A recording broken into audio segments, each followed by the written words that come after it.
Futuro. Antecipação do amanhã. Força motriz da inovação. Mas inovar não é apenas inventar novas máquinas. É também formar novas pessoas. Pessoas que se incluam na equação da transformação. Por aqui, fomentamos a diversidade para impulsionar a evolução da cultura do setor mineral. Garimpar novos caminhos e fazer um chamado à reconexão de gente. De cientistas, pensadores, trabalhadores. Puxamos uma cadeira na mesa e um lugar de fala nesse debate para pensar uma mineração mais sustentável, inclusiva e responsável. Não pelo ineditismo do que fazemos, e sim porque somos uma comunidade influenciando o futuro do setor, pensando lado a lado com startups e criando ecossistemas de inovação. Afinal, o bem que fazemos sozinhos se faz ainda melhor quando estamos juntos. Este é o nosso chamado para o futuro. Esse é o Mining Hub.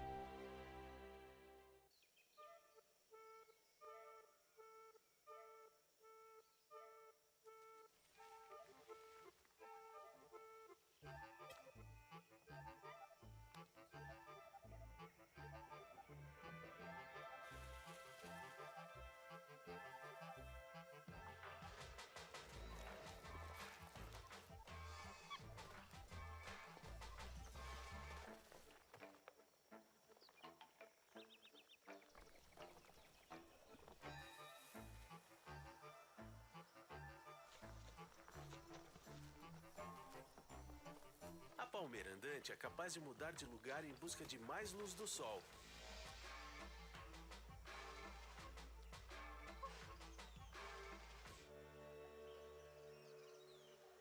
Até onde a reinvenção pode levar sua empresa. Accenture, que venha a mudança.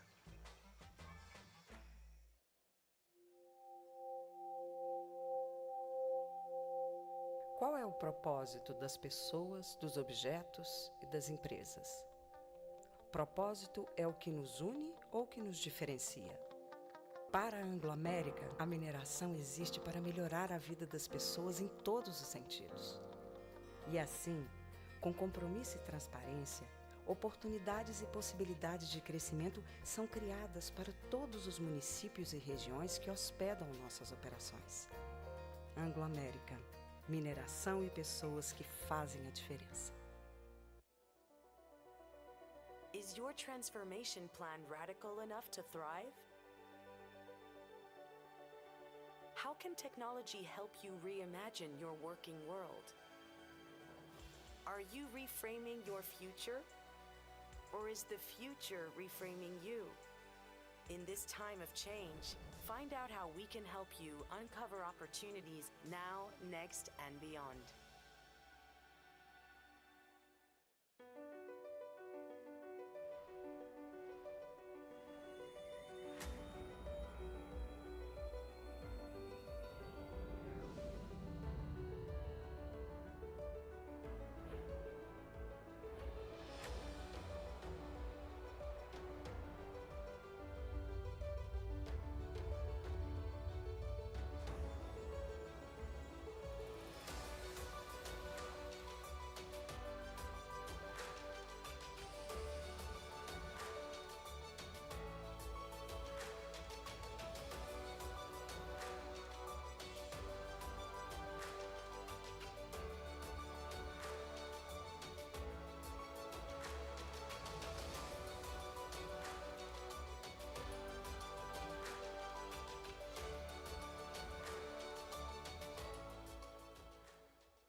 Look to the future, and you face even greater challenges. You confront depleted and diluted ore reserves, skyrocketing demand for metals to electrify the world, while erasing your carbon footprint and better assure safety and security for your workers and communities. In this complex, far-flung world of mining, can one thing make a difference? Hexagon, one partner for the life of your mine.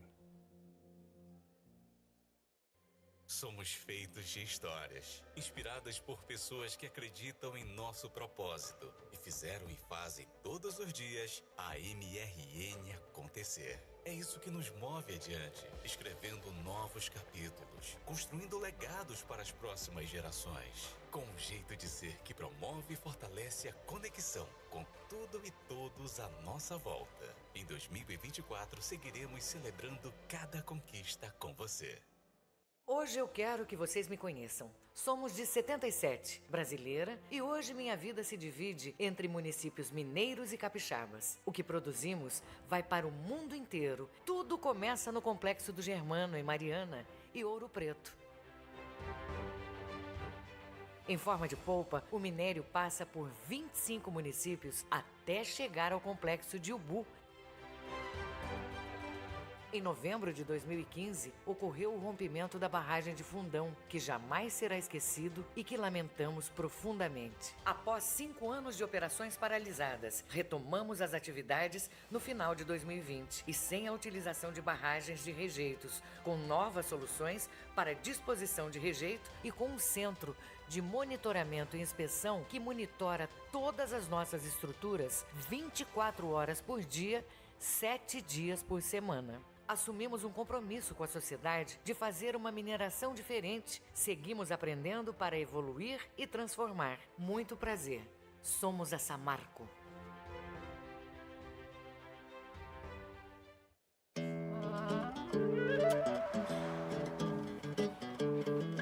Você já parou para pensar como os minérios fazem parte da vida da gente?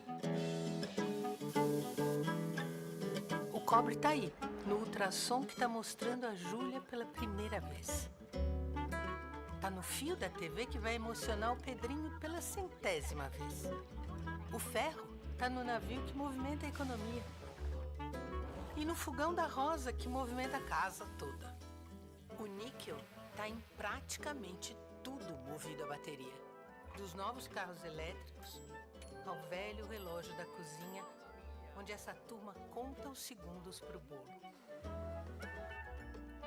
Quase tudo na nossa vida tem a ver com a mineração.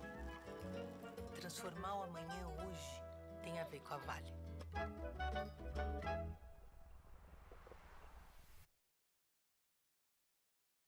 Futuro. Antecipação do amanhã. Força motriz da inovação. Mas inovar não é apenas inventar novas máquinas, é também formar novas pessoas. Pessoas que se incluam na equação da transformação. Por aqui, fomentamos a diversidade para impulsionar a evolução da cultura do setor mineral. Garimpar novos caminhos e fazer um chamado à reconexão de gente, de cientistas, pensadores, trabalhadores. Puxamos uma cadeira na mesa e um lugar de fala nesse debate para pensar uma mineração mais sustentável, inclusiva e responsável. Não pelo ineditismo do que fazemos, e sim porque somos uma comunidade influenciando o futuro do setor, pensando lado a lado com startups e criando ecossistemas de inovação. Afinal, o bem que fazemos sozinhos se faz ainda melhor quando estamos juntos. Este é o nosso chamado para o futuro. Esse é o Mining Hub.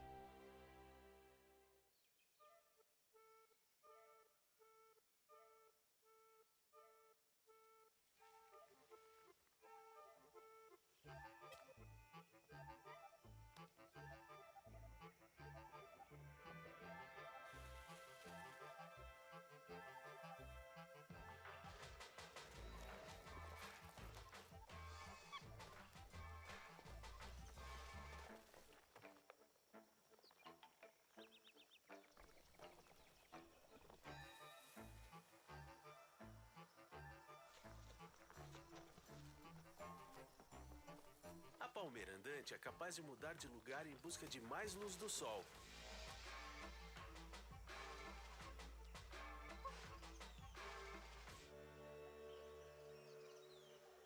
Até onde a reinvenção pode levar sua empresa. Accenture, que venha a mudança.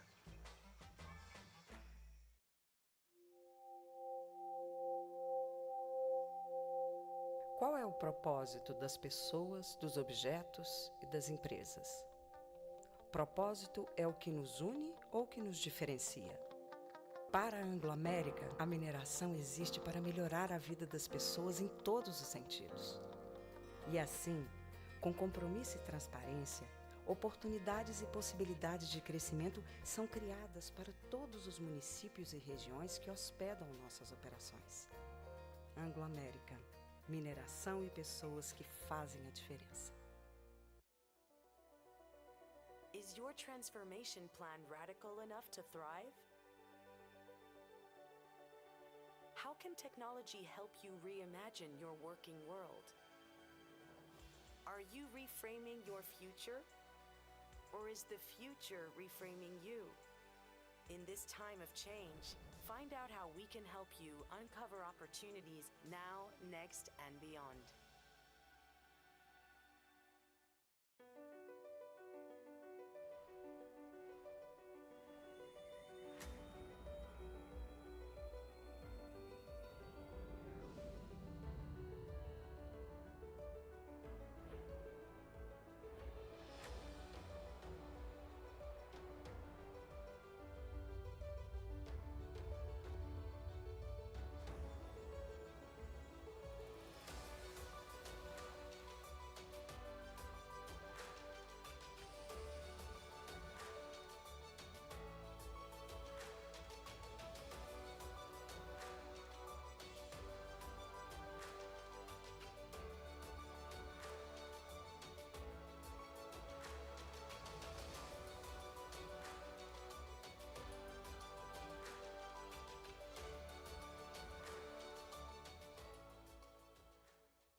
Look to the future, and you face even greater challenges. You confront depleted and diluted ore reserves, skyrocketing demand for metals to electrify the world, while erasing your carbon footprint and better assure safety and security for your workers and communities. In this complex, far-flung world of mining, can one thing make a difference? Hexagon, one partner for the life of your mine. Somos feitos de histórias, inspiradas por pessoas que acreditam em nosso propósito e fizeram e fazem todos os dias a MRN acontecer. É isso que nos move adiante, escrevendo novos capítulos, construindo legados para as próximas gerações, com um jeito de ser que promove e fortalece a conexão com tudo e todos à nossa volta. Em 2024, seguiremos celebrando cada conquista com você. Hoje eu quero que vocês me conheçam. Somos de 77, brasileira, e hoje minha vida se divide entre municípios mineiros e capixabas. O que produzimos vai para o mundo inteiro. Tudo começa no Complexo do Germano, em Mariana e Ouro Preto. Em forma de polpa, o minério passa por 25 municípios até chegar ao Complexo de Ubu. Em novembro de 2015, ocorreu o rompimento da barragem de Fundão, que jamais será esquecido e que lamentamos profundamente. Após 5 anos de operações paralisadas, retomamos as atividades no final de 2020 e sem a utilização de barragens de rejeitos, com novas soluções para disposição de rejeito e com um centro de monitoramento e inspeção que monitora todas as nossas estruturas 24 horas por dia, 7 dias por semana. Assumimos um compromisso com a sociedade de fazer uma mineração diferente. Seguimos aprendendo para evoluir e transformar. Muito prazer. Somos a Samarco.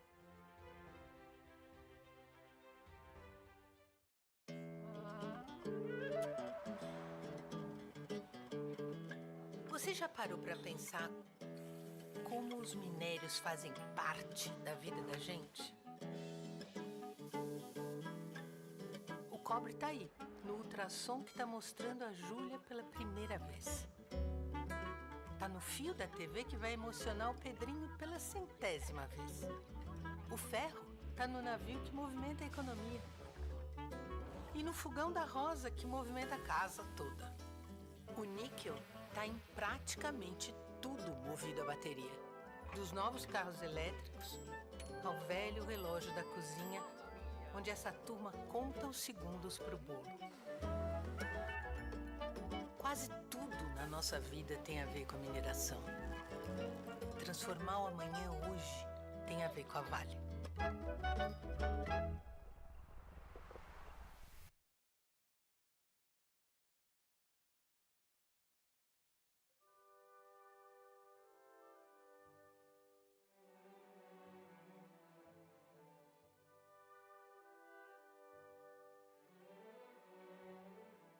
O meu nome é Fábio Mequete. Eu sou regente titular e diretor artístico da Orquestra Filarmônica de Minas Gerais.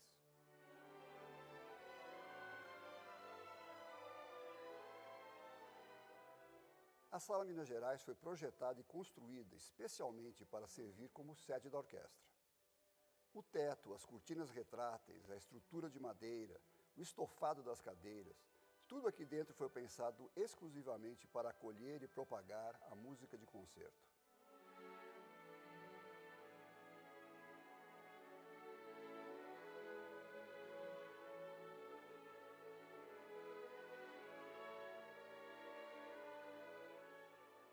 A Orquestra Filarmônica de Minas Gerais conta com 90 músicos de todas as partes do mundo. E o Instituto Cultural Filarmônica conta com uma equipe de 50 pessoas trabalhando nos bastidores.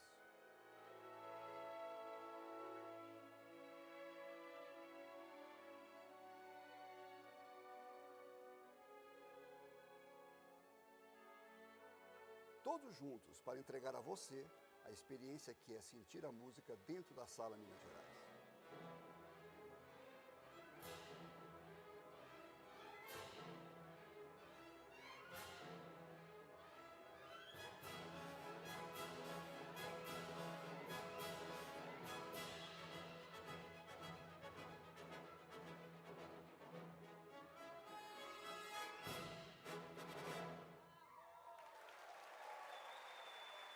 Venha sentir a música aqui, na Sala Minas Gerais.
Testando o canal de inglês.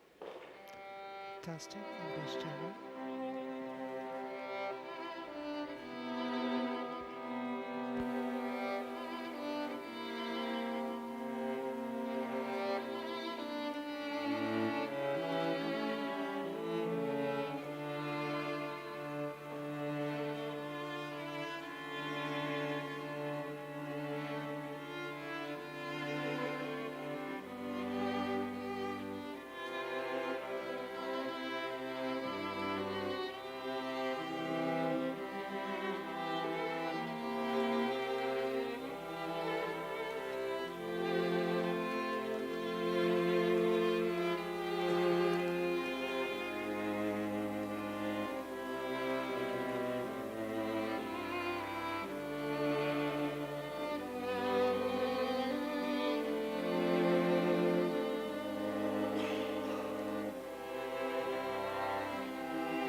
Emoção e inovação, poxa. Pessoal, boa tarde. É uma satisfação muito grande receber todos vocês. E dispensa comentários, né? Foi bom para baixar um pouquinho, deixar a gente nessa sintonia legal com o que a gente vai passar aqui hoje até o final do dia. Uma satisfação muito grande receber vocês. Quem não me conhece, eu sou Leandro Rossi, diretor executivo do Mining Hub. É uma satisfação muito grande ter todos vocês aqui com a gente nesse dia. Imensamente feliz por dar boas-vindas ao Mining Innovation Summit 2024. Estando aqui hoje, é impossível não lembrar do primeiro Summit que aconteceu há mais de um ano, mas parece que foi ontem. De lá para cá, muitas ideias que foram discutidas naquele dia amadureceram e resultaram no Mining Innovation Summit de 2024. Temos um grande trabalho pela frente na tarde de hoje. Afinal, estamos aqui para responder à pergunta: por que vale a pena investir na inovação na mineração?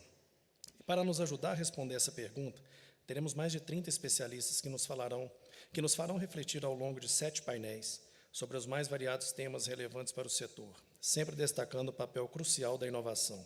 Além dos nossos painelistas, também quero cumprimentar a nossa plateia. Tivemos mais de 1.200 inscrições de pessoas que estão nos acompanhando aqui e também online no canal do YouTube. Essa plateia é composta por pessoas vindo de mais de 350 empresas, formada por mais de 50 CEOs, quase 200 diretores e mais de 250 gerentes, além de outras posições fundamentais para suportar e fazer acontecer inovação nas empresas. Isso só mostra que o setor está comprometido com a agenda relevante que nós propusemos a tratar aqui, principalmente com a inovação. E para proporcionar esse evento de alto nível, tínhamos que realizá-lo em um grande espaço, um espaço que é nosso, de Minas Gerais, assim como a mineração. O apoio da direção da Orquestra Filarmônica foi fundamental para realizarmos esse evento aqui hoje. A música da orquestra e a mineração são ambos processos que envolvem a harmonia de elementos diversos para criar algo maior. Assim como na orquestra, onde diferentes instrumentos se unem para formar uma sinfonia, na mineração, diferentes recursos e técnicas se combinam para que se possa criar tudo o que temos hoje. Música e mineração são expressões de arte e ciência, demonstrando a capacidade humana de criar beleza e utilidade a partir da complexidade do mundo ao nosso redor. Por isso, gostaria de convidar ao palco Roberto Mário, presidente do Conselho da Filarmônica e presidente do Grupo Azamar, para também dar as boas-vindas a este grande evento.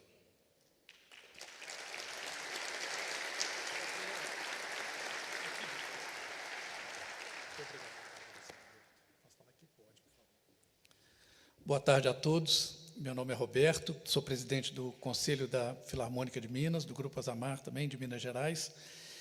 Como bom mineiro, nascido em Itabirito, criado em Itabirito, eu sei muito bem o que representa a mineração para o nosso Estado, para o país, para a humanidade.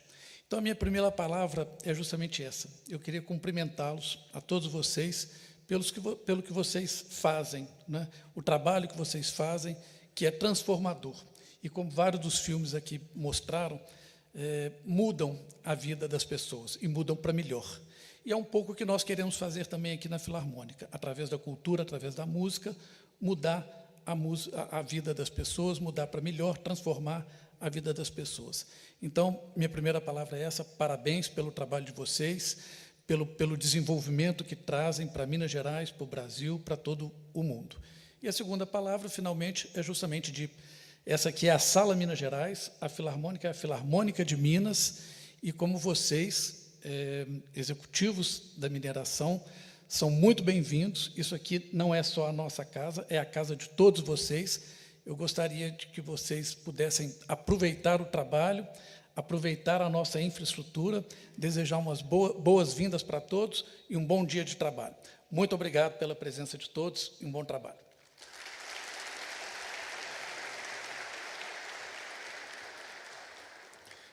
Para dar sequência, eu gostaria de convidar o Gustavo Lage. Gustavo é presidente do Conselho do Mining Hub, por favor.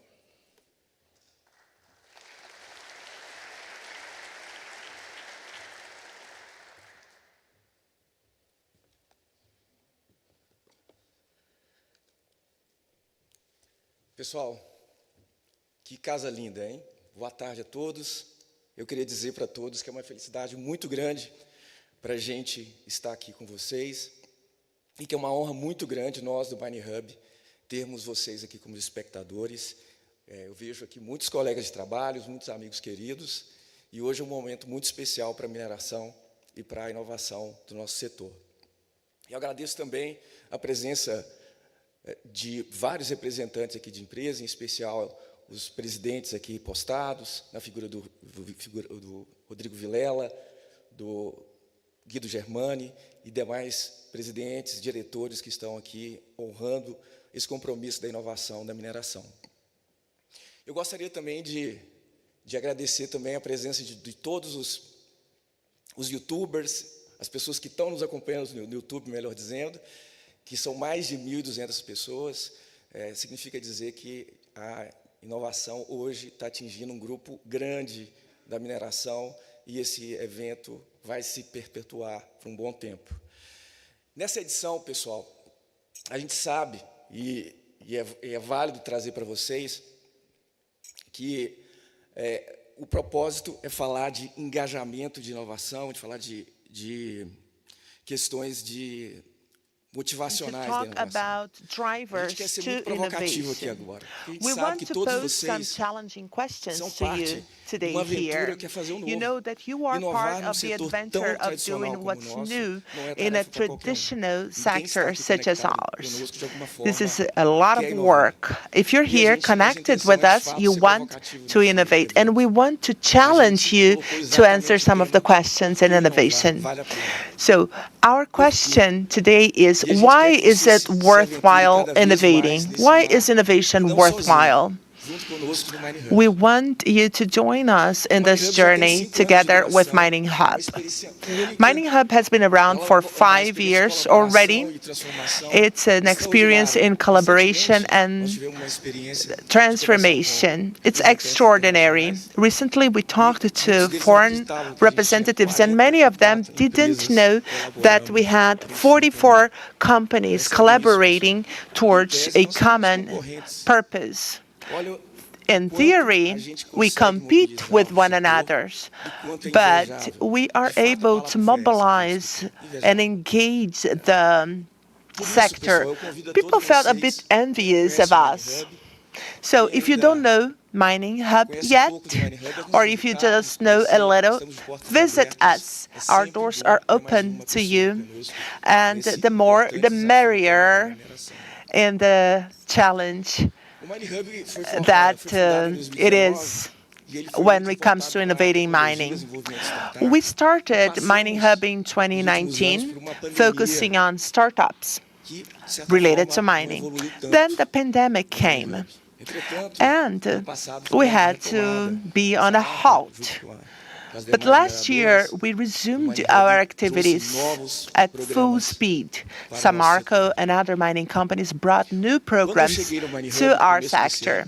When I joined the Mining Hub early this year, I must admit that I didn't know what to do. We had a powerful hub that was very much alive and doing things. And I come from the north of Brazil, in Pará.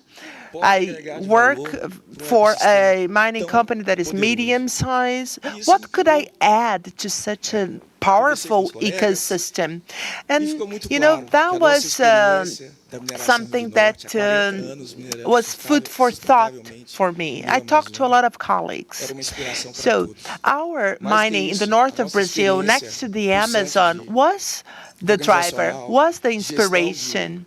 Our experience in working with our capital in a smart way, in a sustainable way, this was the driver. And this is what we want to bring to Mining Hub today. We're growing more. We are getting organized to have more events such as this one and bring innovation to mining itself and to the workforce working in the sector. So our purpose in 24 is to expand and boost innovation. And why is innovating so important? We must remember that the future is challenging, environmentally wise, in social aspects, and we must make changes, and we must make them fast. And I'm not talking about technology only. most of you will understand that innovation is related to Industry 4.0, technological disruption, artificial intelligence, but it goes beyond that. In mining, we have a special challenge. Maybe it's the biggest challenge of all. Maybe the biggest challenge in today's world. And I'm talking about the climate change and environmental issues. License to operate are getting more and more difficult to get, right? And having a positive legacy to future generations is something that needs to be at the core of our discussions. We know that we are talking about that, but we need to have that grounded in innovation. We will not be able to achieve that if we can't innovate in an organized and structured way. Innovation is more than having good ideas. You need to conclude and make the ideas become true. And all that, not to mention the young people getting into the market. A lot of them don't have a positive take on mining. Many of them don't believe that mining is about innovation. Many believe that mining is all about harming the environment, and it's just the contrary. So one of the roles of the mining hub is to engage the new workforce coming in with our hackathons, our programs into mining. So mining hubs goes beyond operating in companies. And this is important because we are preparing mining for the future. And today we are going to open a new phase for Mining Hub.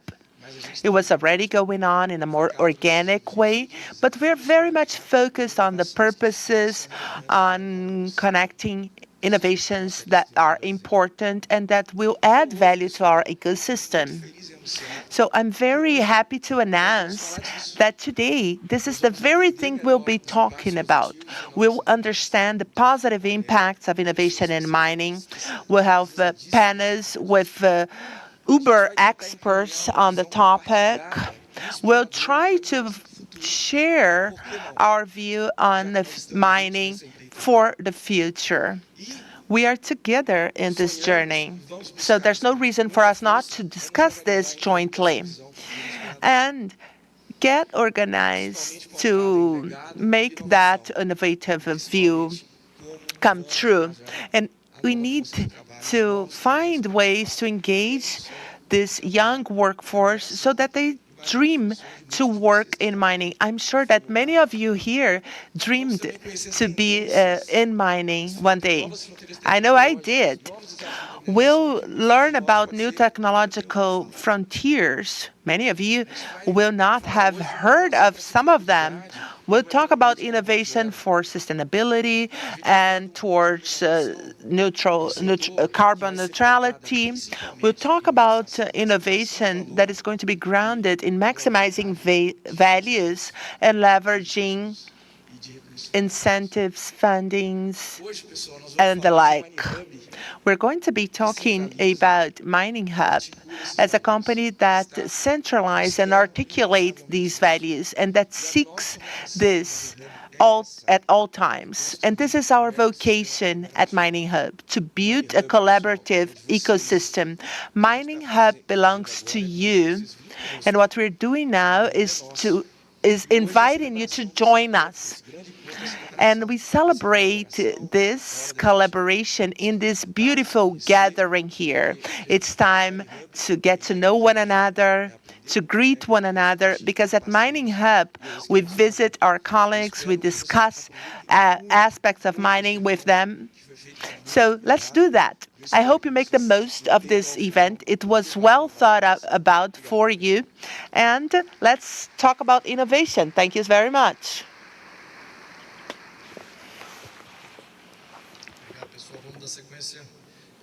Okay, let's continue, and I'll invite our opening panel now. You can join from both sides of the stage here. Alexandre Mena, Director for IBRA. Rafael Bitar, Valley's VP. Anna Kuhn, Institutional Relations for Kinross, Director for Kinross. Rodrigo Vilero, CEO for Samargo. Patricia Procopio, President, CEO of Mining Hub Brazil. Guido Germani, CEO for MRN. Flavio Alves, CEO for C-Level at Accenture.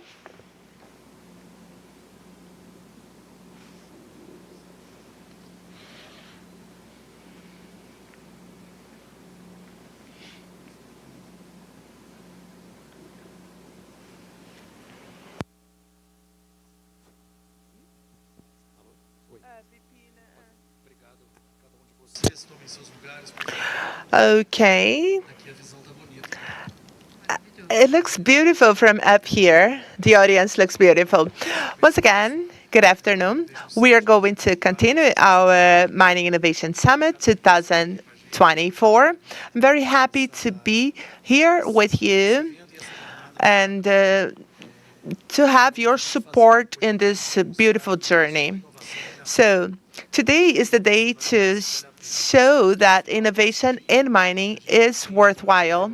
So I hope that at the end of the day, we don't have a question mark at the end of this question, but we make that as a statement. So it's easy to say that it's worthwhile innovating with these people in this panel. So I'd like to hand the floor to each one of the panelists here for their introductions. So why is it important for the mining sector to support and innovate the mining hub ecosystem? So I'd like to start with Anna, my neighbor here. Is that okay? Sure. Good afternoon, everyone. I will use a word, and I'm not afraid of making mistakes here. I'm very moved to be here. I'm looking at this audience filled with people. I haven't seen Gustavo Rock here, but I'm sure he is here. He told me he would be. But let me answer your question with an anecdote. I remember the day Gustavo first approached me to talk about the idea of creating Mining Hub, and that was 5 years ago. He was talking to myself and another colleague back then, and he didn't need even 3 minutes to convince us how important that was. But then, when we discussed that in our companies, we needed a lot of time to convince people that Mining Hub was an idea worth supporting. And I think this says a lot about who we are. I've been in mining for 25 years, so I call myself a miner. And I've seen transformation throughout these 25 years. And the Mining Hub says a lot about us. It's because it's about transition and innovation. By listening to the word innovation, a lot of people start itching and all, you know. So when I look at this audience here, I'm very happy. I'm overwhelmed with happiness thinking about the journey that we've had these 5 years. When I was invited here to come here today, I couldn't believe that we wouldn't be on this stage here in this venue. So I'd like to bring some food for thought, and I will be talking about social innovation later, but I will give you a spoiler right now. Let me ask you a question. How many of you have seen the orchestra play in here? Can you please raise your hands? Maybe 40%? Tops, right? I thought we would have even fewer of you. I was listening to the orchestra in the opening performance here. I adore them. I've worked as a partner, in partnership with them for many, many years through incentive laws and things like this. But the thing is, when we talk about innovation, we tend to think that we're talking about technology. But what we saw today here in the opening performance is sheer social innovation. So how could I ever imagine that mining would be in this venue, the house of a Philharmonic, to talk about innovation in the future? This, per se, is disruptive, hugely disruptive. But let me go further on this example. As I was listening to the musicians, I was thinking that there are so many things, so many gears that need to work for the performance to actually happen. One of these gears is investment made by the private market via incentive laws. So at some point in history, someone drafted a public policy that thought that private resources could be invested in projects such as the ones we saw in the opening performance here, and that would pay off. And if you think about social innovation, things that are developed to face economic and social challenges, the resources becomes a resource that is involved in art and culture, that starts changing people's lives and bringing positive impact to society. So this is innovation, right? So if we mine well and use our resources to make this machine go on and on and on, we're right. I'd like to call Rodrigo now. Thank you, Rodrigo, for being here. Well, good afternoon. I myself was quite impressed today because I was there when Mining Rep was being created back in 2019. Keep me honest here, Patricia, please. But it was a hard moment. And the mining companies gathered to try to find a place to share innovation and experiences. And looking at this room filled with people, I feel overwhelmed. Congratulations to all of those involved in the hub for the past 5 years. So let me tell you why innovation is important then. Do you know what Samarco means? It's a funny name, right? But it's in a occupation of symmetry, Mineração, and Marcona. So it's a merge.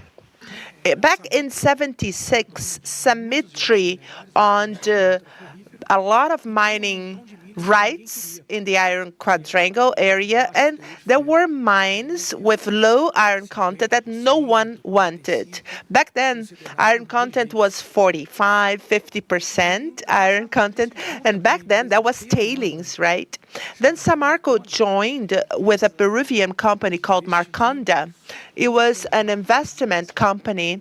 They invested in mining, had experience in major projects in the U.S. And then back then they created the first design to treat low-content iron in the iron quadrangle area. And that was Samarco. So back in '76, they were processing low-content iron in the iron quadrangle region, doing flotation, actually a reversed flotation. They pretty much invented reverse flotation. And they even used a pipeline back then. So innovation was key in creating Samarco. And after 2015, I know that innovation is essential to make the company sustainable, really. And we are not talking about technology. We're talking about innovating through people. So I'm very happy to be here talking about symmetry and Marcona. And intern Samarco, so that we can see what we need to do in the future to invent the new minerals that are coming up there. Hello there, Guido. Really nice to have you here. If you could please share some of your thoughts about innovation.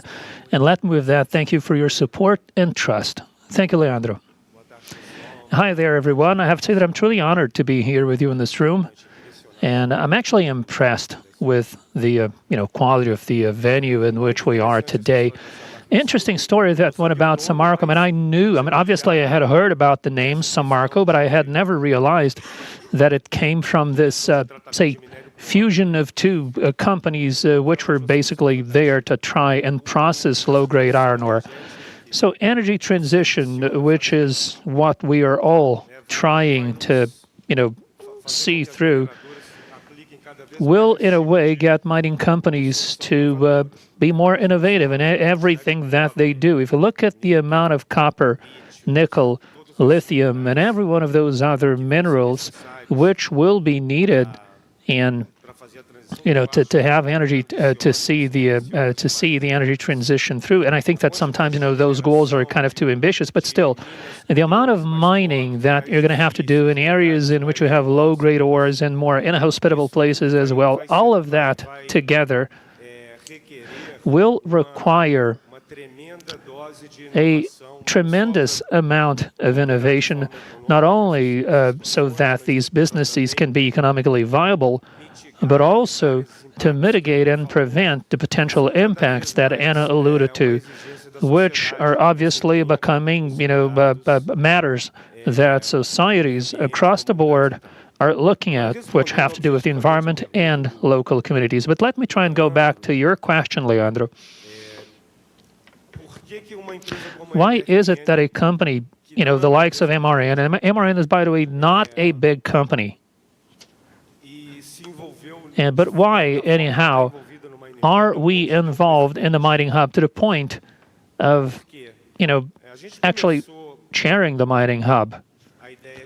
Because we came up with this idea of developing an innovation department just, before the mining hub was actually opened. And we realized that we would never be able to do any of that alone, right? That we were simply not able. We didn't have the appetite, if we want to put it this way, the appetite for the risks entailed by such endeavors of, becoming a leader in the area of innovation. So right now, we are in this ecosystem, that of the mining hub, basically as a follower, right? So we observe things that others are doing. We see the things that have the best fit vis-a-vis what we need to do as a part of our business, and we'll adopt it, as followers, like I said earlier, and also as a means to provide the scale that those initiatives may sometimes require. So we are actually, following an initiative by Nexa on fuel additives. We're also following Vale on another initiative related to sensors installed in belt conveyors. And we're also following Samarco in matters related to water treatment, local communities as well. This one, obviously, we're going to have to adjust it a little bit because of the peculiarities of the area in Brazil where we operate. But we are very much involved in this environment. We are here to learn from others, learn these methodologies, and cherry pick also those which have more to do with what we need to do. And that, in a way, introduces a lot of innovation in our organization, and even the germ from which innovation will one day flourish. And this also helps us both acquire and retain talents in this new era that we see now the mining industry getting into. So that's what I had to say. I'm not going to talk for much longer. Okay, thank you then. So Flavio, thank you again for your support and your trust. And why do you think it is worthwhile being a part in anything related to innovation in this industry? Well, that's always a worthwhile effort. Good afternoon, everyone. Good afternoon, my dear colleagues on the panel. So, Leandro and the directors of Mining Hub, directors from the IBRAM, let me congratulate you for organizing this meeting. We from Accenture are immensely proud to sponsor this meeting and to be with you in this journey, which is the Mining Hub, ever since it was first created. I too was moved by the opening performance day. I'm quite impressed with the whole facility here, and I actually, as I was getting married, the song that was playing was My Way, so that kind of moved me a little bit. And the analogy that I have for you with the history of Mining Hub, it has to do with the song, My Way. We're here creating something new, our own way, obviously with a twist of mining, if I may put it this way. So I'd like to welcome everyone to our meeting. I think that today we have a unique opportunity to discuss how innovation may accelerate the sustainable transformation of our business here in Brazil. Accenture has supported its clients in a lot of relevant discussions, including matters such as autonomous mining, intelligent asset management, workforce of the future, safety, environmental licensing, energy efficiency, and decarbonization as well. And today, for this meeting, we're going to talk a little about artificial intelligence. We prepared a very interesting panel on that subject, which has become a reality not only in our industry, but in others as well. And it has amazing potential to disrupt, add value, and improve productivity in the entire mining supply chain. If I could sum it up, Leandro, into a more concise answer, to innovate is the chance of accelerating sustainable transformation once again, as we make sure that we are adding more and more value to the communities in which we are present. And yesterday I was talking a little bit to Rodrigo Villela just before the meeting started. It's also a unique opportunity for mining companies to be seen as a larger force for the greater good. Thank you all for being here, and thank you for your attendance. So, Patricia, really happy to have you with us today. Thank you for being here. All right, Leandro, thank you very much. Thank you for inviting me to be here. Good afternoon, ladies and gentlemen. Guys, it's really moving to be here, I have to say this, and to see, the panelists who are here with me, and to see ourselves also represented, to see, the leaders from our organization. Ana Brita is here, and me too, from the Women in Mining Brazil, to speak a little about what we need so much and believe so much in. In this opening session, I think that I should talk a little about what I think mining needs to truly change. I've been working in this business for quite a while, and in a way I've also been working with technology. An executive at Axavan, a company that I started working with because I believed in what it meant to do and in what we need to do to change this industry. The Women in Mining organization, which basically says, look, we need to have different people on the table with us. We're never going to be able to change this industry unless we know who we are and unless we acknowledge what everyone has to bring into this game, and whatever they do in their own territory, in their own spaces, and from the knowledge they possess. We all have technical knowledge, and everything that we do it with a lot of love and hard work and dedication as we try to do the best we can in our jobs. So I'd like to invite you to participate in this meeting, which also is in itself an effort, a transformative effort, I should add. The world is going through a lot of change today, and this is not changing anytime soon, but I think that we're going through a very special moment now in mining, a moment in which energy transition is once again elevating the name of mining, and we have a chance to do things differently. And we will do it differently by innovating, by transforming, and by doing things in a completely novel way. So I'd like to invite you to enjoy the presentations, but have no doubt about that it takes all of us to see this transformation materialize. We're here representing many of you, as a matter of fact. So let's engage, let's get together, let's challenge the status quo.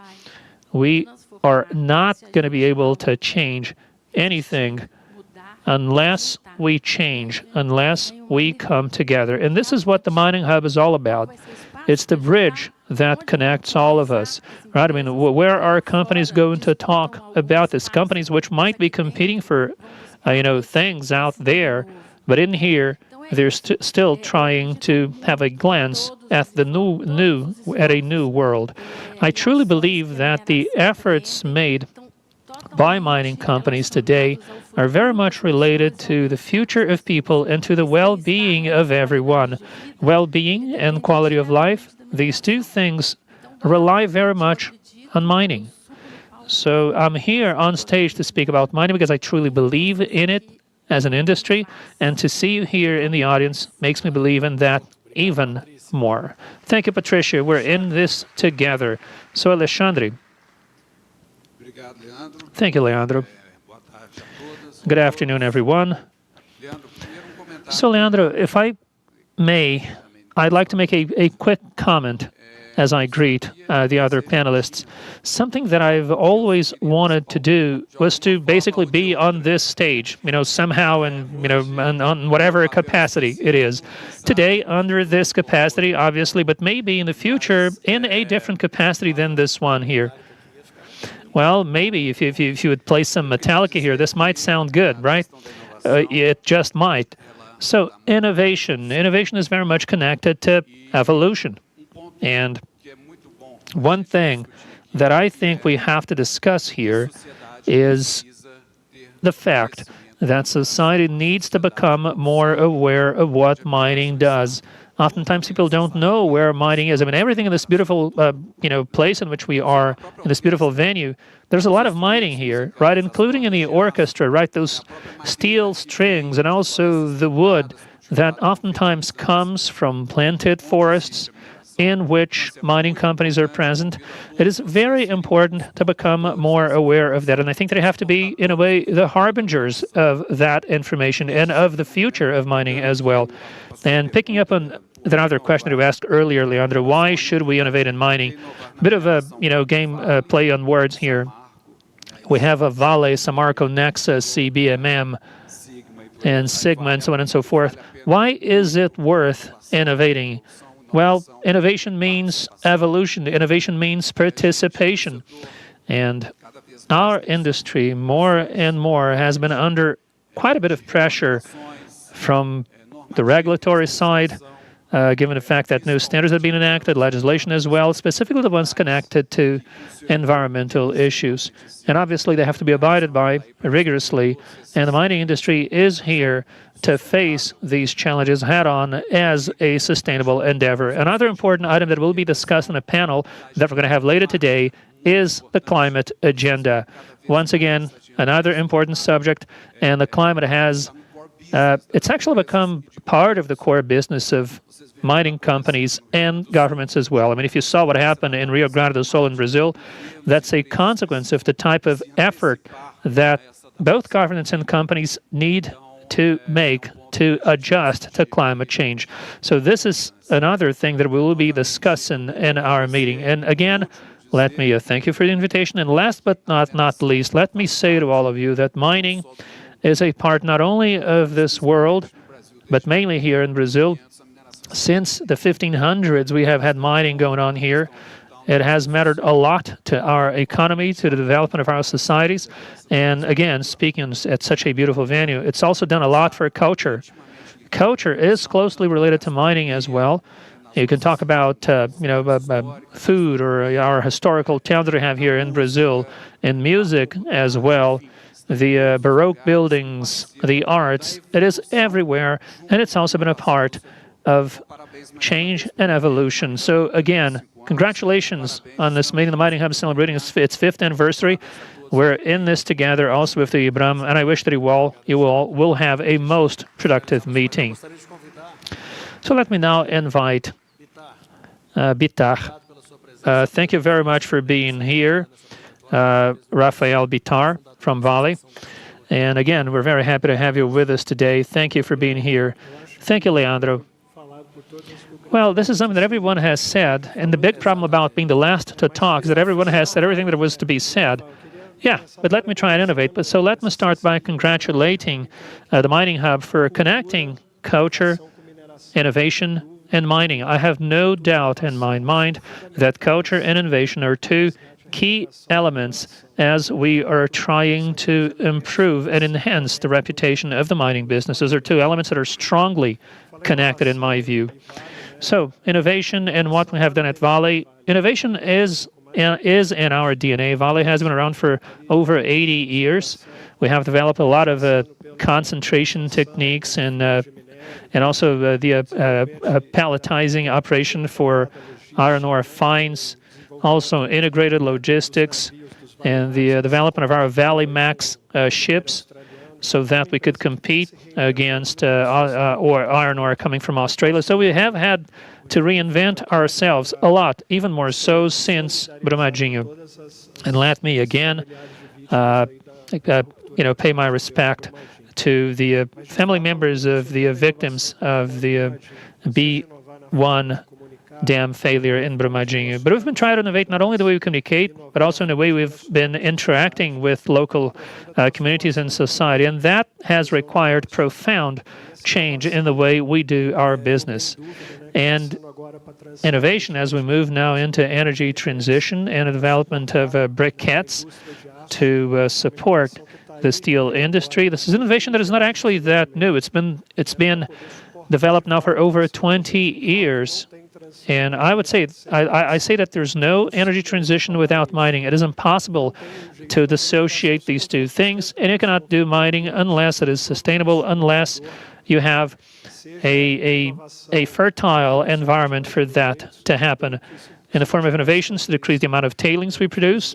And if we didn't have, if the B1 dam had not failed, we would not actually have accelerated our circular economy processes as we have. We're now, developing new uses for tailings, for sand tailings. Now we're looking at the possibility of having zero tailings. And what can we do to have zero tailings? That's when you begin to create a whole culture of innovation, which ultimately permeates the entire organization. And that obviously has made a difference in our organization. An organization that has always been geared towards results, and an organization that is very much ready to adjust to new realities. So today, we're going to have Ludmilla with us, our Energy and Decarbonization Vice President. She's going to be talking a little about our programs. And I'd like to invite you to visit our booth. It shows very clearly the fact that innovation has been a most crucial element in the decharacterization or decommissioning of dams. Right? How can you do that without accessing it? Well, you could develop, for instance, an autonomous vehicle as if it were there, already available. No, all of that has been developed. You have a whole remote operations center, which we implemented, and we've actually just completed decommissioning of B3 and B4 dam. 100% of those tailings were removed using autonomous vehicles. So this really speaks to how innovation has been a fundamental element in the decharacterization of dams and in decreasing also the exposure of people to potentially hazardous conditions. So we're going to have a most fruitful day here, Leandro. And let me finish by saying another thing, which I said during lunch. I think that the mining hub has to grow much larger. I know that here in Minas Gerais, we have to create a big hub for innovation in mining, as is the case of Cuba in São Paulo. We need to have something like that here, however much larger, because mining indeed is a key element in energy transition. We need to connect more startups, companies, to discuss issues and develop powerful solutions to tackle them. Thank you. Thank you very much. And in tennis, the idea is to basically get that ball as far as we can from our opponent. In beach tennis, however, the idea is to basically put it in their hands, right? So maybe we should, get all of that together to, make an even bigger initiative here. Okay, guys, let's give them a big hand. You can now take your seats in the audience as we move on with the presentations.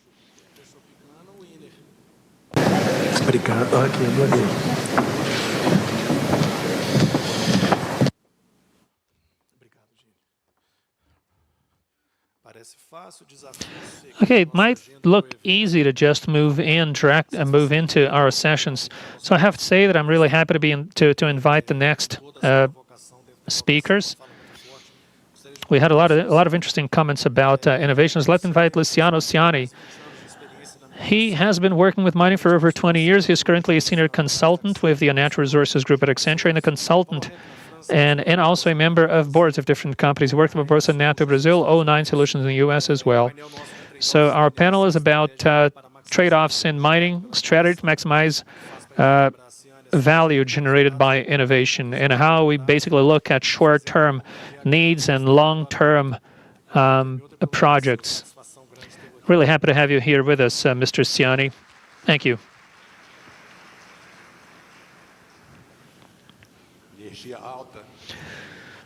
We have a lot of energy in this room, lots of people meeting some old friends here. So why is it worth innovating in mining? That's the subject of this meeting. To be worth the while means to oftentimes spend money, also spend human resources. And there's a bit of a challenge that we are all facing in this room, which is, again, lack of funding and lack of human resources. In the past 5 years, the pandemic and inflation has increased costs by about 40 to 50%. So I believe that we're all now going through cost reduction programs, and sometimes you lack the funding to invest in technology and in innovation. Besides, substantial investments were made in recent years in innovation and technology. Today we have integrated operation centers, which look wonderful, by the way, with those beautiful big screens and sensors monitoring the health of our assets all over the place. But oftentimes return was not quite there. So C-level folks oftentimes are afraid to spend more money in such endeavors. So what innovation are we talking about, after all? I mean, you heard Rafael Bittar talk about the development of the green briquette, which took 20 years. Or Rodrigo Vilela also speaking about the Status Marco and their innovative concentration technologies. Truly striking developments, which have, however, taken a lot of resources and a lot of time as well. On the other end, we have innovation. I'm not going to say that it's any smaller or minor, but it's those day-to-day innovations that are closer to ongoing improvements that have introduced in operation, such as an infrared chamber with the software you need to operate an off-highway truck in foggy conditions. I can see Marcel over here. It could also be a new polymer, for instance, which is made from recycled PET bottles to cover or piles to prevent the emissions of particulate matter upon close by communities. But those are not disruptive changes, although they do help us a little by little every day. So let me call your attention to an innovation that is kind of in the middle of the way between these two extremes. Right now, we're going through a wave of ideas, lots of ideas still stemming from the digital revolution, which have a lot of potential and which are being prototyped and tested and adjusted to mining, which might indeed and profoundly change quite a few of this industry's key processes. It's not the kind of stuff that will take 10 years to develop, or the small ones that will not actually change the game, although they might be needed. I'd like to call your attention to 3 processes which might be under that kind of innovation: maintenance, supply chain management, and this one might be surprising to some of you, project implementation and licensing. Yes, so I'm going to start with maintenance. Maintenance might be the biggest pain mining companies have today, and it is something that affects the performance of your assets, your production, your productivity as well.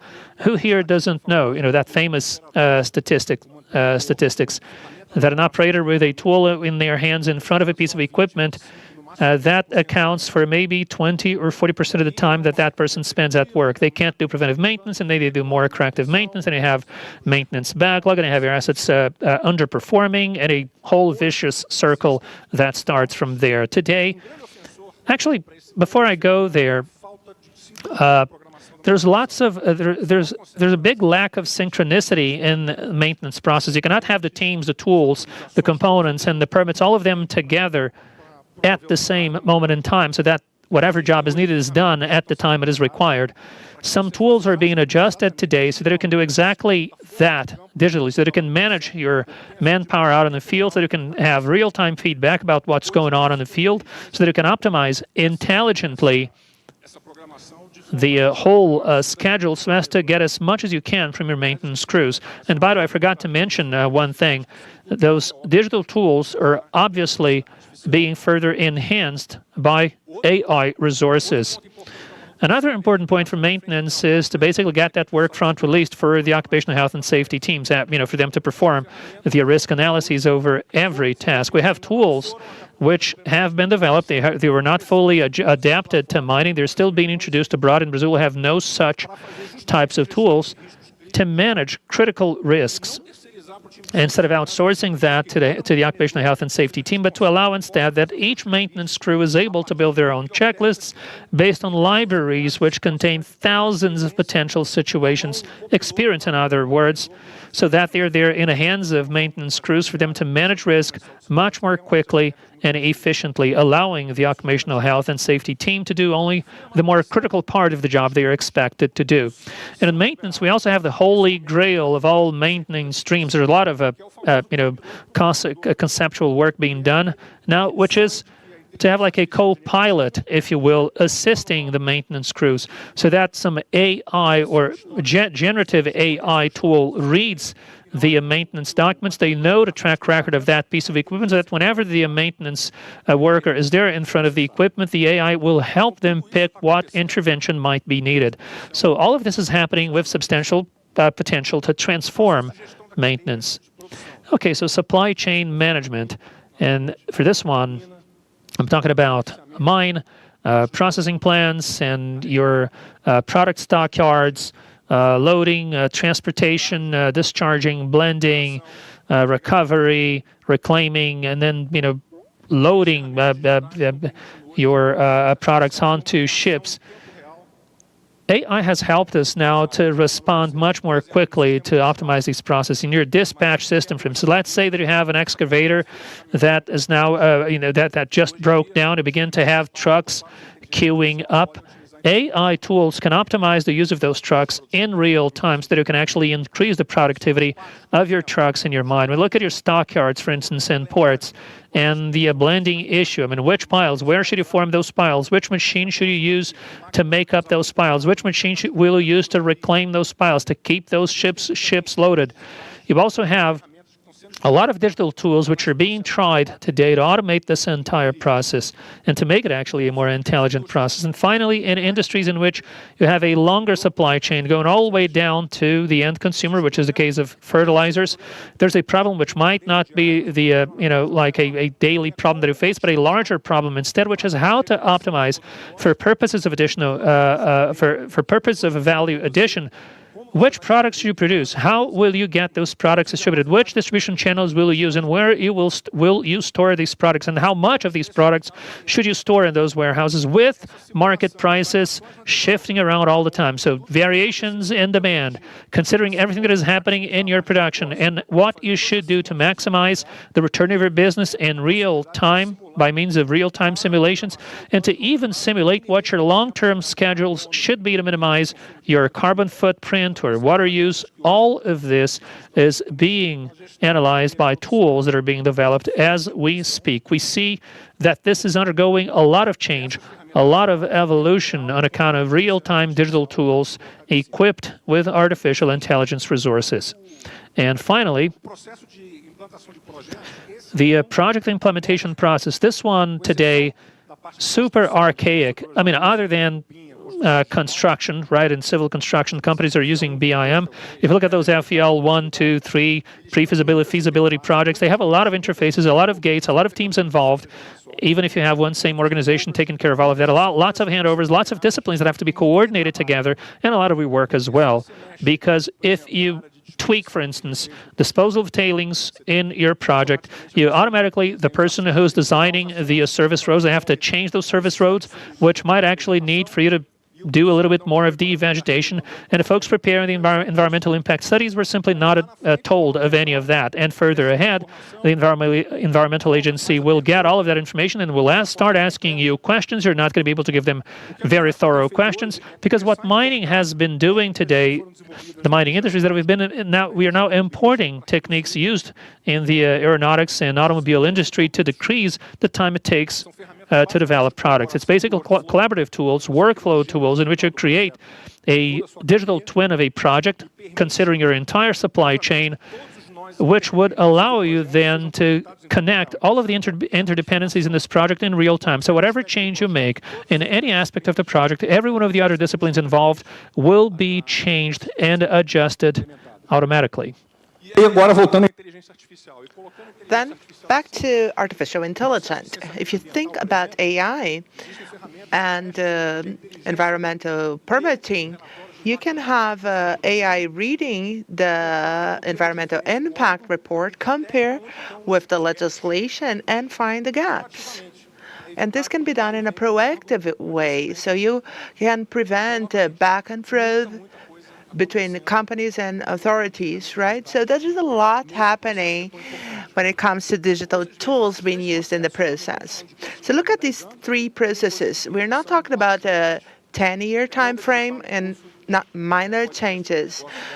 We are right in the middle ground here, things that can impact mining. And you might be asking yourself where to find these initiatives and tools. And I'd like to invite and actually praise Mining Hub for being a center to connect innovation startups, but also to connect people in the business. Innovation in mining is not about mining companies alone. It's about innovating the entire chain that supports mining. So there's a lot happening in the suppliers that work in several areas, and we need to know these innovations better. Then I'd like to make a suggestion to you all. In many of these companies, this relationship with external stakeholders is not prioritized yet. So equipment suppliers is managed by procurement, and other areas are managed by other areas. And we need to gather that. Innovation committees work very well for that purpose, right? A clear innovation strategy also helps. So you all have your strategic plans, your guidelines, your pillars, right? We have a number of battles that need to be fought in innovation. Power reduction, unmanned equipment, so many, right? So looking at your strategy, looking at these battles, companies can choose which battles they want to fight. So which battles are going to have me as a fast follower? Because these are places, the battles that I prioritize. And what are the battles that are okay for me to be a late adopter, that I might join as things are already pretty much happening and well consolidated? So all of these things help a lot. Finally, let's circle back to our original question. The question I'd like to pose to you here is that innovation is not only about a new idea to solve a problem that has never been solved. We can use innovation by adapting ideas and bringing ideas and translating them into the mining sector. So digital transformation is not exhausted. We are surfing the wave of tools that have been boosted by AI in the past 2 years. And the payback is going to be huge. So I have no question in my mind to say that innovating in mining is indeed worthwhile.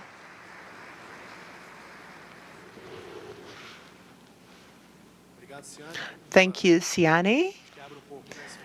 I think this opens our discussion, right? And we'll continue with our discussions. I need to use a lot of discipline not to get carried away with the discussions, But we have another panel here. I'd like to call Wagner Barbosa, Director for Bioforest at ArcelorMittal, Carolina Novaes, CFO for South America for RH Magnesita, Mr. Bitar, VP for Vale, Márcio Godoy, VP for Project Development for Nexa, Please do take your seats.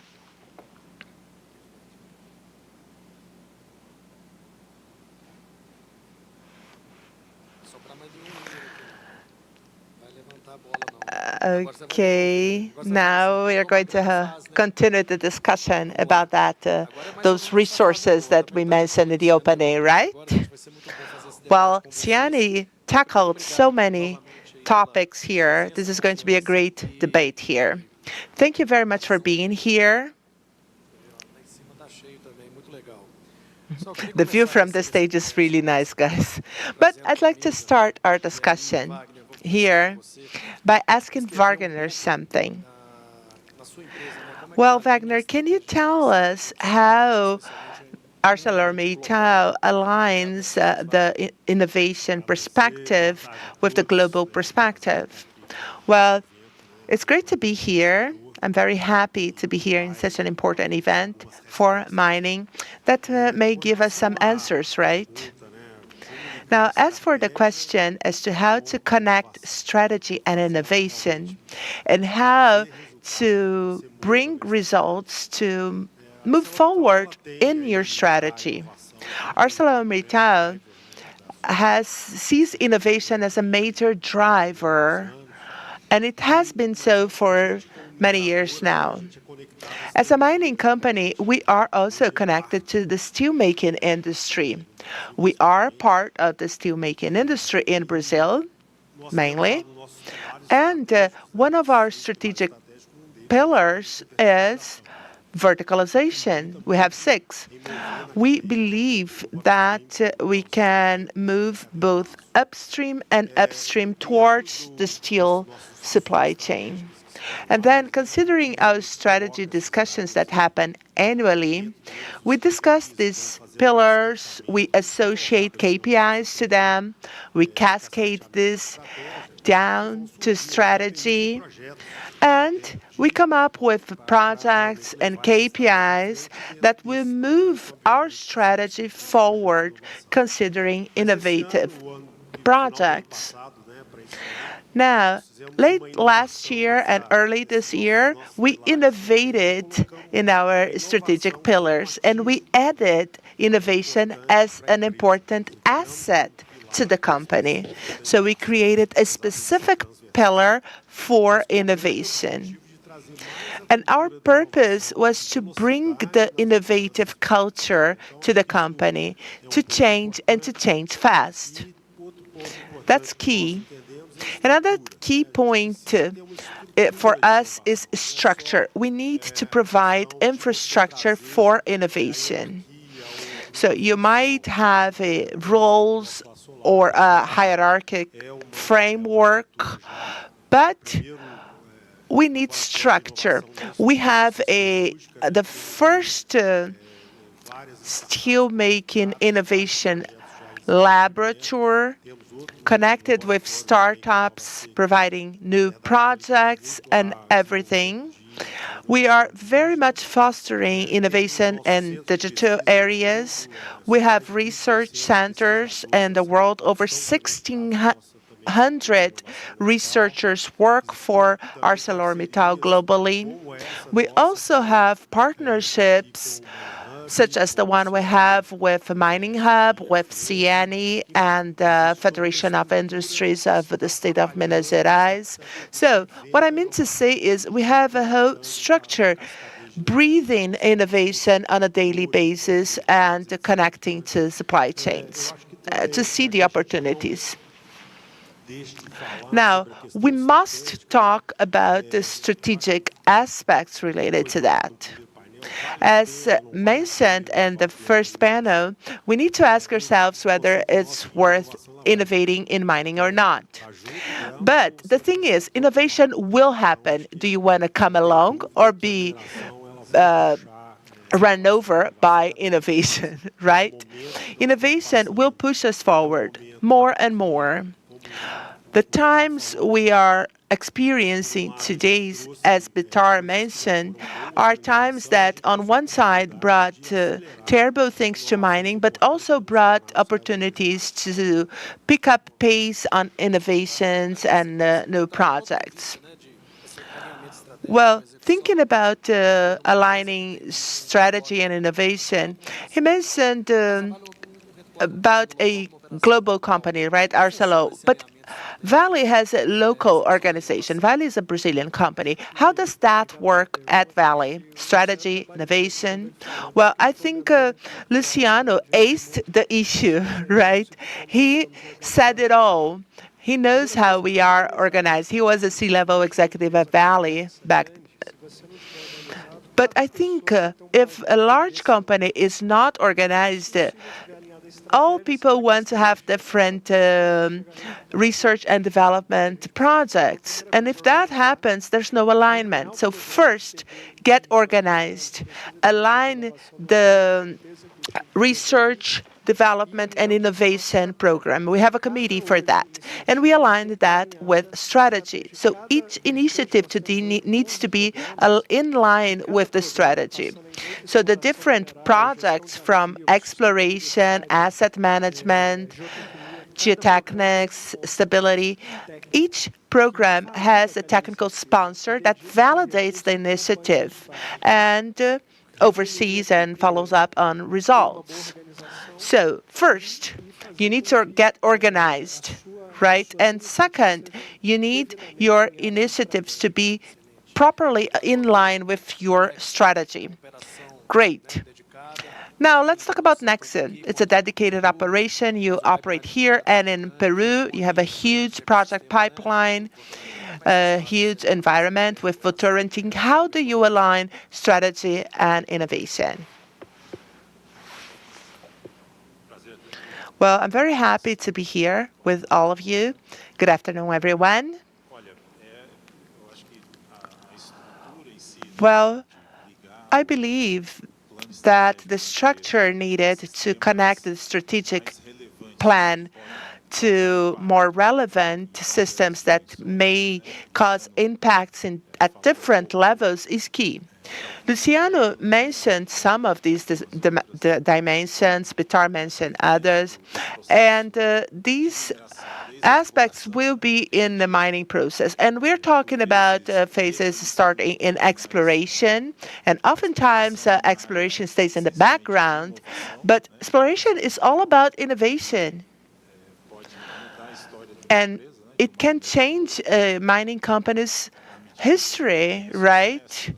If you have success using mineral exploration techniques, this is key.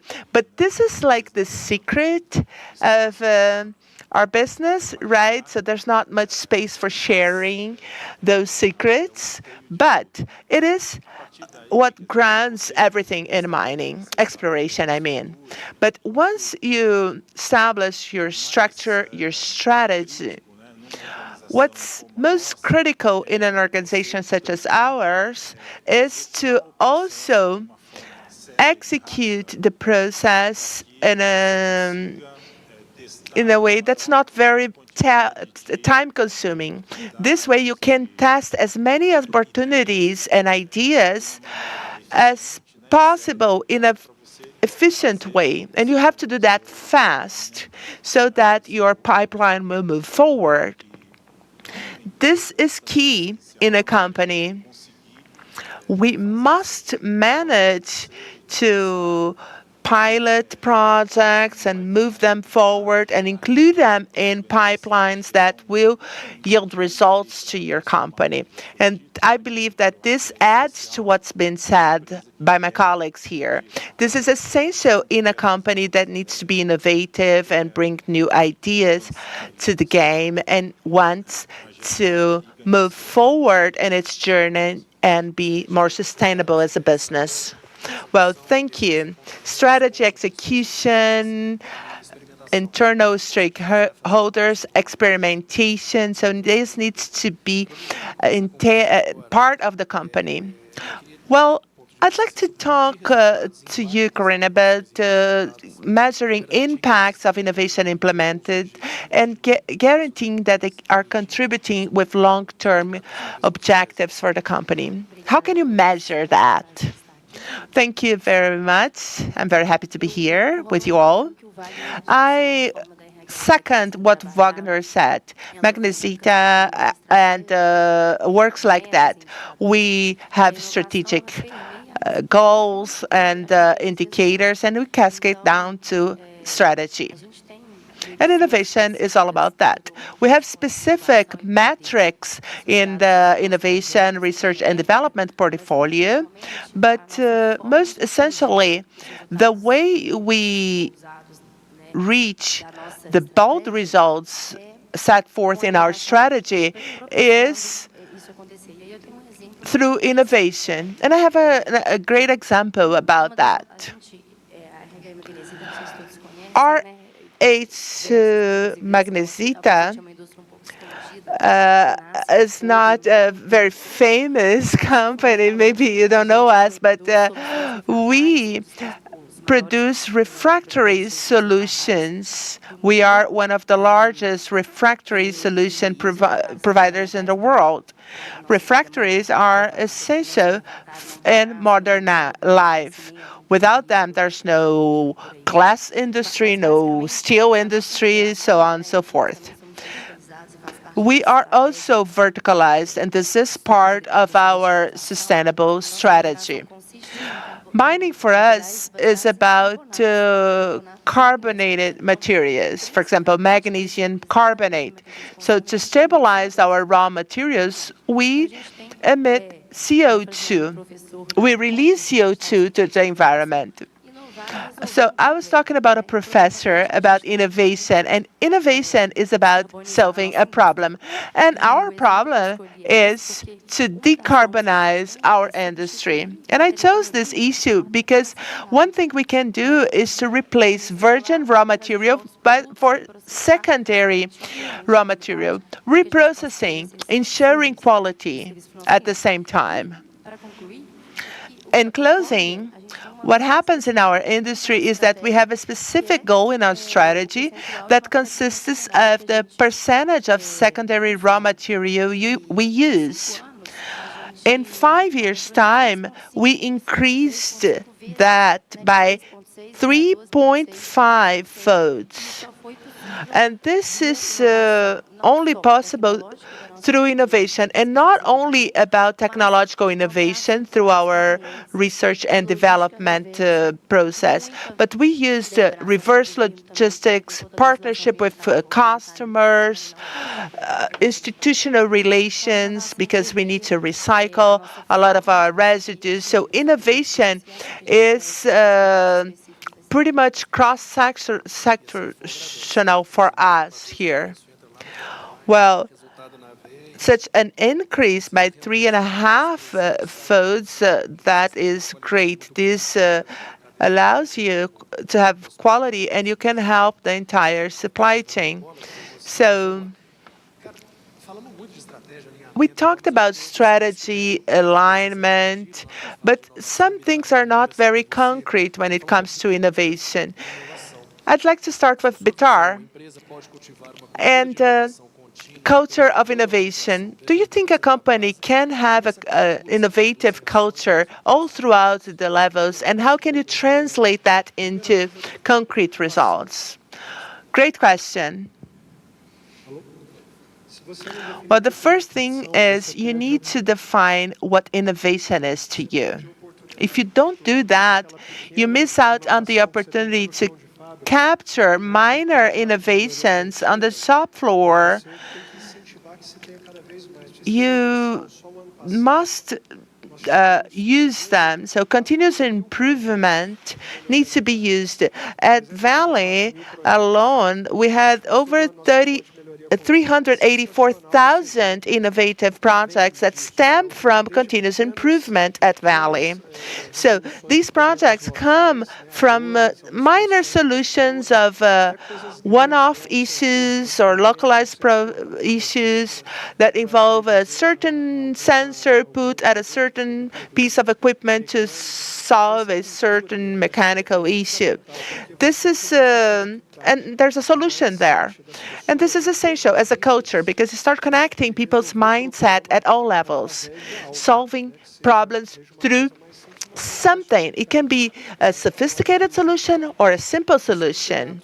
So this needs to go all across all levels of the organization, from the CEO to the shop floor. Wagner, I'd like you to tell us how an innovative culture can be translated in the company and into outcomes. Well, no question that culture eats strategy for breakfast. We talk about an innovative culture, but let's give it a second thought. Any way you change the way you work needs to be associated with a change in culture or an alignment with culture, which at the end of the day is pretty much the same. Now, how can we make innovation part of the company's culture? So, to make a long story short, we learned some things through our innovation journey. Being in events such as this, being part of Mining Hub and things like that is very important for our team, so that they live the startup culture. The startup culture needs to be integrated into the company. I don't mean that we need to change everything, but people need to understand how a startup works. What are the mechanisms? What happens in a startup? This is key, and this will allow us to remove obstacles to innovation and helps us not to be run over by innovation. And a point I'd like to stress here is that oftentimes culture is boosted somehow by leadership. Leadership fosters innovation. And you might think that to implement an innovative culture in our organization, you need the leaders' buy-in, right? But I'd like to call your attention to something here. Think about intermediate level leaders in mining. Some years ago, they needed to be technical first. Then they needed to learn about cost, sustainability, environmental aspect, human resources, safety, diversity, inclusion, community relations, and then now innovation. I was going to bring actually a Swiss knife here, but I don't think security would allow me in with it. But anyway, it's innovative. But then you have all your ideas about innovation, and you need to be open to that. Innovation needs to fight for its own space within the company. So we might think, oh, my company doesn't have an innovative culture, and then I'll just give up. But no, it's important to never give up and keep showing the benefits of innovation, the benefits of not lagging behind, and things like that. And this is laborious. It's a lot of work. You need to work to make innovation part of the culture. And then I come to my second point. If there's no metrics, you don't know where you are. So how can you gauge satisfaction, the satisfaction of listening to an orchestra as you had in the opening act? The noise level in the applauses, maybe? We need to find a way. When we have a metric, it's easier. Maybe this metrics can be cost reduction. But when innovation is still incipient, it's difficult to manage anxiety. This is not easy. Oftentimes, the CEOs may get in a certain area and see people playing soccer, and that is innovation. Well, it's hard to justify that. So we need to measure innovation to give us justification to keep innovating. So we need to find ways to do that. We talked about social innovation. So we need to ask ourselves how we are improving in terms of community relations and things like that. So you need to think about the pain you need to solve, and you need to measure whether your pain level is getting better or not. Well, here's another opportunity here for me. Stereotypes are important here. If you think about having a cool work environment, if you think this is innovation, you need to be reconsidering that. And one other aspect is that often companies say that they don't have time for that. They need to give results. Our challenge is how can we equalize that to make things happen?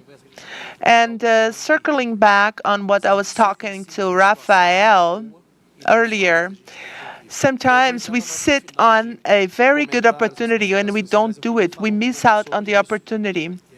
So in closing of this panel, I'd like to discuss that. Márcio, what do you think are the biggest aspects that sabotage innovation in companies?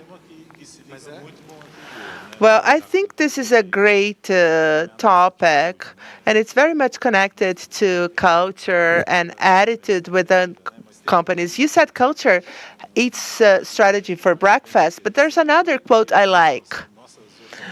Our organizations have a system that is immune to innovation. We are immune to innovation. But this message is for Marcelo, for Caio. Do not give up. They are part of my team who are here in the audience. Do not give up. Keep going. Keep up the good work. I believe it's important for us to know where to stop to. You try, you fail, you try again, you fail. Let's go to the next one, right?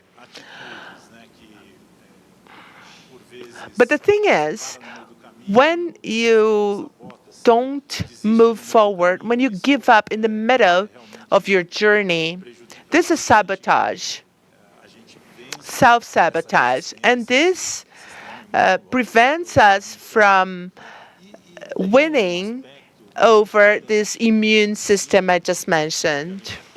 There's another key aspect, but of course having a strategy and indicator is key, but there's something else.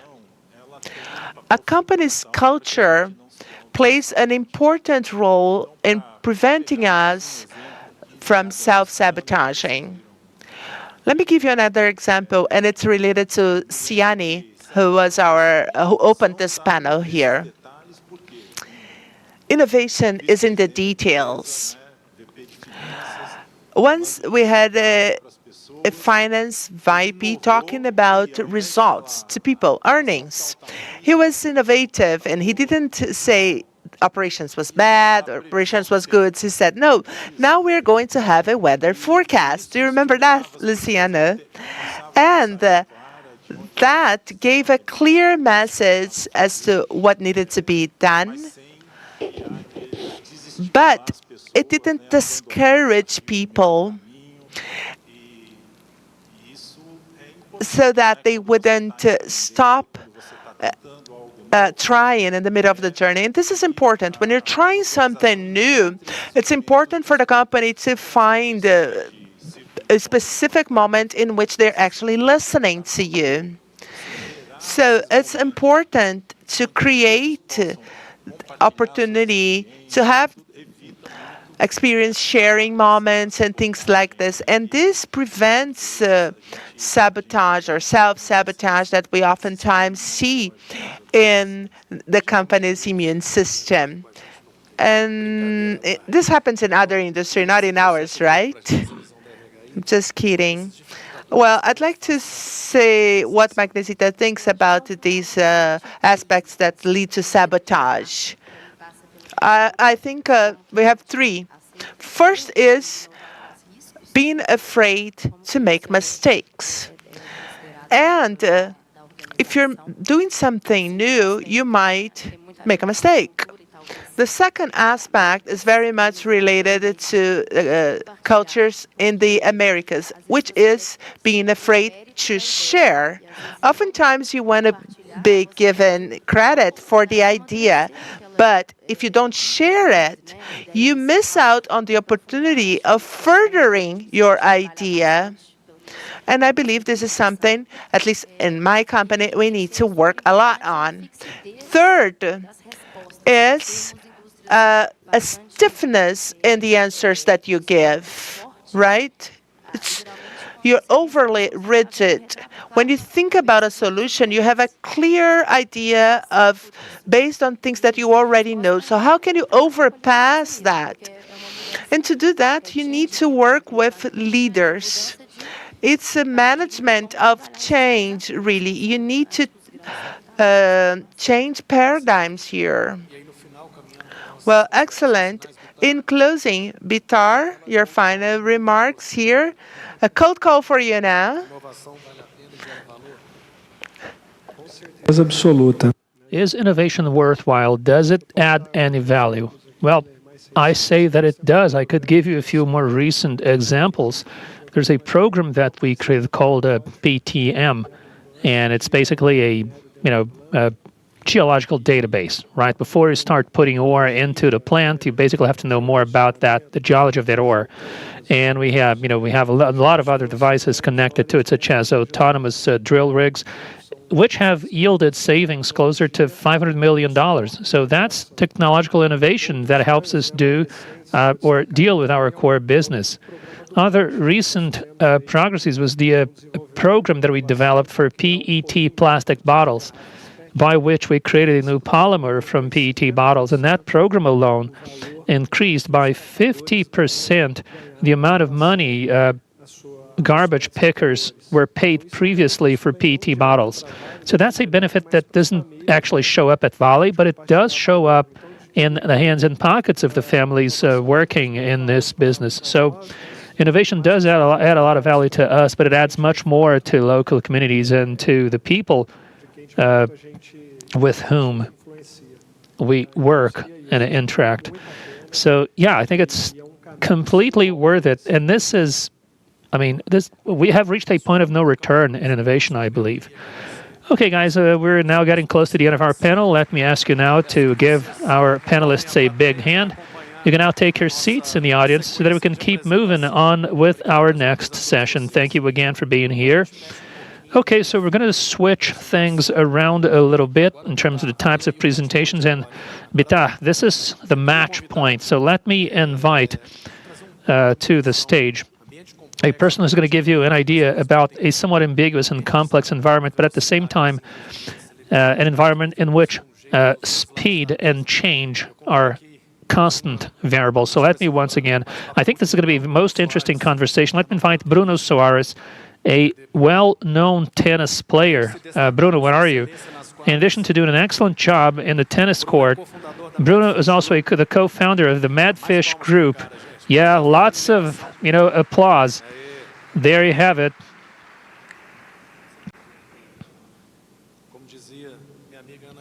As my friend Ana Cunha used to say, wherever you feel you should sit, okay, take your pick.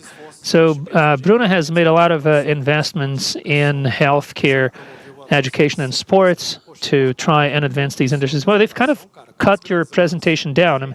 How many Grand Slams were you in? 6 of them. Okay, so that's better. Okay, so shall we have a bit of a chat here? We can start however you like. You can walk the stage if you like that. No, I'm a retired player, so I'm going to sit down. Okay, then. So who here plays tennis by raise of hands? Okay, so let's start first. Who likes tennis? Who here likes tennis? Okay, that's better. And who would like to learn how to play it? Okay, I guess you can see that you can innovate in both mining and tennis, which you thought had nothing to do with one another. I told you they did. Okay, jokes aside. Guys, Bruno, first, again, thank you very much for being here. And obviously, you're not going to escape some interesting questions because of your, life experience. And I mean, I think that you have lived in this environment that you have a lot of innovation, and we have big corporations which are complex, sometimes in contexts that are ripe with challenge.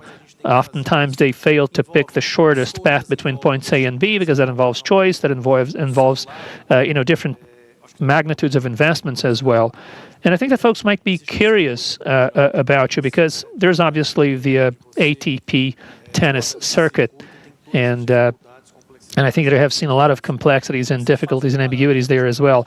So could you please try and compare like big corporations to that environment and how we might be able to make progress in such an environment? Well, you've already started with the $1 million question, but I'll take it. Okay, so as I was listening to the other panelists, it's quite interesting now to be on the other end of this conversation because you have a lot of, this has a lot to do with the world of high performance and high performance sports more specifically, because once you become a high level athlete, and even more so today, there's a lot of data analytics, right? A lot of statistics. There's a lot of information in your hands about everything that is going on with you. And I would say that 98% of us, we're basically facing and playing against the same people, you see? So if you understand things that go beyond the tennis court and how you play the game, that's of the essence. And when you speak about innovation, at least in my life as an athlete, innovation has always played a key role. And I mean, man, when you're playing against the best in the world, like I said, you have a lot of information about them. And if you keep doing that over and over again, that should work only for very few. But all others are going to have to find different ways of having an edge on their competition. In my case, I worked with statistics many, many times, lots of data. And interestingly enough, sometimes you can extract incredibly valuable information from minutia. Let me try and draw a parallel here, between the ATP circuit and large corporations. Well, you have to look at the small things that may actually, flip the switch and change things around. You have to look at what's happening to at all times and have to keep an eye on the future as well and at potential innovations in terms of who your new competitors might be, the new markets you might be trying to get into. So there's a lot to do with what, playing professional tennis is, because whenever I was playing someone, I needed to do something different because I knew that if I were to play, my same old game against them, it is very likely that they would possibly beat me most of the time, and I had to change the odds in my favor. And I think that innovating in a way is a driving force behind it. I see, but okay. So you have someone there who's also picking up data about your game all the time. So how does that, say, counterintelligence effort works in your game? Yeah, I know that you know that I know what you know, right? That's that old story. I think that there's a number of other factors that are at play in that particular situation. You have, obviously, you have to look at, your how you use that also to your own advantage mentally, and that has to do with who you are as a person, because a machine, a computer can give you a lot of information, a lot of interesting things, right? But you always need to consider the human factor to put all of that to use. Today with AI, maybe it's going to start doing that for us. But in the past, it used to be a human being, a person who would, interpret the data, and I was supposed to implement that better than my opponents. I think that sports, you basically have two gladiators facing up, and the idea is that one will emerge victorious. In the case of tennis, that's the case because you don't have the possibility of having a tied game. But it's about us as human beings picking up all of that information and compiling that within the context we're working in, considering also the fact that you're in a high-pressure environment, and obviously your performance mentally also plays a big role. Yes, those who know the big three and the big four who play tennis today, everybody says that the big difference is that, well, actually those guys, they don't have much of a difference between each other in terms of the way they hit the ball or how much hard work goes into their, physical preparation. The difference, however, is their mental skills when they're playing a game. And on the side of companies, lots of companies make investments, right? They have first line or top line equipment, and they have good people as well. But how does that play out? The mental skills, that is, to see who can actually reach the cream, if you will, or the top of the pyramid. Like you said yourself, everyone has access to a lot of stuff today, right? I have a lot of people who are very well prepared, and those who will be the better among them are those who are able to perform regardless of pressure. You're talking about the big three or the big four in terms of tennis.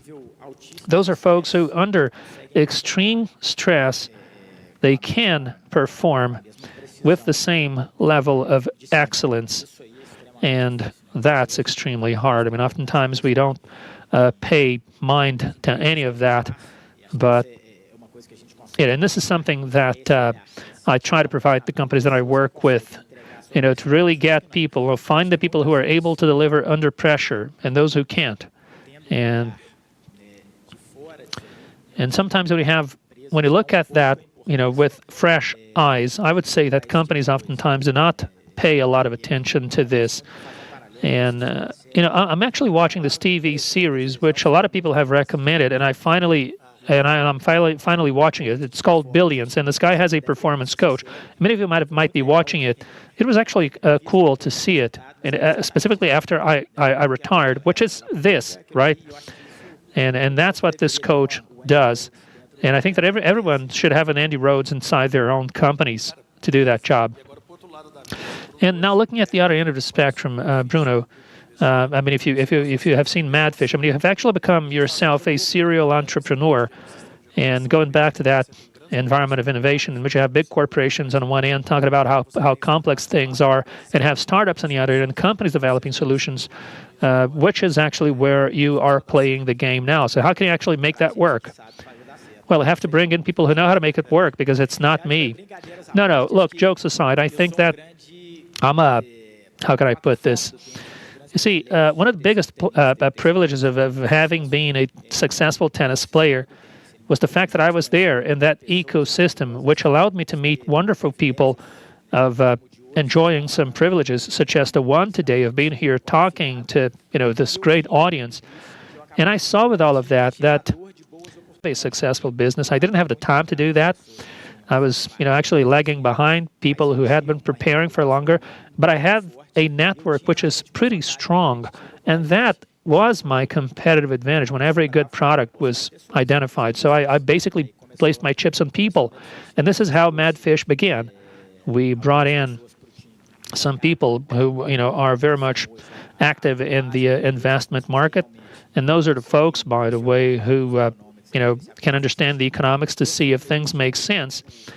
And obviously, it's been 8 years since we started the company. I have learned a lot since then, but I'm the face of the business, basically, and the person who brings opportunities to table, opportunities which are not often out there in the market for anyone to find, right? And that's where networking goes a long way, and all of that I conquered via sports. And I'm trying to make a business out of this, and in any industry you're talking about, business is all about people. If you don't have good people, it's very hard for you to prosper wherever, for that matter. Either professionally or personally, in your family life, doesn't matter. So I truly believe in the environment where you are, either at work or at home. When you have a positive, winning environment, you pick up an average person, you can certainly turn that person into a spectacular person, and vice versa. When you have a rotten environment, you got a spectacular person, you can get that person to basically be an underperformer. So I think this is what we ended up realizing in this business.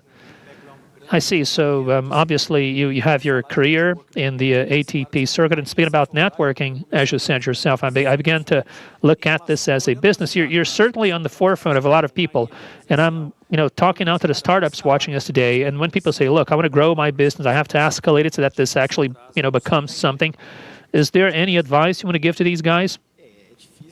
Well, it's hard to just give advice like that. Yeah, because I've always had this perspective of listening to these ideas, believing in them, and lending these guys a hand to basically shorten the distance between now and the future that they desire. But if I can give you some advice, well, speaking about innovation, right? You have to create something that that will truly impact other people's lives, something that will make a difference, a true difference. Because, I mean, you can't, and it could be just an improvement out of something that already exists. It could be an entirely new solution, but it has to have a purpose. Anything that you do has to have a purpose, in my view. And, the first person that has to believe, look, actually, let me rephrase that. One thing that, sports has helped me with is that I've been able to basically sometimes pick up the flaws on people's ideas or game, right? I mean, if you're talking to the founder and if you don't feel that he has butterflies in his stomach as he talks about that business, why should you believe in it? I mean, I'd be suspicious. And those guys with that glimmer in the eye, they tend to be, the ones who are going to make it happen. Yeah, we see a lot of that in startups and in development environments in general. The knowledge about whatever is being designed. When you take that to maybe packaging that product in the shape of a business case, this is usually where startups tend to get a little lost. That makes a lot of sense. So, Bruno, people and networking. And let me try and talk about another side of the story. In the ATP circuit, such a large and complex environment, what might you say about the people who helped you, in those times in which you were in trouble yourself, or maybe when you were facing like a crossroads? How did this complex environment help you in moments of trouble? That's an interesting question, because I have a lot of important people to, mention that have been very helpful in this whole process until I, became a Grand Slam champion and #1 in the world. But something that I have to acknowledge is that some people, they do take you from A to B, whereas other people take you from B to C and so on and so forth. And oftentimes you have to acknowledge that and make adjustments as you go along that way. No one will take you all the way from A to Z, or maybe there could be one or two people who might be able to do that for you. But in large companies, and in my life, by the way, it has been the case, that's exactly what happened. It's basically about the team you have close to you, the folks who take it from A to B, B to C, until you ultimately get to your goal, which, in this case could be Z. So I think that you have to have this, human perspective, this human element in your team at all times. And you shouldn't be ashamed of that, by the way. You shouldn't be ashamed of recognizing that this help is needed, and that sometimes you will have to shift, change, so that it can take your next steps. And you have to be stubborn at times, too. And that actually, made me think about another question. Is this the reason why? Is this how the thought process is about how you pick between the duos that you played with, the other athletes that you played in doubles? No, down the line I just wanted to win. Okay, so just looked at the stats and that's it. Well, in my day we didn't have AI. It was basically on a notepad and a pen. I was a good player of singles when I was a youth player. I was ranked between the top 10. But I ended up facing some troubles, and I ended up seeing in doubles a way, forward that was actually more promising to me. And that's the choice that I eventually made at a moment in my career. And it turned out to be, the best choice, actually, that I have ever made in my career. No doubt. We're now drawing closer to the end of the panel, but I have a couple of interesting questions here. You talked about the big three, and in your view, who's your top player? While I find the other question. Well, my favorite player is Federer, because of the plastic nature of his game, the beauty of his game, and we are both from the same generation. I've played with him when he was 17, 18, special guy, and I had a chance to work with him also at the ATP board. So I met him on court and off court as well. Truly special guy. Good. Okay, guys. Okay, we have one last question for you, Bruno. But before we go there, let me actually see it, because there's a lot of questions. And okay, Bruno. So this is it. As you try to make a choice there of your partner in a doubles game, or as you're picking a business. And I'll go back again to the doubles, because this is in a way a partnership that you establish there, right?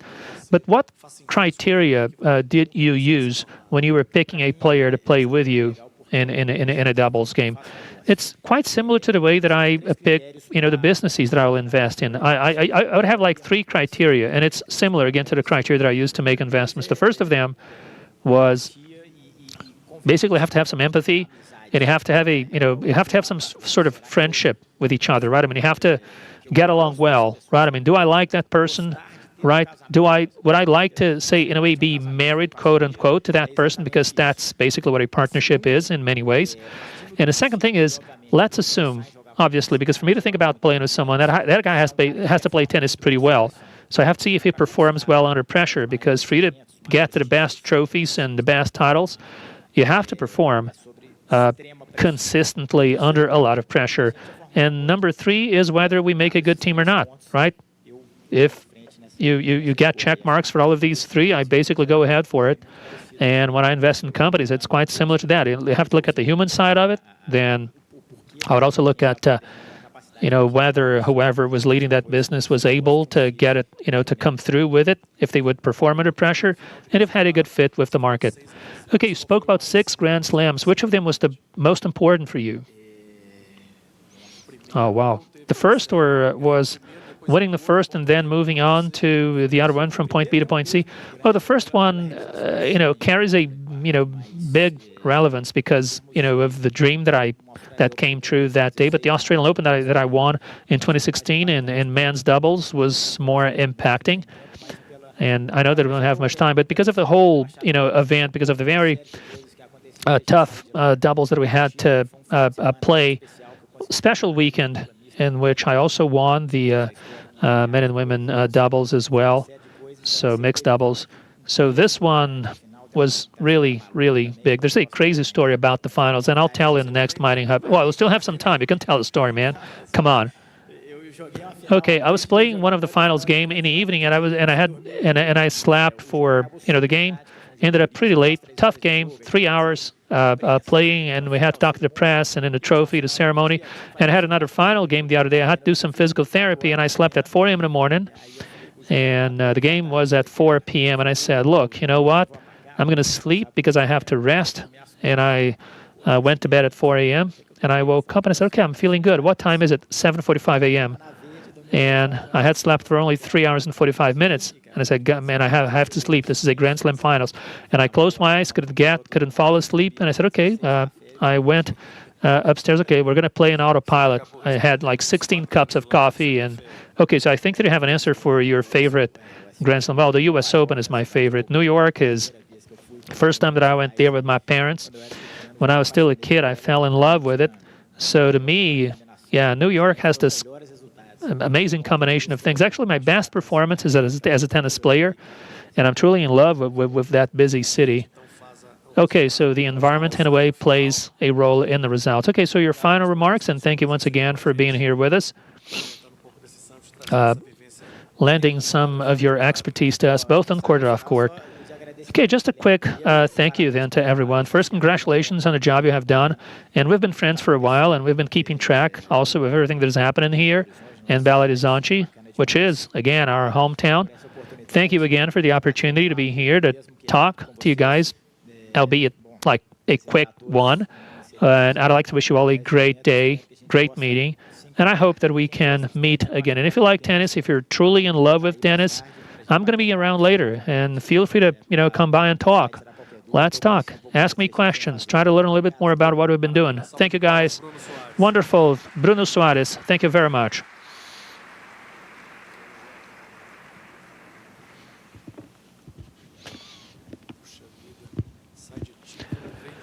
All right. Titles in, titles out. World champion, and they have to keep moving. And who's next? Look, you know what? We're going to have a bit of a chat now. The MIT has been a long-standing partner of ours, and they embarked on this journey. And so let me invite Fernando Arbache. He works as an independent education consultant with the MIT Professional Education. He's also the coordinator of impact processes in the technology and transformation process at MIT, a learning facilitator in culture awareness. Fernando is also an AI expert, and indeed he is, and also an enabler of innovation in Brazil and Latin America. So Fernando, I'm truly happy to have you with us today. The floor is yours. Take it away.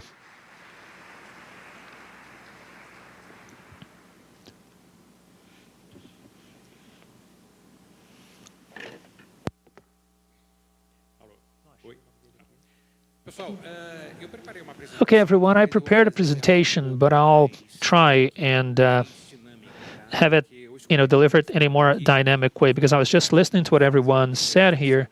But I'll do something different. I'll actually sit down, if that's okay, because I need to, get a little more organized to, talk about the stuff that people have been discussing here. So what matters the most here? Well, first, I'm going to talk a little about my background. I've been working now for 30 years with artificial intelligence, ever since, no one knew what artificial intelligence was.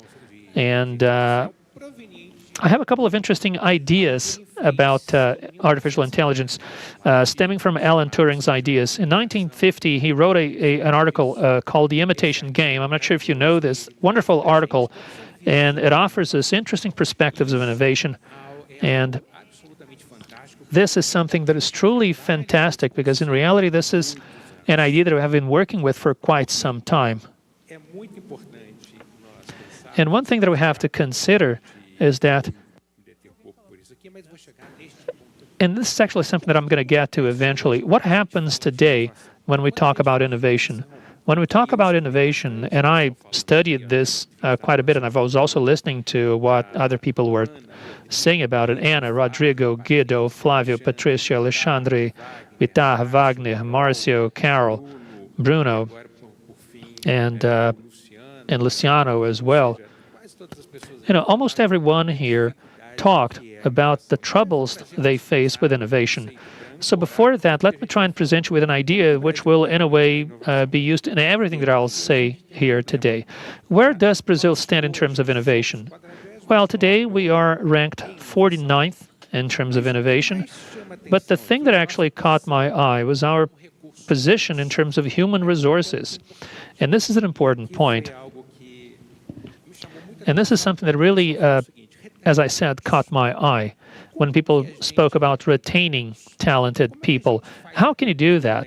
How can you actually instill a culture of innovation?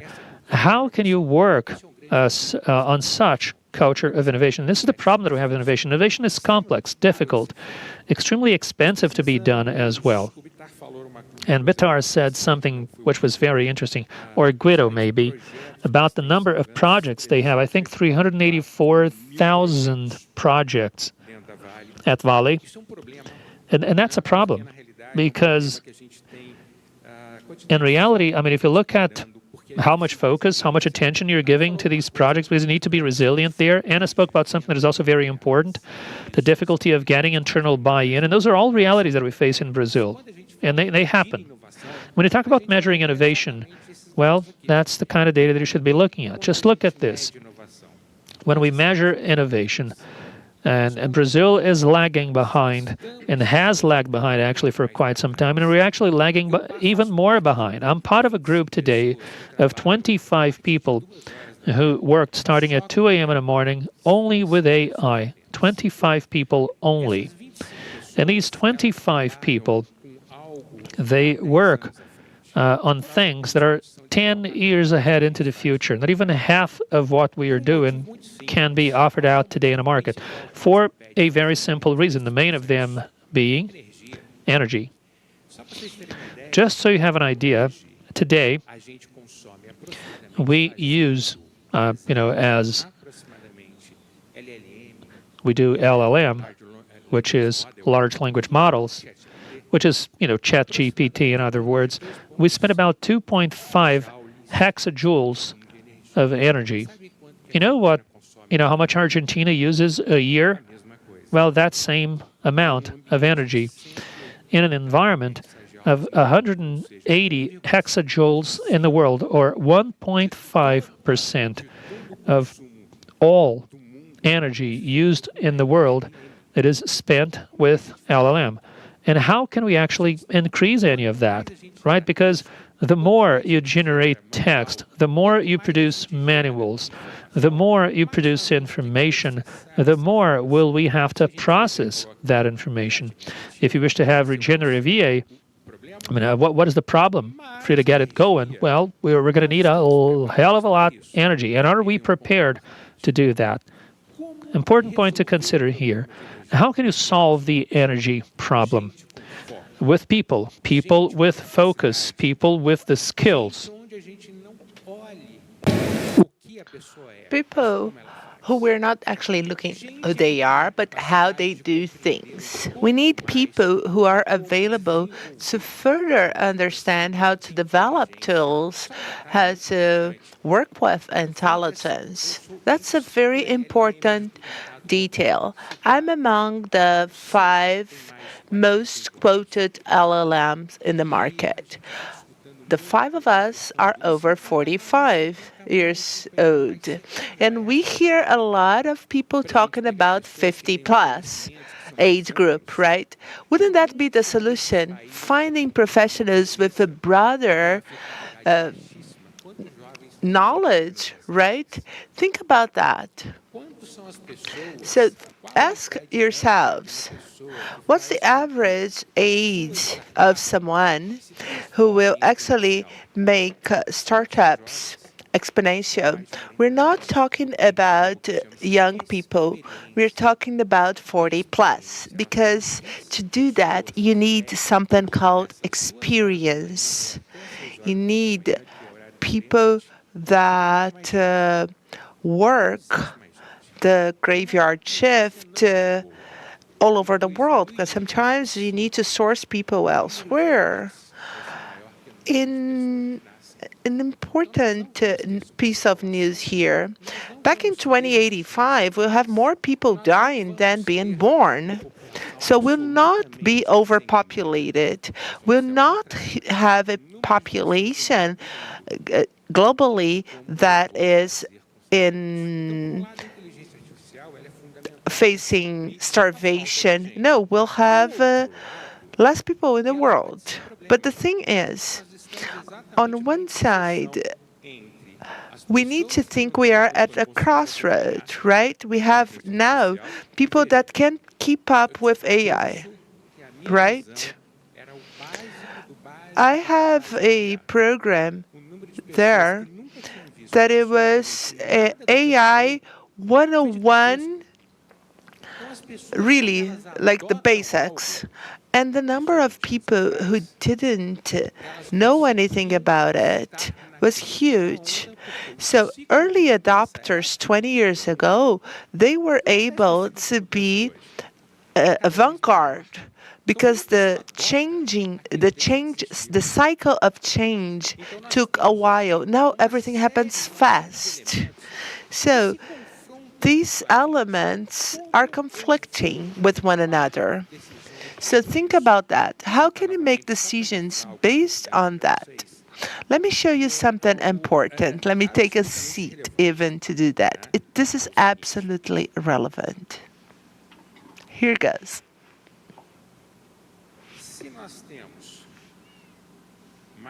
So, if we have more data, we'll need more LLM. In turn, we'll need more energy. And that would be the end of it. What happens is that today we cannot process all of that data. And there's another point that is key here. Why is energy consumption so high? This is so because we don't prioritize, we don't focus. So you have a lot of information using up a lot of energy. So how can you optimize that, right? One solution is to have people that are able to extract this information. And this is essential. And this is pretty much killing innovation. This is killing technology in Brazil. Let me recap some names here, some things that have been said recently. Fantastic quotes here. And it's about culture and the environment. Wagner mentioned that. Márcio, Carol. We talked about the environment, and Bruno talked about that as well. The right environment for innovation needs to be there. There's no innovation in which you have to keep trying to convince people all the time. So a very important detail for you to understand is prejudice. Prejudice in Brazil is extreme, especially for altists. I am a level 2 altist, right? For me, it was absolutely hard to live in society because society rejects 100% of disruptive innovations in the planet were done by autists. And we reject these innovation creators, and we reject them big time. There's even legislation now saying that we are indeed people, as autists are people. So we are number 49 in innovation, in the innovation ranking globally. And this is just wrong. We are among the 20 richest countries in the world. So why are we lagging so much behind? What's happening? This is a key point for us to assess. We need to ask ourselves, to which extent are we actually committed to innovations? Or do we want to be just early adopters? We want to use what's already ready.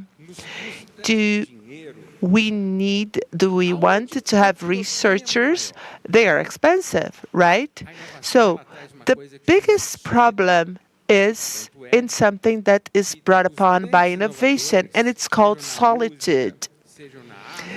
Big thinkers in music, art, or technology, whatever, haven't lived their whole course of their own lives. Think about the music genius. Apple, the symbol for Apple is a bitten apple. Do you know why? Well, it's because Alan Turing was gay, and he reduced by 14 million deaths. He reduced the time period of a war by 14 million people. He was condemned to chemical castration because he was gay. So he got an apple poisoned with cyanide and died. And Steve Jobs liked the symbol and used that as a logo for his brand. We'll talk about that later if you want. This is important. We need to ask ourselves, are we ready for creators? Creators is about ideas, and innovation is about ideas creating money, generating money, revenue.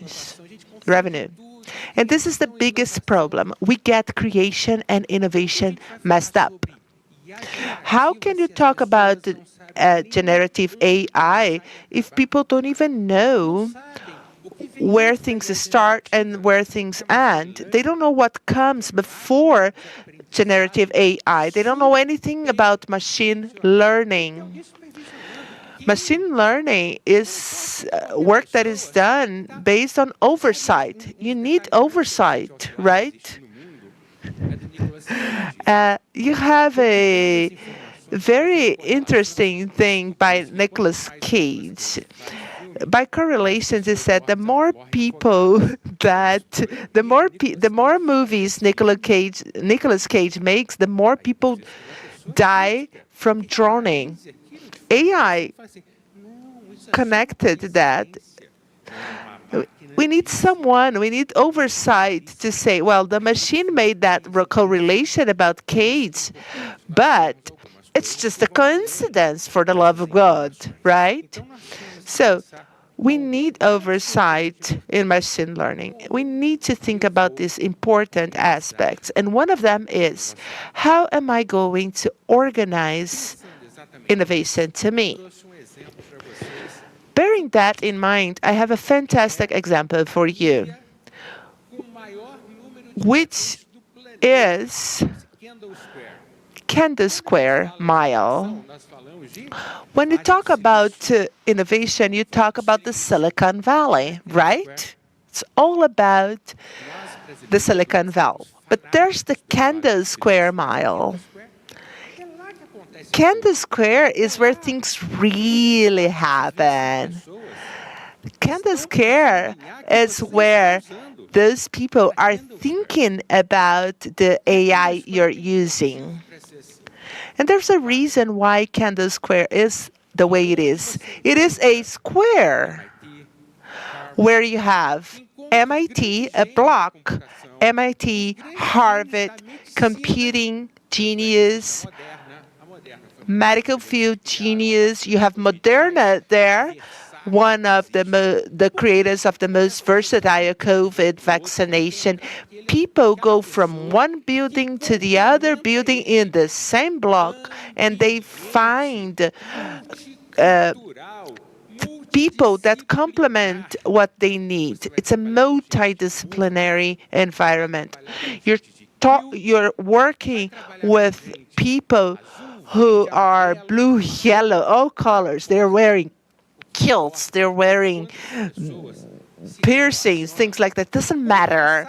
What matters is how much they relate to one another and how much they are aware of the importance they have.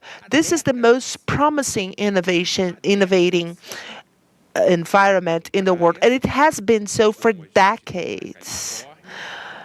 So there's no beach like in California. It's not hot. The winter is harsh, and it's not very charming, but it's absolutely fantastic. So Kendall Square is an environment that truly works, and we need to think about that. I have 3 minutes. I'll try to be brief. But I've been working with MIT for 12 years.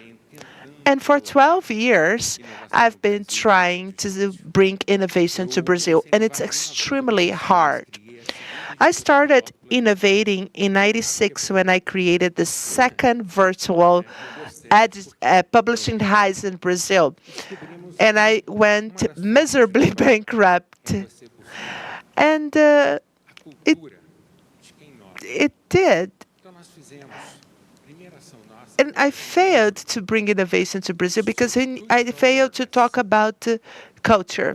So the first thing we did after my bankruptcy is to publish a book on cultural awareness. So how do the most innovative countries in the world think? So we have it in several languages, Portuguese, English, Spanish.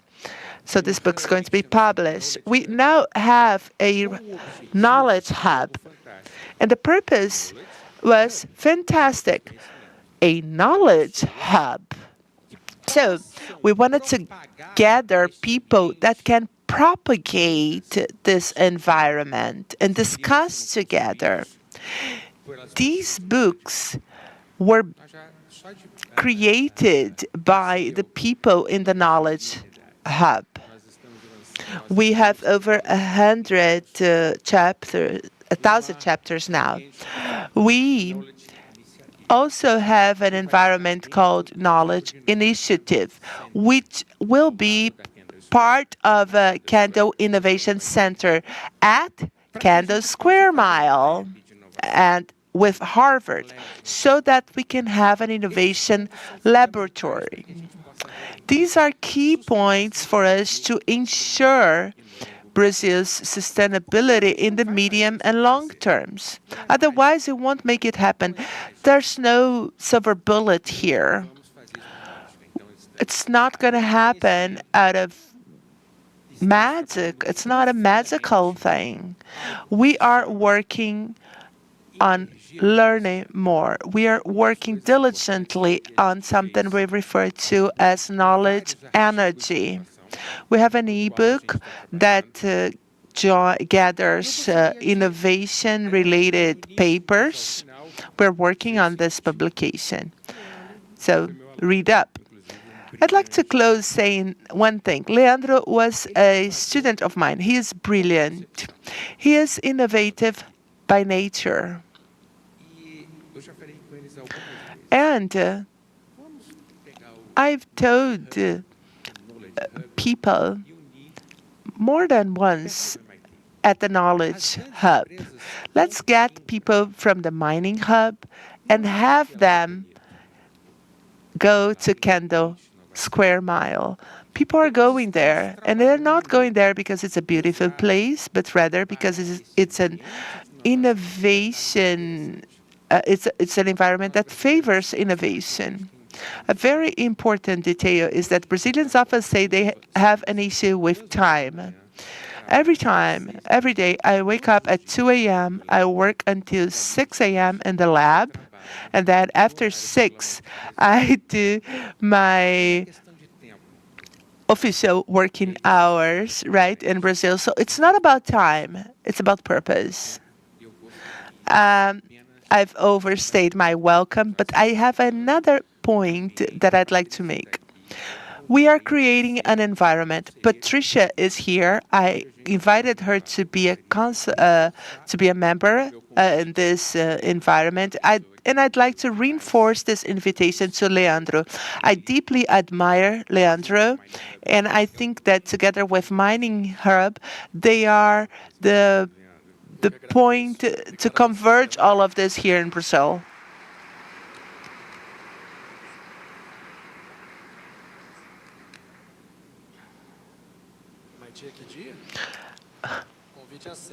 I have accepted the invitation already. The book will be launched in July this year. We have some missions planned for September. We have major missions to get to know these environments, and we start in September. The book will be launched in July at MIT at the Cambridge Innovation Center. Minas, please do make believe the Mining Hub is your home too. Let's do it. Let's make it happen. Okay, thank you so much for the invitation. A hand of applause to Fernando now. Thank you. Well, we're going to break for coffee now. And I do have some agreements that I'd like to do. 30 minutes. We know it's important to stretch your legs, do some networking. Outside, you have refreshments and everything. But in this venue, inside, no food, no drinks. So let's respect this venue here, such an important one. So it's 3:58, so we'll be back at 4:28 on the dot. Enjoy the food and refreshments.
Futuro. Antecipação do amanhã. Força motriz da inovação. Mas inovar não é apenas inventar novas máquinas, é também formar novas pessoas. Pessoas que se incluam na equação da transformação. Por aqui, fomentamos a diversidade para impulsionar a evolução da cultura do setor mineral. Garimpar novos caminhos e fazer um chamado à reconexão de gente, de cientistas, pensadores, trabalhadores. Puxamos uma cadeira na mesa e um lugar de fala nesse debate para pensar uma mineração mais sustentável, inclusiva e responsável. Não pelo ineditismo do que fazemos, e sim porque somos uma comunidade influenciando o futuro do setor, pensando lado a lado com startups e criando ecossistemas de inovação. Afinal, o bem que fazemos sozinhos se faz ainda melhor quando estamos juntos. Este é o nosso chamado para o futuro. Esse é o Mining Hub.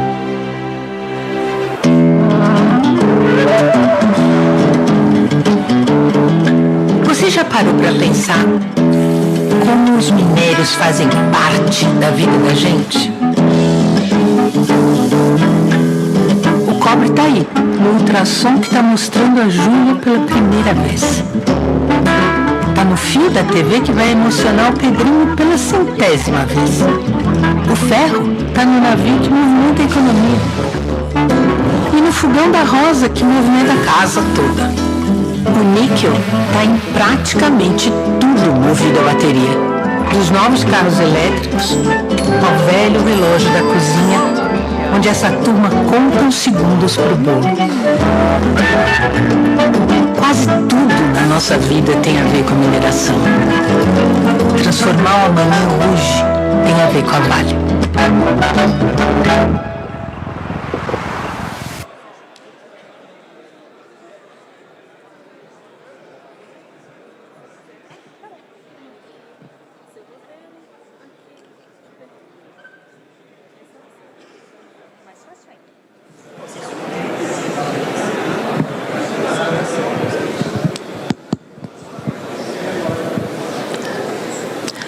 Boa tarde, pessoal.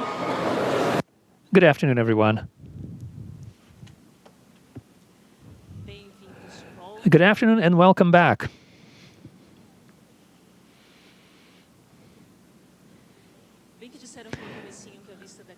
Okay, somebody said at the start of the meeting that the view from here was spectacular, and yes, it is. Okay, we have a new hostess. Leandro decided to retire, and he will try a new career as a reporter. Anyhow, good afternoon, everyone. My name is Elena Almeida, and I'm with EY Latin America, work with sustainability. I'm going to be moderating the next panel. The purpose of this panel is to talk about innovation and sustainability and how to innovate in matters related to sustainability and how that can generate a positive impact on the lives of people and the communities where we operate, our companies, and the planet. But before we go there to the panel, let me invite Paul Mitchell. He's our global lead for mining and metals. He came from Australia to talk to us a little bit about what he has seen in matters of innovation and sustainability in our industry. So, Paul. The floor is yours.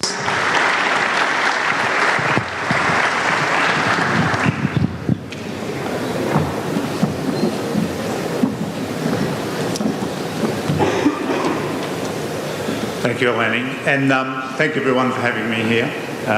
Particularly like to thank the Mining Hub and Leandro. I've been to Belo more times this year than I've been to Perth, so I feel like I'm getting a little bit local. Apologies, this one's going to be in English, but I assure you the panel won't be, other than my contribution, so apologies for that in advance. What I thought I'd do is set the scene by having a little talk about innovation and the impact that sustainability is having on innovation. I usually like to start these by setting the scene and talking about the state of the mining industry. I think we can all be extremely positive about not just the short term but the medium term for our industry, and particularly for iron ore. One of the things that disappoints me constantly is countries release critical minerals lists, but they never include iron ore. the mineral that's critical to infrastructure, the mineral that is going to make the energy transition start. And so I think, you know, when we sit back and we look and we deal with the small falls in price like we've had this week, we shouldn't panic. The outlook looks extremely positive. The China property market will pick up, demand will increase, and I think we'll look very positive in terms of what's there. So I'm very hopeful about the next couple of years. It's always a fool who predicts property prices to maintain themselves for many years, but I like to think that we'll be extremely positive. Look, we've seen this before. The thing we've noticed over the last couple of years is the risks and opportunities that are prominent have changed significantly. So we've run this report now for 17 years, and for the first 10 years of the report, you could pretty much pick which risks and opportunities were going to top the list by looking at commodity prices. So when commodity prices were really strong, the risks that came out were things like resource nationalism, they were workforce because we were struggling to get enough people. When commodity prices were really low, it was risks like costs, productivity, those sort of things that came through. That started to change about 5 years ago. Licence to operate became the top risk. And for the last 3 years in a row, we've seen ESG be the top risk on that list. Okay. Let me hold that. That might make it easier for everyone. So yes, for the last 5 years, we've seen ESG be the top risk that we've had there. The other consistent risk that we've had on there for the last 10 years now has been innovation. Whether that's digital innovation or whether that's other innovations around the way that we operate, the way that our business models work, and the way that the industry is preparing for the future. We've seen this really significant change. So we've moved away from just being an industry that is dependent on commodity prices to fix what our agenda is going to be for that short term.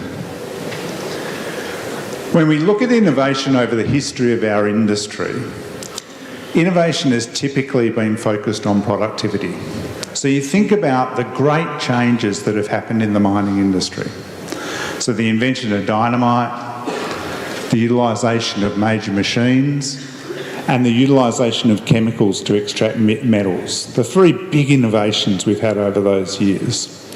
They were all about driving better productivity. They were all to maintain the future of the industry. If we hadn't been so successful in utilising those innovations, mining would have died many, many years ago.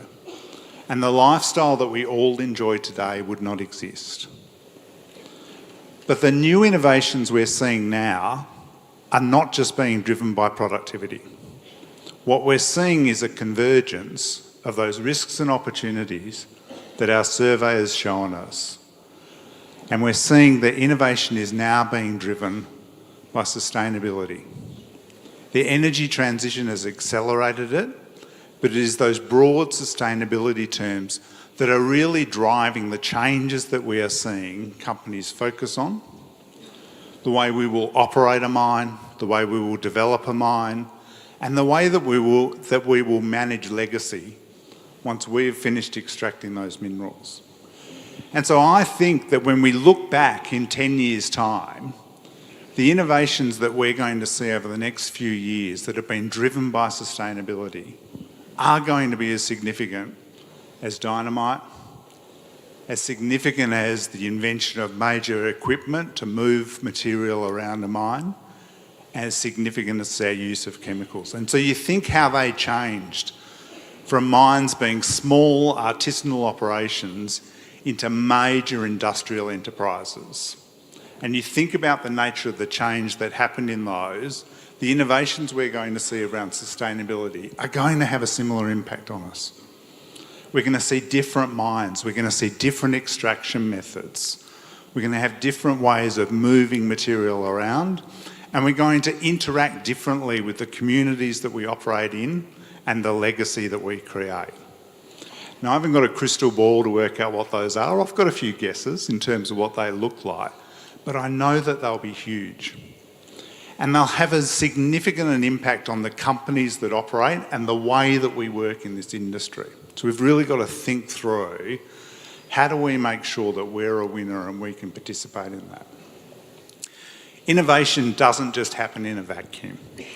Innovation happens for those that are purposeful about it and those that try and those that focus on developing. The odd invention happens by chance, but the inventions that truly change the way the world operates and our way of life are those that are developed through purpose, through innovation, through grit, and through change.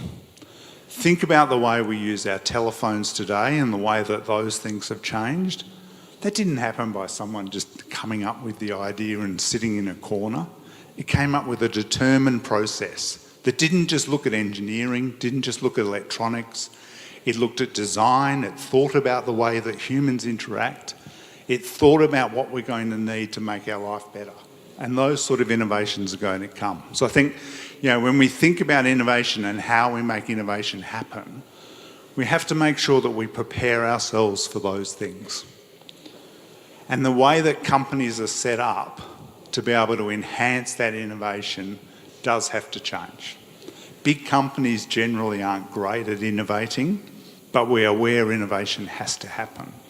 And so by setting up and being purposeful about the way we do those, we can be successful in terms of what's there, but we can also adopt those technologies. We can adopt those technologies, we can change the way that we work, our operating models, the way we interact with our people, the way we think about who do we exist for, why is this mining company here and who are our stakeholders. Those sort of things are going to be really important. And if we do that and we're open to those things, then innovation will come as we sort of work on. So I think, it's responsible on all of us to think about what is our role in driving this innovation? What's the ecosystem that we're going to use that is going to ensure that we're successful as those things happen? And I think if we sit in a box and we just sort of think about these things, if we create silos, that isn't going to happen. As I said, we talked about before,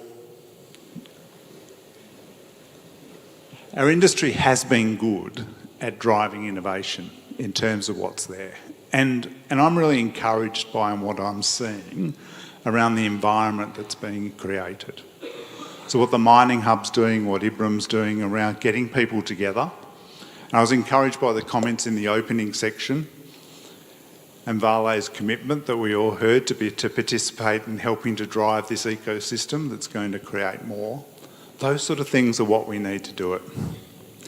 Other major associations have helped drive the sorts of innovations that are going to see big changes in our model.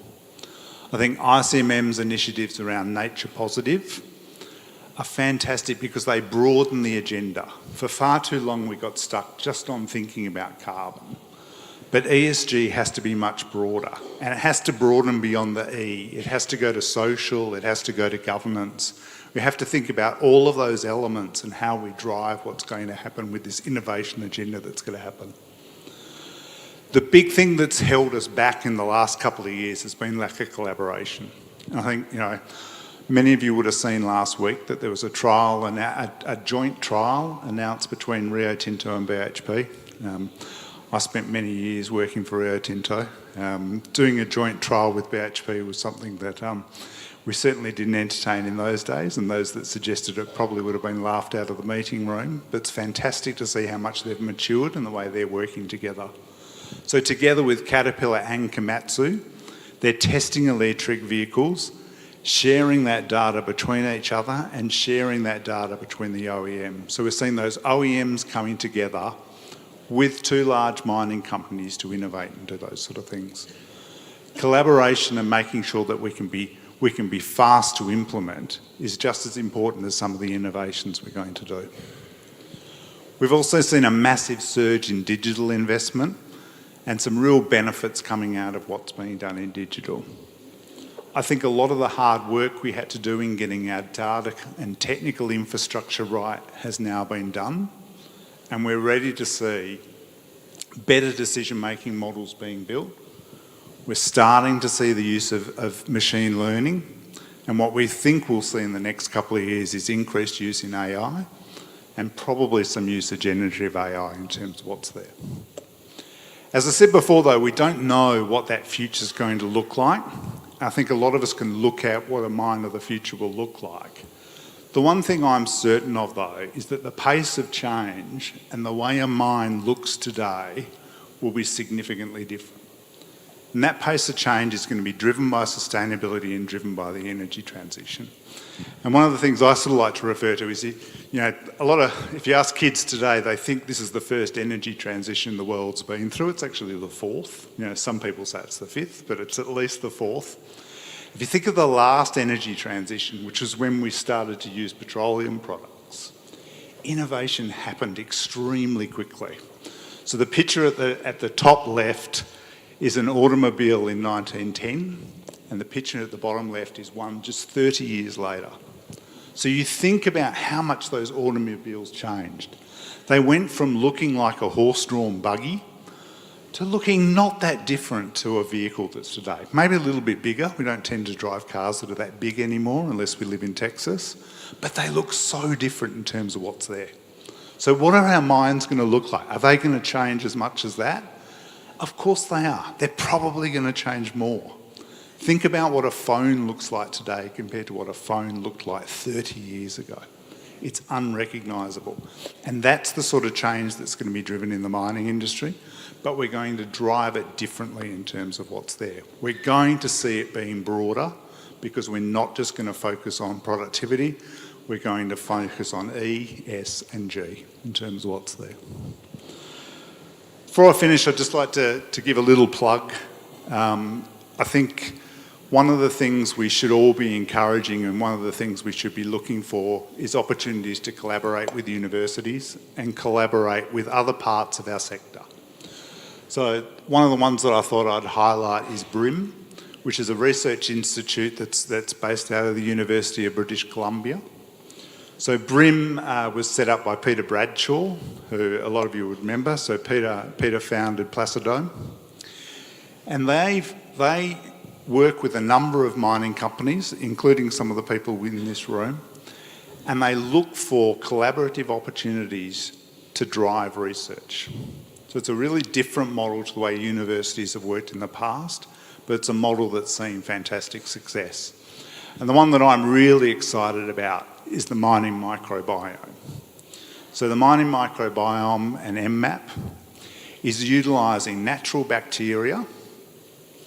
They then take a DNA map of that and they are able to multiply those bacteria and work out applications for them. From the calcification of tailings so that they can drive and we can use them stable, to the extraction of metals.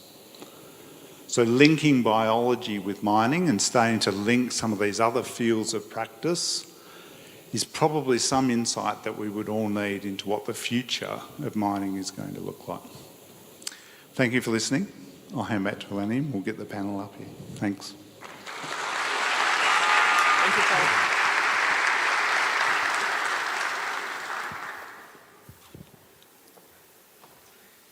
Thank you, Paul. Muito obrigado, Paul. Como o Paul comentou, inovação em mining, em qualquer outro setor, não acontece da noite para o dia.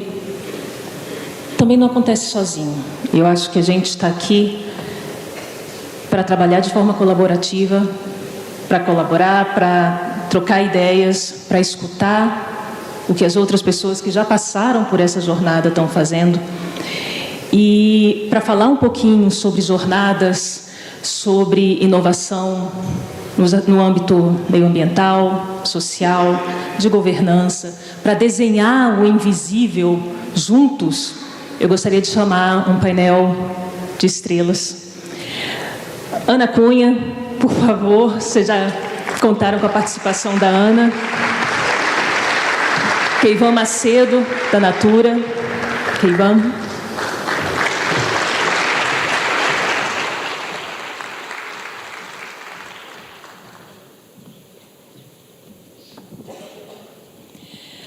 Próximo.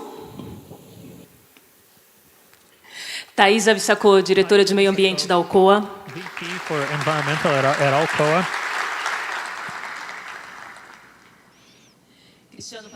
Cristiano Pereiras, VP for Corporate and Sustainability Affairs at Mineração Morro do IP.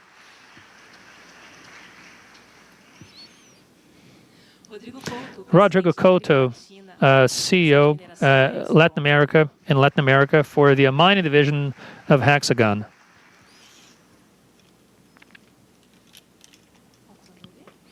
Are we missing someone? I guess not. Okay, no, but you can take your pick. Okay, good afternoon, everyone, and thank you very much for being here with us today. I'm going to ask for some help so that we can get this tablet going, because, yeah, we need a password, apparently. I left that seat in the middle for you. Yeah, maybe I should be there, right? Yeah, instead of having to turn around. Okay, guys, so it's meant to be interactive. The idea behind this panel is that we're going to talk a little about environment, obviously social and governance as well, ESG. And as soon as you got here, I think that you received this booklet, and in this booklet, there's a QR code. And let me then ask you, if you haven't scanned it yet, if you haven't sent questions in yet, if you could please use that QR code to send questions in to our speakers. We're going to have a round of Q&A, but more towards the end, we're going to open some room for questions from the audience so that you can actually have your questions answered by the panelists. So send those questions in. As soon as I have that tablet in my hand, I'll be able to read your questions, and I hope that we'll have time enough to address many of them. Okay, so we're going to start with the environment. I think that the climate change and the way the market has responded by more regulations and additional reporting requirements to see the focus that has been given in innovation in the environment speaks in a way to the need to change, stemming from regulatory updates that we have seen here in Brazil. It's been a few years that this has intensified, and I'd like to hear a little bit from you, Thaisa. What is your view on the new and upcoming regulatory requirements in your company, a company that is actually present in many different regions in Brazil? You also have operations outside of Brazil. So what is it like to create a culture of innovation and coordinate the development of innovative solutions in such a large and plural organization as Alcoa?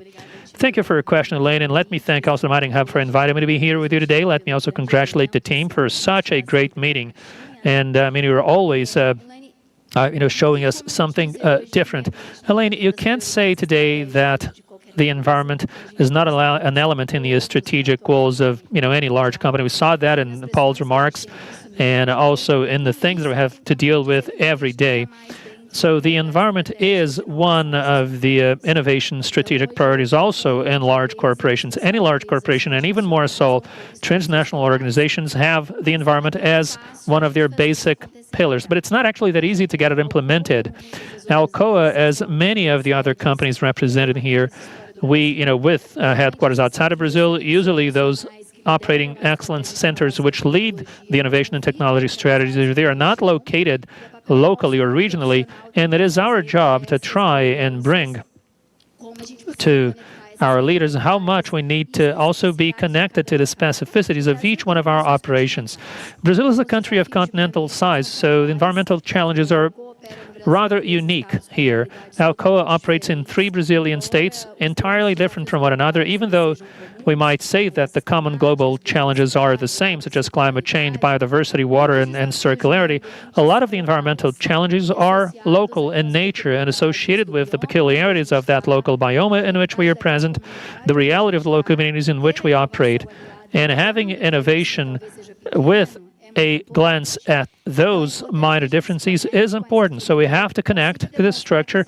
We must be able to show that these challenges exist and that they are of the essence for us to keep our operating licenses and even our social license to operate. But we should also bring some innovation into the environment as well. At Alcoa, we'll launch something which to some might sound kind of a wacky idea, but anyhow, it's all about bringing someone in with a more innovative perspective into our environmental team. So in my department today, I have a person whose focus is solely looking at innovation and technology for environmental subjects. We're starting small, but this person connects to innovation hubs more closely.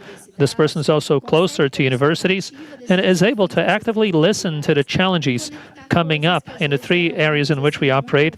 And this person is beginning now to connect the dots of things which we were simply unable to see in the past.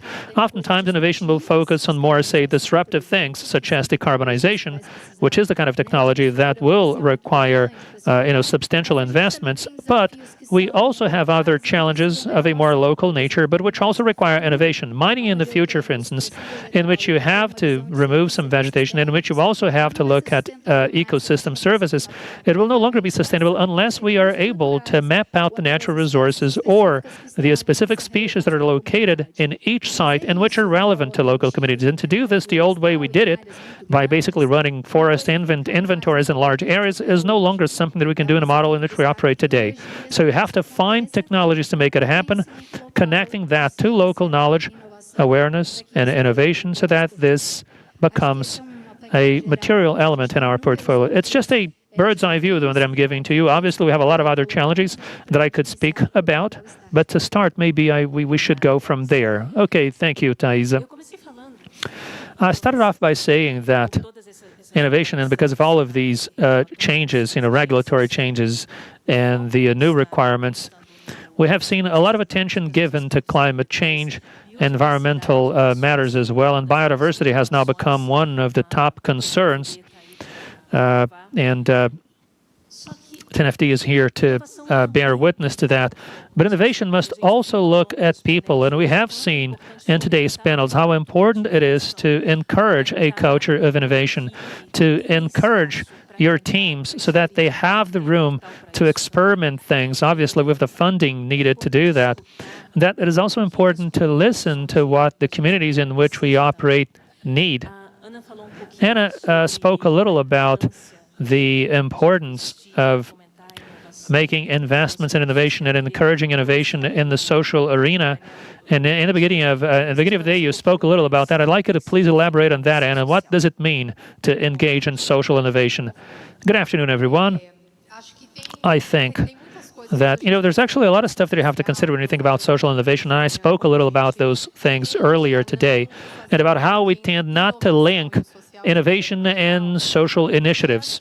Not at least that naturally, because I think that we tend to forget that point that you brought up, which is a valid point, because in the center of it all, what you have is people. We talk about ESG, and I always say that to me, in very simplistic terms, what is ESG? It's all about improving people's lives.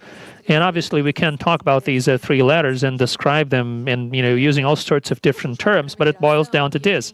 When you look at mining and we look at social initiatives, for those of us who have been working in mining for, a longer period of time, you will realize that this subject and the departments that deal with external stakeholders, they've always been in the periphery of our organizations. 20 years ago, those were like small teams which were usually left on some, dark corner doing their job. This has changed quite dramatically. I mean, if you look at the presentation that was just delivered here by Paul, you see that the social license to operate, the report from the EY always includes it. EY always includes it as one of the top 5 risks. It's no longer in the periphery of our business. It's in the very center of it and has to be treated, therefore, with the proper care. But I have a comment to make, although, about that.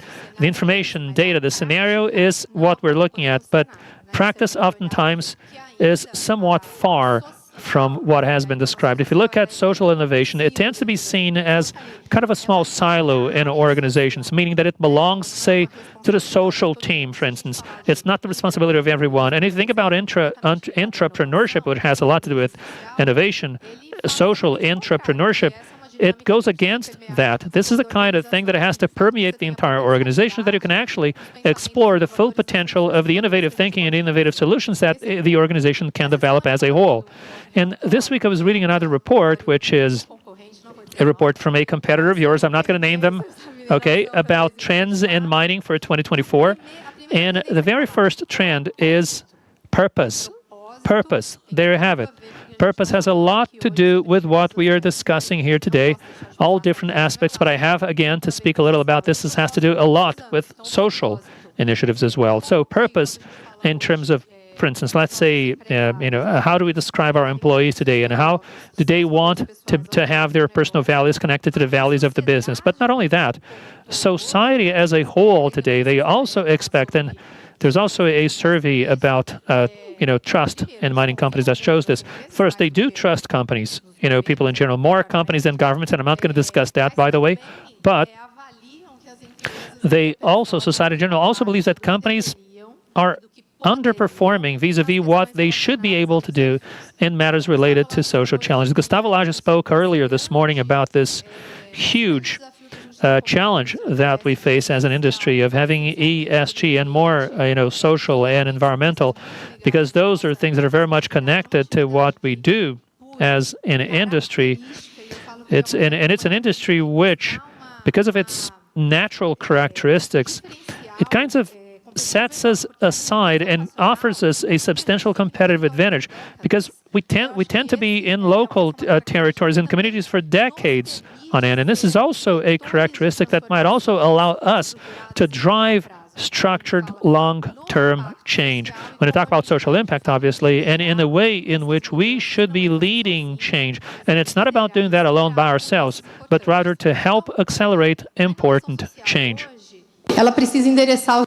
So currently, social innovation needs to face the global challenges we have. Famine, poverty, access to potable water, and things like that. These things need to be addressed. And we need to use the financial resources we have, but also the knowledge resources we have in mining. So back to what I said in the beginning, when mining notices that they need to do things differently now, that they need to address these issues differently now, and we have been doing so. We have still a very large path to pave. We need to ask ourselves if we have been addressing all the issues that are posed. I think we can always do more. Another question we must ask ourselves is, are we moving forward, but are we leaving anyone behind? Because in ESG, everyone needs to move forward together. So we need to use our capability of changing to do that. Our nature is to transform realities, and there's a lot of potential to that. I am about to close my remarks here, but I'd like to challenge you with a question. There's something that comes before innovation, but there is diversity. It's a beautiful venue here, but it's not a diverse one. What brought us here today will not drive us or give us the guidance we need for the challenges we have ahead of us. We need that driver.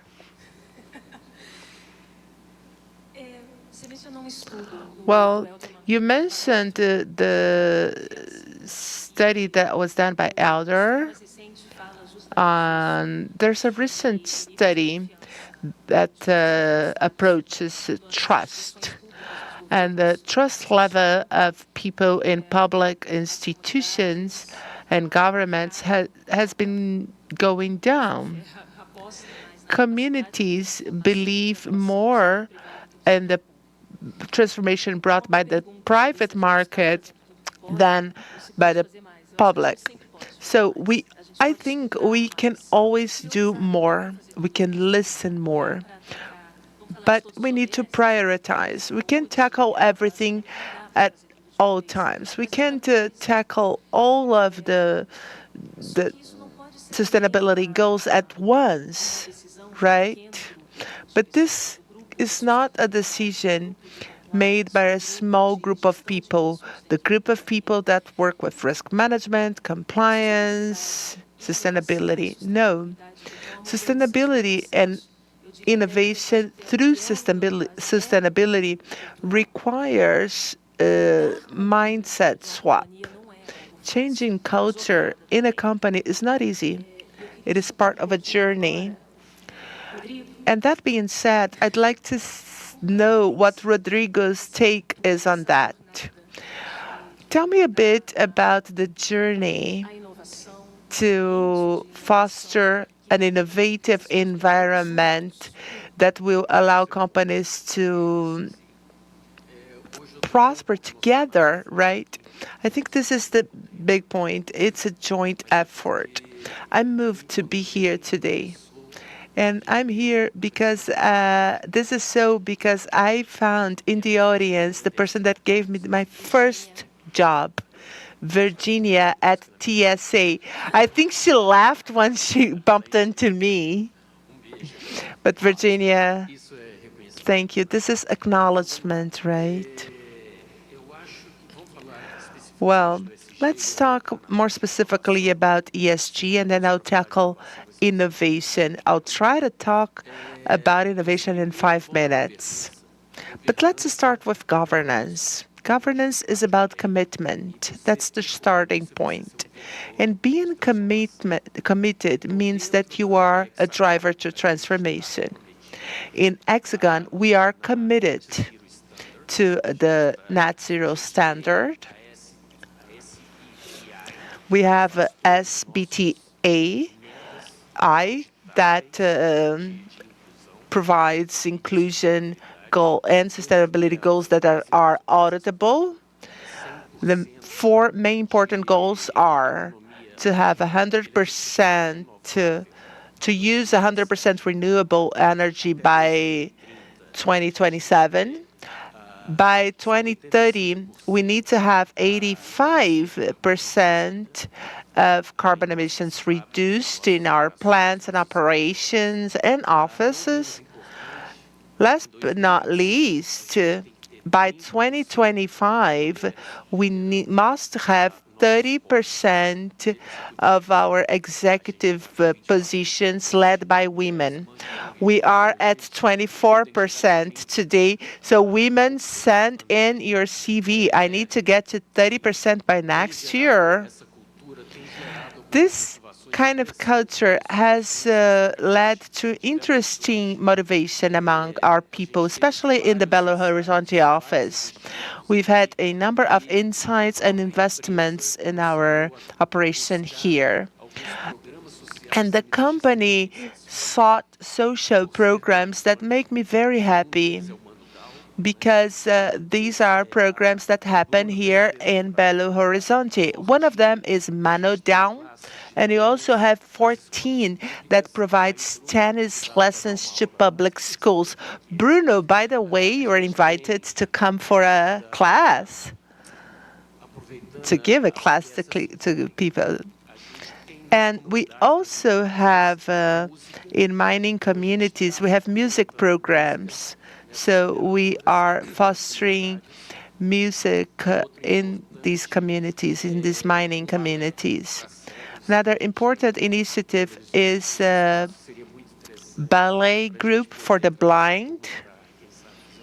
So I'd love to have them perform to you. I'm very proud of these programs and having innovation targeting the social areas. Now, innovation. In mining, more specifically, when you talk about dam management, fleet control, I believe that our biggest challenge is to simplify innovation. I believe technology needs to be simple, otherwise there's no buy-in. We have a number of programs in Brazil that encourage lean cabs, right? and it's about operational simplicity, pretty much. So pretty much you have all the features in a single screen, in a single computer screen. So you can control fleet, fatigue. You can use AI to provide a number of controls, and we have great examples of that. Now, for the environment, social environment pillar, we have a solution created jointly with MIT and a Swedish and American team called Green Code. So the Green Code is a satellite analysis of a degraded area, forest, a green area, and we can use technology to digitize the entire ecosystem. We create a green cube that specifies the quality level of your rehabilitation programs, your mine closure programs, and things like this. It uses actual data to check the quality of the cube generated, and the cube itself is going to be traded in the carbon credit market. We have a great example in Costa Rica of the use of Green Cube. We had 100 square kilometers of rainforest that were digitized. So, and you can digitize 3D, but you can also have a record of all species, plant species, and things like that. So in Costa Rica, we have 127 million green cubes that can be traded. There's another example in the Bahamas. You have the blue carbon for algae in the ocean. We had to even site sensors in sharks. We have over 1,000 kilometers lengthwise of digitized area, up to 30 meters in depth in the ocean. So you can control the entire carbon cycle in this app. These are quite interesting examples. I'd like to detail them, although I don't have time for that. And I'd be happy to address any questions you might have on the programs I mentioned. Thank you, Rodrigo. There are so many examples, and I'm sure that all companies here do have their own examples and innovation initiatives. But I believe that the biggest challenge is how to find the way into innovation within companies. Who is the owner of innovation, or who is responsible for innovation? Luciano? Well, there's an article in the Valor Econômico paper that mentions 44 ways of doing nothing. This is a corporate culture. So you might be studying something, you have an idea, you bring it to the company, they have no time, no interest, no money. So there are 44 ways to do nothing. There are 44 and more ways not to move good ideas forward. So when you think about the challenges in mining, think about a plant general manager. His boots are dirty, lots of complex things in operations to decide on, and then you have a room of people having coffee, playing soccer, relaxing. This GM most likely doesn't know where all of that is going to take you. But the thing is, more than diversity, we need people that bring different perspectives in. We need to have different perspectives and different takes on things. So changing this is a great opportunity we have to change mindset within companies. But in order to do this, the board need to have the ESG agenda on their radar in a very clear way. And the company CEOs need to buy in, and I'm talking about true buy-in here. Rodrigo, you just mentioned that Mining Hub is going through a transitioning phase now, more towards a strategy. I see this here. We have a number of CEOs in the audience here. I couldn't name them all, but we are all here to think about innovation and the future of our businesses. So it's very important for C-levels to buy in, to show their appreciation to innovations, because innovation can't be just an it thing, right? We need innovation to be directly connected to the CEO, needs to be cross-sectional within all departments in a company to make things happen. Paul mentioned something quite important in his presentation. First, innovation doesn't happen on its own. We need collaboration. Innovation doesn't happen in a vacuum. We can't create disruption out of nothing. We need an innovative culture to value Kaizens, continuous improvement processes. We need to have that as a part of our culture. Rafael Bitar mentioned that in Vale that's the case. You have projects in different areas that form a base of this pyramid. You have operational improvement, bringing results, bringing in resources that will allow investments in innovation in turn.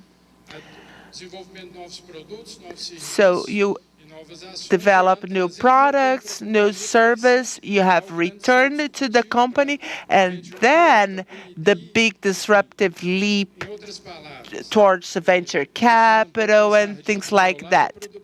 In other words, innovation is not a split run. It is a marathon, rather. It takes time, investment, and resilience so that things can eventually happen. Thank you, Luciano. So speaking of diversity, let's talk about something other than mining now. We're going to talk about Natura, which is a cosmetics company in Brazil. Let's see how Natura is doing that. When we think of Natura, the first thing that comes to my mind is a company that has been innovating for years and is already acknowledged by its culture, products, and sustainable supply chain, by active listening to communities. So tell us about this journey at Natura. Well, when we think about diversity, during the break, I felt I was the odd man out. You know, I'm from a cosmetics company, and I'm here in mining. But I was thinking about that. People think that it's important to create culture for innovation, but what does that really mean? Sometimes there are signs, behaviors that companies need to adopt. And that even includes the selection process. Because when you talk about diversity, what I can tell you is it's easier to select people that are the same. Because different takes more time, diverse takes more time. It's so hiring people that are the same, it's just easier. At Natura, we were doing a selective process analysis, and we needed roles for environmental engineers, you have food engineers. In our pool of professionals, we have anthropologists and other professions. So it is diverse. And this diverse backgrounds give us a more holistic take on things. But it's important for us to know how to place this responsibility really in each one of the departments, because national legislation, international legislations are quite demanding. And requests that come from our customers is very demanding. So sustainability as an area is not going to be able to detail things that need to be answered by a scientist, by an SME. Oftentimes, as a person that works with sustainability, I might have an idea of how a process goes on, but I don't know the details. I'm not a PhD in such matters. So how can we find and place accountability? How can people feel accountable to know that at the end of the day, they have to do it? So when you think about the difference in our sectors, in cosmetics, we're closer to consumers. And when we think about the low carbon economy, everybody will have to change. Everybody in this room consumes. So everybody needs to change habits. There are many, many disruptive solutions, but none of them can keep up with the current consumption standards we have. And Natura has woken up to that a while ago. So we have, for example, lotion refills that were launched by Natura back in the early 80s. And that was not done back then because of environmental aspects, but we were targeting client loyalty there. So we need to think about how to mobilize people towards a common purpose. No company will be able to do that without a product that is quality and without cost effectiveness. Now, mining is B2B, and you need to think about efficiency. And efficiency is what's going to impact the bottom line at the end of the day. There's a lot of food for thought, right? How long does it take for us to get to that level? Well, I have two words that define sustainability: coherence and consistency. When you think about culture, culture needs to be based on the walk the talk approach. We need to experience culture. So one thing that we started noticing was the priority behaviors. And one priority behavior that we observed for a while was that you can't just cut off people's dream right at the end, right? You have to listen to people, right? People need time to oil in the engine, so to speak, right? So you can't just cut. And we have these key behaviors that are focused on or prioritized every 2 years, and every now and then we take turns. And we sometimes we change 2 of these behaviors and we prioritize 2, but never the 4 of them. And it taking turns all the time. Well, I think we have 18 questions and no time. I think Leandro is going to take over as the moderator here. So I will try to merge all of the questions into a closing questions to Paul now, addressed to Paul. Wouldn't it be easier to work directly with communities, to raise awareness in communities? Are we going to be able to innovate in due time? And the same thing holds true for decarbonization. So, Paul, question to you.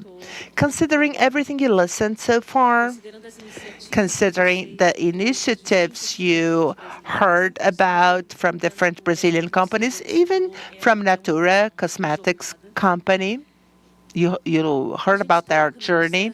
My question is, are we on the right track in Brazil, especially comparing to other global mining companies that you've seen in the past 2 decades? Are we on the right track? Are we doing things on good timing? How can we cause positive impact and sustainability in Brazil?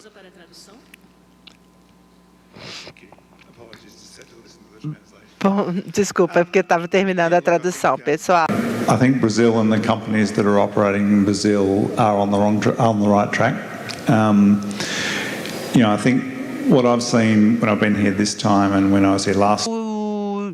Falo isso dessa visita aqui e também de visitas anteriores. O que eu digo é o seguinte: nós estamos pensando nesse ar de inovação e como as coisas têm que mudar.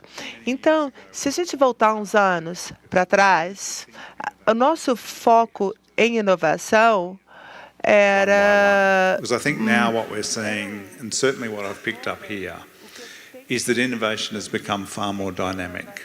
And it absolutely has to be. When innovation was just about productivity, it was easy.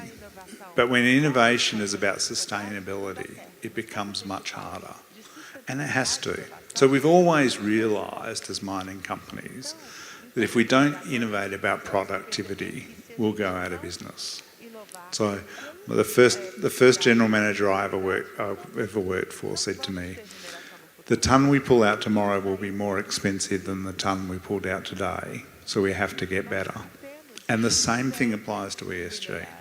If we don't keep getting better, if we don't keep adapting, if we don't realise that our community's views are going to change, they are going to increase. Don't think they're going to be the same as they are today. We are B2B, but our B2B customers have customers who are B2C. Their requirements are going to change. They're going to tell us to do different things, and we have to be dynamic. And so I think, what I've really liked hearing is the breadth of solutions that are being looked at and the acceptance that you have to be across multiple of those. Yes, you have to pick some winners and you have to have some focus to make sure you implement, but you can't do them linear and you have to be very adaptive in terms of what you're doing. So I think, I've been very pleased with what I've seen around agile innovation. I think that's where Brazil can win. So very pleased to hear that. Thank you, Paul. Obrigada a todos que enviaram as perguntas.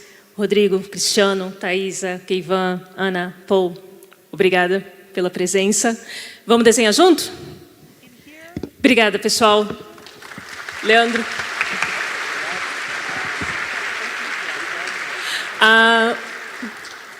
Meu último ato como hostess, pediram para avisar. As a hostess is that an announcement.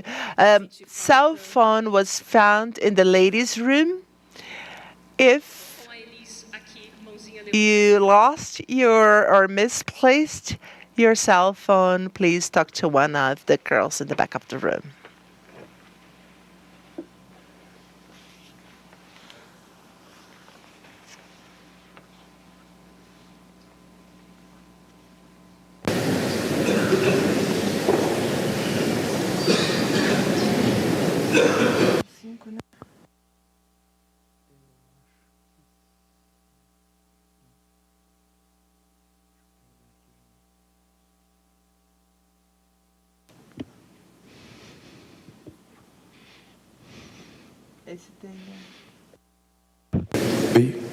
Bom, já passou tempo a abertura, então dá tempo de... Okay, I think I have some time here to improvise and pick up my tablet and find out where the script is. But anyhow, guys, let's move on with our mining summit. Let's now connect to another subject. And I think that most of the speakers who spoke here have talked about energy transition, which is the subject of this panel. We know how much this has becoming a pressing issue, and we know how the mining industry has positioned itself first as an industry that is trying to decarbonize completely, And we know how relevant we are in the strategies of other industries as well. So when we look at this subject, obviously it had to be discussed here, and innovation goes along with it. But I don't mean to take too much of your time, so let me now invite to the panel Alexandre Mello, VP for Associative and Climate Change Subjects at IBRAM. So Alexandre. Ruben Fernandez, CEO for Base Metals and Regional Director for the Americas at Anglo American. Ludmila Nascimento, Director for Energy and Decarbonization at Vale. Ozgi Gani Altai. Did I pronounce your name correctly? A director at the University of Chicago.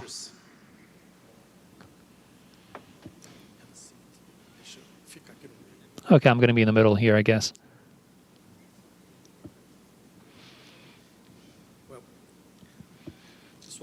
Okay, everyone.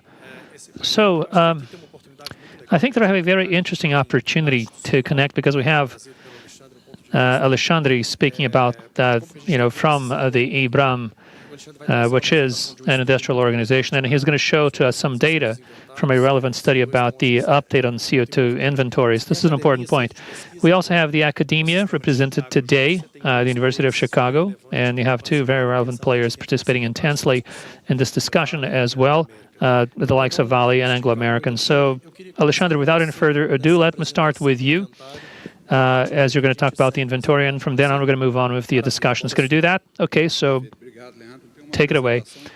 Yeah, I think if you could please show my slides, anyone. I think you're used to doing that, right, with your rock concerts. Okay, all right. First, let me say that we have finalized, we've actually published last week in Brasilia what we call the inventory of GHG emissions for the mining industry. And we looked at the data from 2022 because we started doing this last year in 2023, and we needed to have the final numbers for the production of minerals in Brazil, the ones that are published with the ANM, the Brazilian National Mining Agency. I'm going to go over some big numbers, and I'm going to make a few comments as well so that we can get the discussion going. Yeah, and I'll try and use some of what you say in the discussions as well. Okay, feel free to do that. Let me put my, glasses on. I know. Yeah, I mean, what is that? Is this a test? Like an eye test? Yeah. Too difficult for me. Yeah, maybe we should be wearing those VR goggles, right? Yeah, I guess I can do this from here, Liz. Thank you. Okay, so in this inventory, and let me actually backtrack a little. In 2008, that's when we ran the first inventory for the mining industry.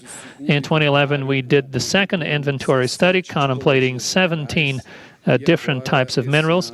And this year, we published, well, we're not calling it the third inventory. We're calling it the 2024 inventory, looking at data from 2022, simply because you cannot compare this to what we had in the past, because the energy matrix has changed in Brazil. The energy-related factors have changed. We had more respondents also in this latest survey, and it is much more, say, comprehensive and detailed as well than the previous editions. Yeah, please leave it there. Don't change my slides. So we had 42 companies participating in the survey, which are all members of the IBRAM. We had the Brazilian Association of Aluminum and also the Brazilian Association of Coal. And these companies together account for 50% of the ROM produced here in Brazil. The other 50%, the data was basically extrapolated based on their production data for 2022. As I said earlier, 27 different minerals were analyzed this time, or included actually in the survey this time. And we used the GHG protocol methodology, which I believe everyone here is acquainted with. It's been basically, the basic basis of everything. And in 2001, we started a project with the ISO. It was the Brazilian delegate for the ISO in the international meetings. and at which time I began writing up ISO 14064, which has to do with GHG inventories. And the GHG protocol existed back in 2001, and it was actually the basis of the job that we did later on. So we looked at Scope 1 emissions, direct emissions, Scope 2 emissions, which are the ones connected to the procurement of energy, Scope 3 emissions, which are indirect emissions, and this is actually the new item that we included this year. We were able to account for some of the Scope 3 emissions, Category 10, because Scope 3 has 15 categories. We looked at only Category 10, which is the one related to the processing of products. Here I have the list of participating companies, and let me, by the way, thank all of you for doing this. This is not an easy thing to do. It's not actually that easy to collect so much data. So let me thank all the companies who sent data in, which allowed us to ultimately complete our inventory. Companies and associations, by the way. And I have a couple of interesting numbers to share with you.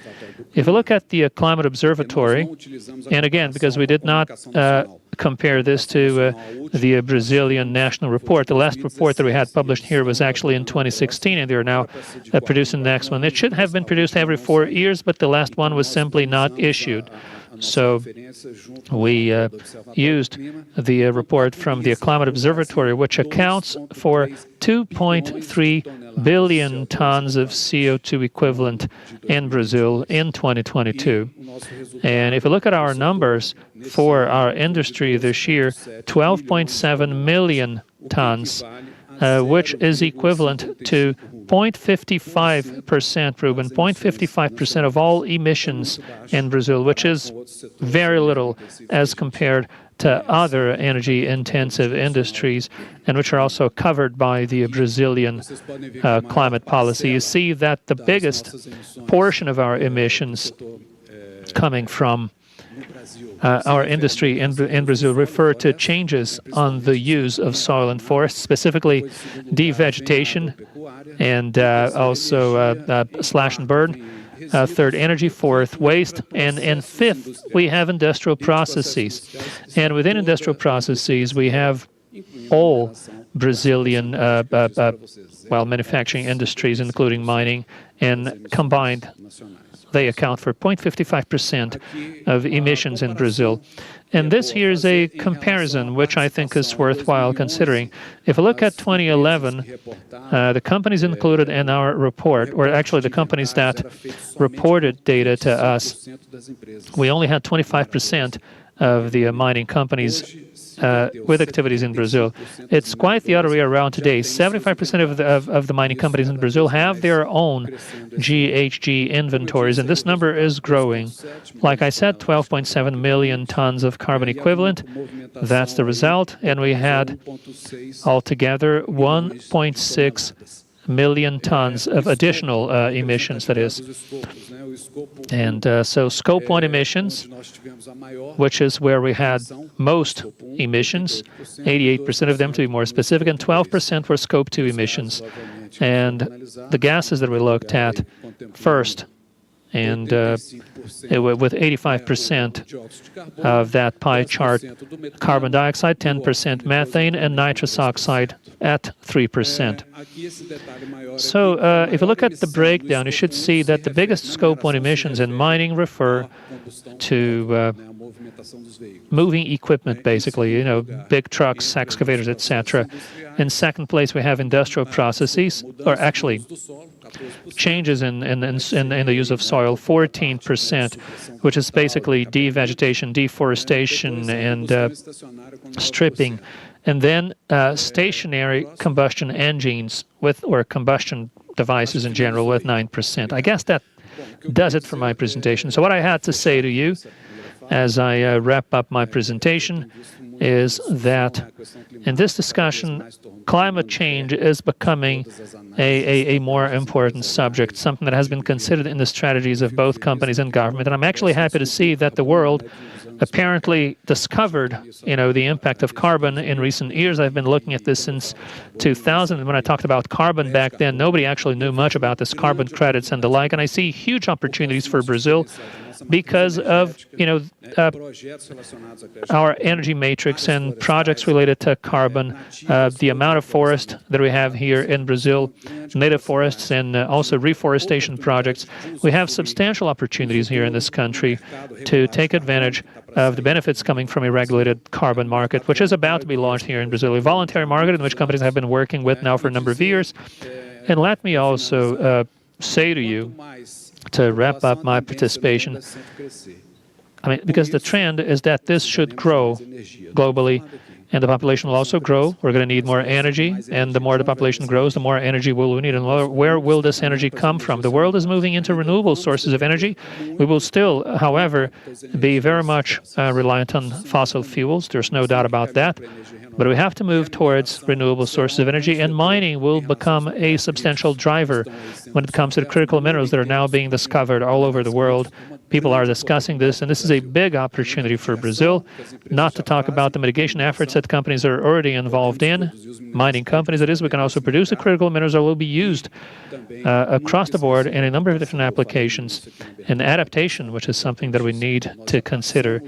We have moved beyond the 1.5 degrees that the IPCC had established. According to some experts, we're actually getting to an increase in temperature of 1.6 to 1.7, so we have to work on both adaptation and mitigation efforts. Thank you, Alexandre. So this report, the survey, is it publicly available? Yes, it is. On the IBRAM website, you can download it from there, the whole inventory survey. And it's actually the first step of something bigger that we mean to build. We have our mining decarbonization project in partnership with the Mining Hub, plus another 11 big mining companies.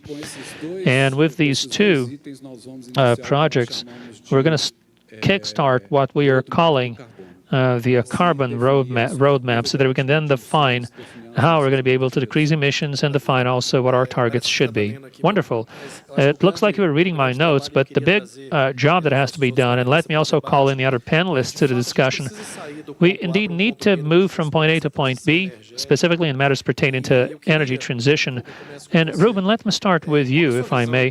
What are your views relative to the needs and the difficulties, speaking about how mining should be in the forefront of these discussions? And thank you for being here again.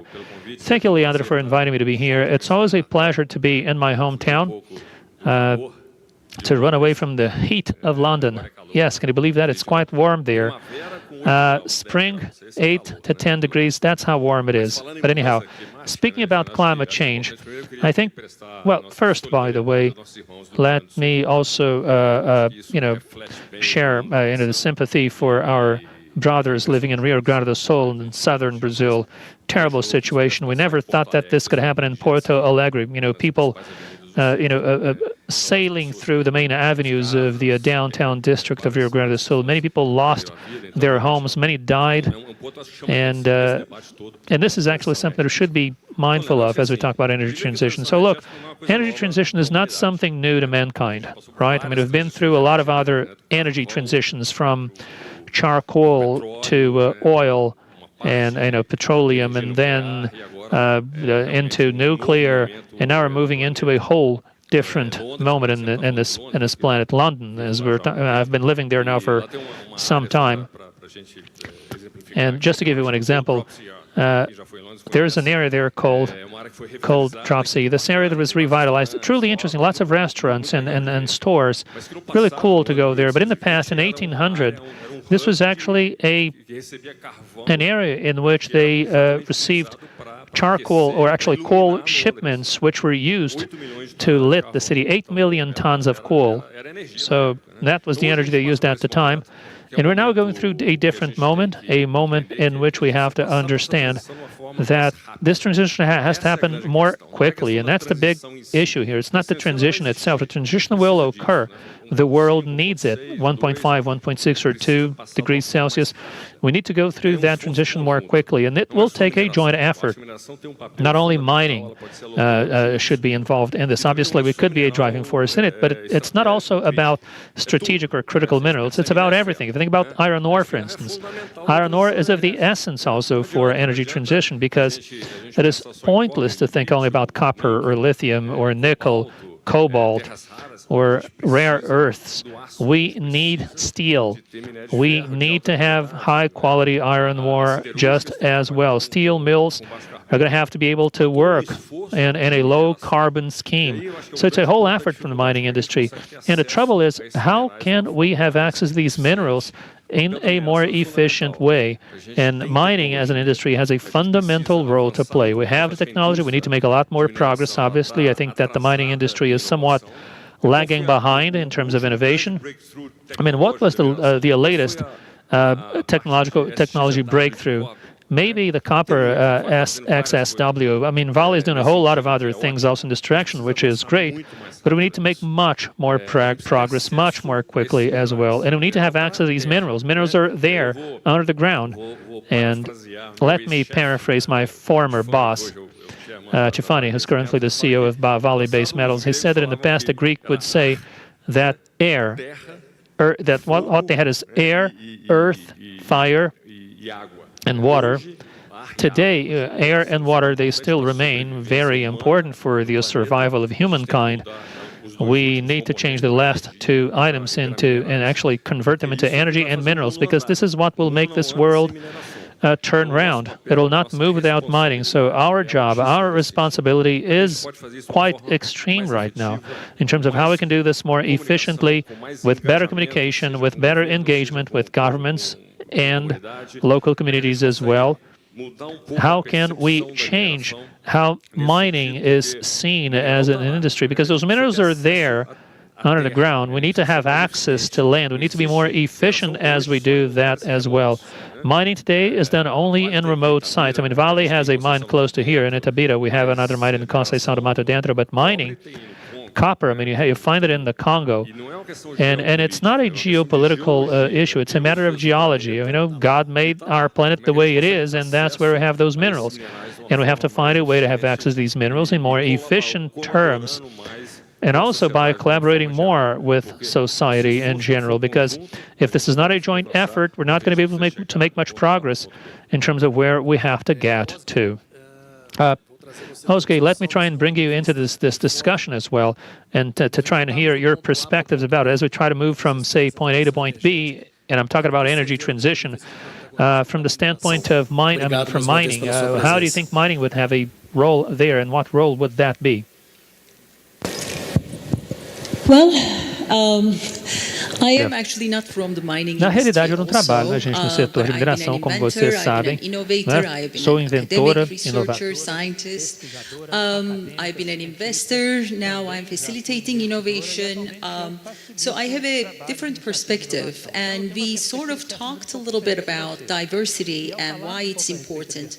To me, one of the really important things that diversity, in a very subtle way, mentions is the thought diversity that is being actually introduced into an ecosystem by bringing different partners, different perspectives. This is not just limited to gender, this is not just limited to background, it's a real journey of a human being. And what we're trying to do now with the energy transition is really entangled, and I feel like mining space is so complicated for it. It's almost orthogonal, but at the same time dependent to each other. So when we are thinking about moving the needle in the mining space, like we're talking about renewables, you're not going to get renewable energy if you don't have mining. We are talking about electric vehicles. We're not going to go to electric vehicles unless we have a robust mining ecosystem. But the problem that we are having with the mining industry, from my perspective, once I started actually working more intensely in the clean energy space, I learned that you really need to understand human behavior, and you really need to buy social license. Without social license, you're not going to be able to survive. We are living in a world that the consumers, the people, your communities actually have a lot of say in how you do business, and they can influence how you do business. And I don't think, and from based on the conversations I heard here today, you do realize in the mining industry that while it's a B2B business, it doesn't end there. Ultimately, the second B carries the product to the consumers. And I was shocked the first time I heard this, but let's think about a very simple example. I went to a friend's house, she was offering me some chicken dish, and she was like, oh, you need to see this. This chicken was born in this farm, in this state, ate this and spent this much time. Her name was blah, blah. We are really going to the root of everything. So sustainable mining is going to be very important because the person who's using a cell phone is going to start questioning, how was this mined? So I think it's a very important thing that these innovative ideas are being implemented, and as was discussed here, innovation requires intention, innovation requires effort and time. So you need to start today. You need to have started 20 years ago, because people are thinking about real creative ways. What are we going to do 20 years later, right? NASA just launched this program. They are mining, in the asteroids, and they are going to have their proof of concept in 10 years. That's the investment, that's the promise. So the proof of concept data is coming in 10 years. So what is the mining industry going to look like in 20 years, 30 years? We should be thinking about these things. So in order to move the needle, everything goes back and ties itself down to innovation. And innovation, the most efficient way to accelerate innovation is through entrepreneurship and startups. One of the things that we talk also about company cultures a little bit, cultural change is very hard, and you need to really be in tune with what is doable, and it really changes from sector to sector. This last year, for example, one of the industries that I immersed myself in was nuclear industry. Similarly, they don't have the social license either, so we put a lot of effort into how are we going to tell our story, and how are we going to create accountability so that our audiences believe in us, and then we convert them into supporters of the mining industry or the nuclear industry. That's a very, very important thing. So for me, innovation, accountability, being intentional, collaborating is very, very important. And in a company or in an industry that has a certain established culture, one of the ways to nucleate cultural change is from the core of that company. So a lot of the companies who have been successfully innovating their spaces empowered their employees. They created environments where the employees who are doing the job actually start talking about, oh, this is very hard to do, this is very wasteful, this is not very efficient. And they started thinking about how we can create solutions in order to address these issues and create efficiencies and sustainable solutions into this space. And then they collaborate with universities in order to basically refine that initial idea and then convert it into an innovation that is going to be applicable, and it's going to help move the needle. I think those are the really, really important things that we need to be thinking about. Yeah. In the beginning you said that you are not from the mining, so imagine if you are. Okay, let's move on. Ludmila, eu queria te trazer para a conversa agora, falando um pouco de, às vezes a gente tem uma perspectiva muito boa de... Mas eu queria entender um pouco sobre, no seu ponto de vista, o que você acha que às vezes está faltando em termos de ações e quais os gaps que países e grandes corporações precisam superar para termos um avanço robusto para essa economia de baixo carbono. E aí, para você também, na sequência, Rubem, esses planos que a gente diz, né, com os grandes milestones muito marcados de 2030, 2050 como metas, será que a gente atinge? Obrigado mais uma vez pela sua presença também, viu, Ludmila? Obrigada, Leandro, pelo convite, a todos aqui pela presença.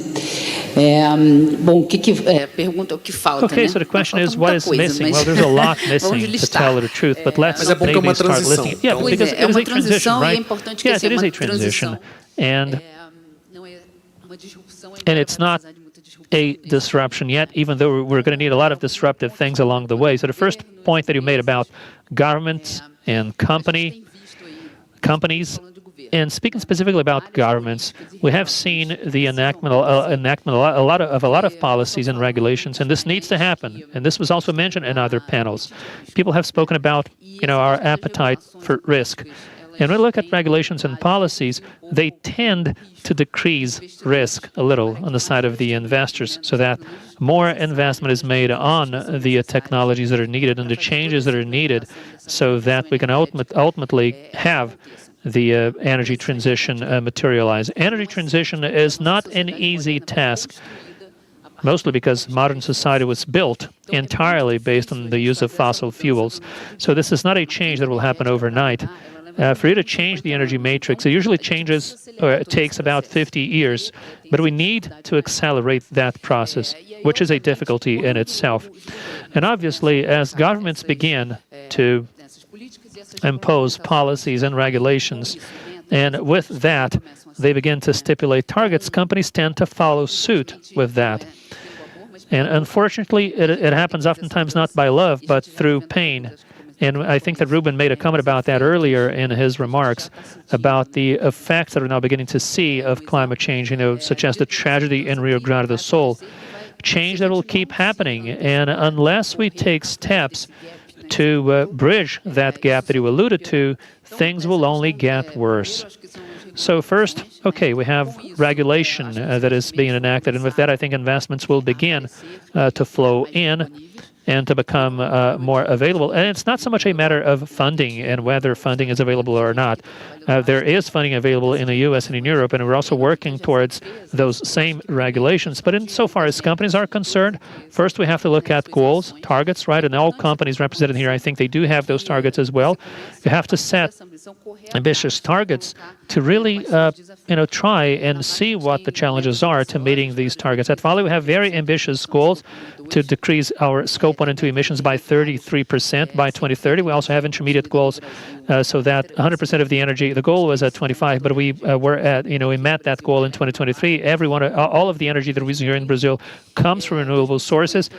And to do that in the world at a global level in 2030 and to be net zero by 2050. I know that every mining company has those goals and the intermediate goals along the way as well to make it to those ultimate goals. And you have a lot of challenges to get that implemented. First, you have to develop and design a roadmap so that you know the kinds of measures that you have to implement and then to actually get them implemented. So just to mention a few of the challenges. And another thing that was mentioned here, I think it might have been Márcio who brought this up. We have to fight our own internal antibodies. Interesting way of putting it, because change, to change the status quo, which is also something that someone mentioned here earlier, is difficult and involves additional costs also, because those new technologies, they are not quite mature yet, to the point of, being readily implemented right now. So these challenges, I think, in a way, they prevent us from accelerating further into this development. But as soon as we have the regulations in place, as soon as we have the goals and ambitions set out by the companies, an ecosystem of collaboration as well, because no one will do anything alone, by the way. And by the way, guys, there's something also that we have to remember. Geography matters a lot to critical minerals and other minerals as well, but it also matters a lot in energy transition, because each region, there's no silver bullet solution, and each region has their own specificities. In Brazil, we're quite fortunate, because if you look at our energy matrix, most of it comes from renewable sources of energy, and we have biofuels, which other nations do not have. So we have to use the resources the best way possible. And just to wrap up, we have to use those resources efficiency, either in terms of energy or in terms of how those resources are put to use in our processing plants. Okay, so Ruben, any additional comments? Yep. Look, what I think is that this is a huge challenge, and like I said earlier, this has to be, this is something that we have to tackle together. You spoke well about regulations, Ludmila, and both governments, authorities, agencies, everyone has to be on the same page on this one, because it is pointless to think that the mining industry will solve the problem for everyone. I mean, a world without mining would not exist. I mean, everything that we're looking at here has a little bit of mining in it somehow. And if we didn't have fertilizers, for instance, 50% of the population in the world would not have anything to eat. So, right, I mean, okay, so you die and I live, right, if we didn't have fertilizers? No, that wouldn't make any sense at all. Yeah, and maybe the other way around. Okay, so I can die for you. Okay, I'm older than you, so I'll stop eating and I'll die. Water, for instance. I mean, water is a fundamental resource. It's actually maybe the most valuable thing that we have in the world, and we have to preserve it.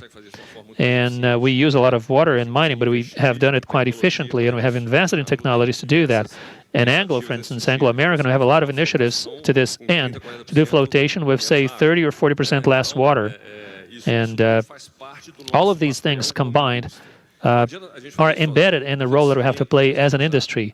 And you can't do it alone. I mean, the cement industry and the naval industry, shipyards, the pharmaceutical industry, all of them have to chip in, and we have to make decisions. We have to make bold decisions now. You see, Anglo-American just finished a contract with an energy company in Chile paying $200 million of fees to basically change that contract into 100% renewable sources of energy. That made sense for us, given our policies to decrease our Scope 1 and 2 emissions. So we've paid those $200 million, and obviously the NPV of that along the years was positive. But you have to be tough when you make a decision like that, to make investments in desalination plants, which is, again, very expensive. We're investing $3 billion in Chile on a desalination plant to reuse industrial water, which is currently dumped into the oceans. We are reutilizing it in our plants instead of using continental waters to basically preserve that water for local communities. So there's a lot we can do, a lot of decisions that we can make as executive directors of our companies to make it happen. And this is one point. In 2050, we'll have different goals. Companies have different goals on scopes 1, 2, 3, but we need to think about how our companies together are going to be able to orchestrate that. It's important for us to work together, and you, as citizens, have a role to play there too. I think that to develop copper projects in the next 2 decades, this is something we need to do. There's a lot of copper in the world. We need operation permits for that. We need to try and explain to society how important it is to explore this metal. We have invested in copper projects, and it took us 5 years to approve the project. We need to listen to what they want, what's important for community. Mining is not very well known for being a good listener in the past. This is listening more to communities is part of the effort. It's intensive work that needs to be done. And we need to approach these aspects differently so that we can reach our 2050 goals. And I think it's just fair. As a company, we will make it. But will the planet make it? It is possible for the planet, but it depends on a number of aspects. And as Ludmila said, it's not that simple. Yes, and you have different solutions for different scenarios. You can't copy and paste from one another, right? Well, you, as representative of an authority in mining, I'd like you to talk a little bit about the change in public policies in Brazil and things like that.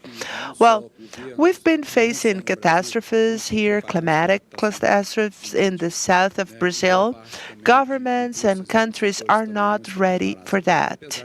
A lot of the public sector is not ready for that. So climate is not something that we have delved into quite a lot yet. And I see challenges because the disaster the south of Brazil is facing today is going to leverage some projects in Congress, and this happens every year. Whenever a climate change forum is happening globally, bills start to arrive in Congress to be voted and things like that. And a lot of them are, to say the least, not getting it right. I think Brazil needs to take position, for example, in the payments for carbon in border areas. The European Union has already said that products with a lower carbon footprint than the same product produced in Europe will be paying more tax. Other countries are working on that too, and Brazil needs to do that as well. We have lower carbon footprint in most of our products if we compare ours to the rest of the world. So it's an opportunity. We have been discussing these strategies together with the government, but it's challenging. Let's change subjects a bit. I'd like to know, Gosling, your opinion on geopolitics. Based on your experience and the proximity you have with the North American market and the technology centers so powerful as Chicago, what do you see? What kind of adjustment do you see in the global market as the USA repositions in the global transition, energy transition?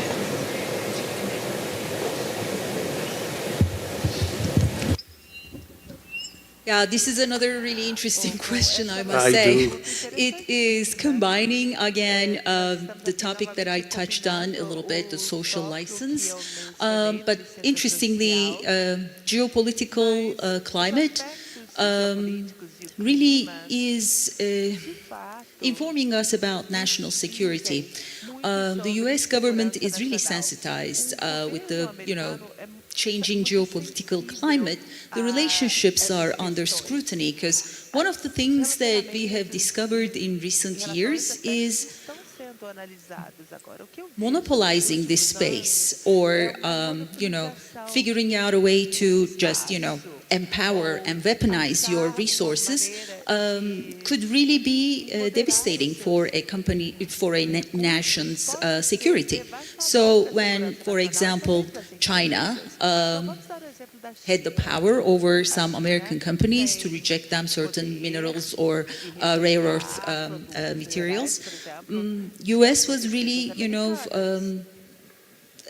awakened to this threat. It really was a threat. It was an interesting thing, but it was national security. Then, whenever it becomes national security, it becomes politicized. Then politicians come into play, and they want to make sure that the people are feeling reassured that they are going to, for example, create means for supply chain resilience.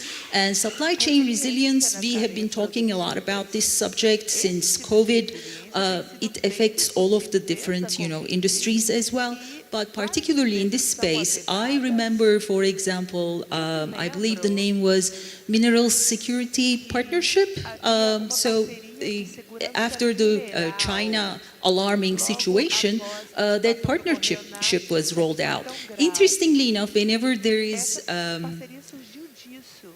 dominant players, let's say, in the market, and they don't necessarily want to play the game with the rules that, taking the societal pulse and other types of sensitivities, most of the people try to be self-sufficient and vertically integrated. Instead, I feel like in the mining industry, like this partnership agreement, there is a lot of collaboration that it has created in order to distribute risk, in order to create means to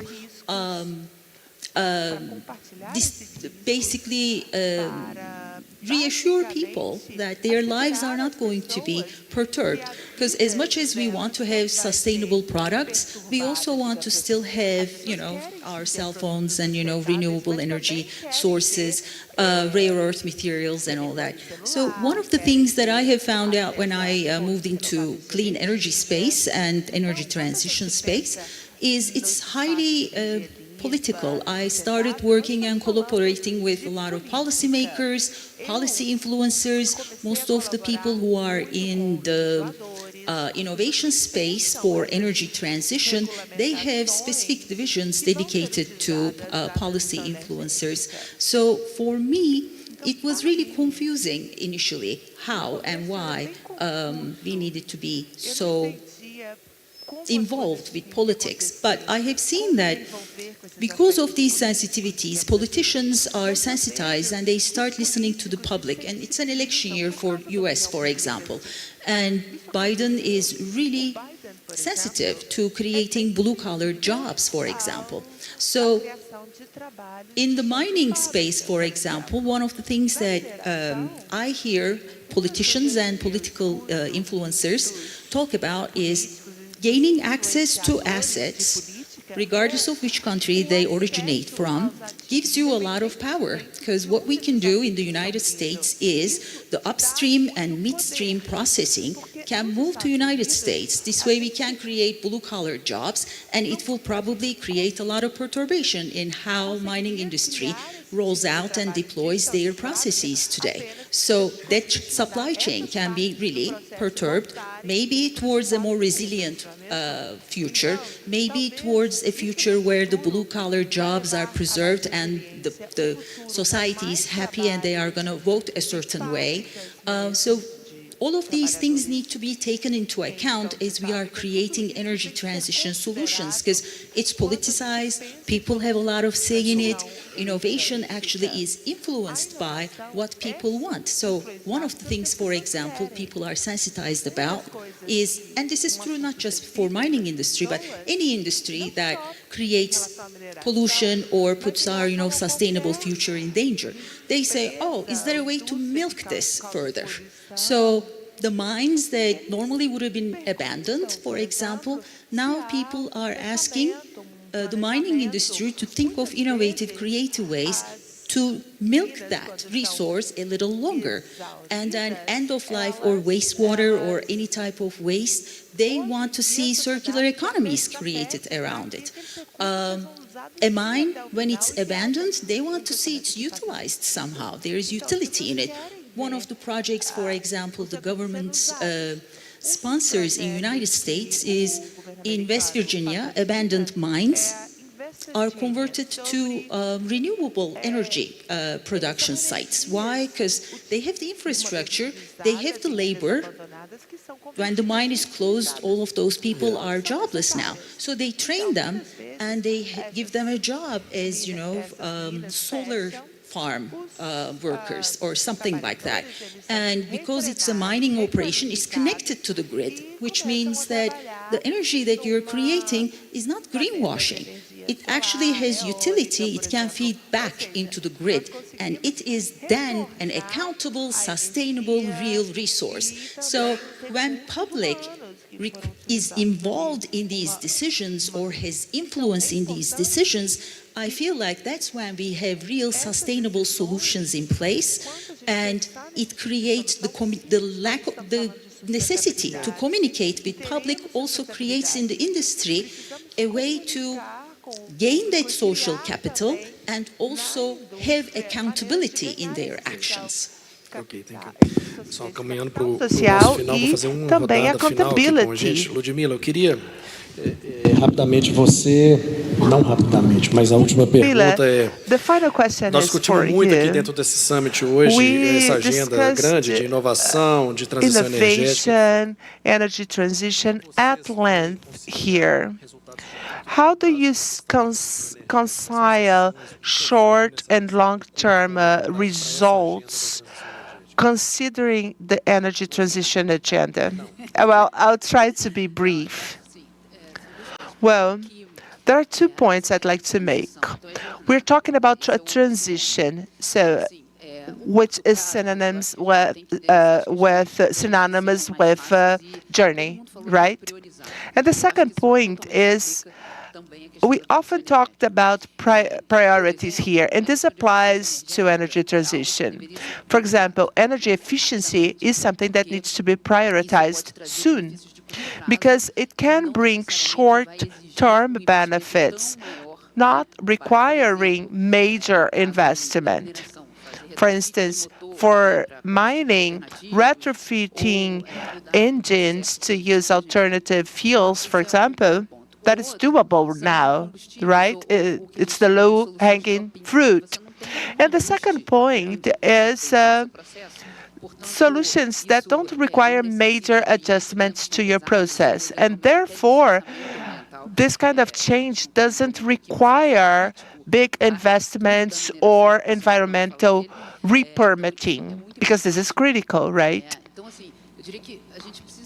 So I believe we must understand it's all about timing here, and we need to prioritize. What can we implement by 2030? You have a number of options, and then we need to pick the ones that are more likely to lead to better impact at a lower cost and using existing technology. And then we can migrate towards net zero by 2050. So the roadmap needs to prioritize what's doable for 2030, for 2040, and for 2050. And this needs to consider some criteria. The first being which energy intakes are available. How does this impact emissions reduction? How mature is the technology that will allow for transition? And finally, are we able to implement it? We talked about culture, change in mindset. We talked about risk. We need to consider this when we are devising our roadmaps. I think everything in life is about balance.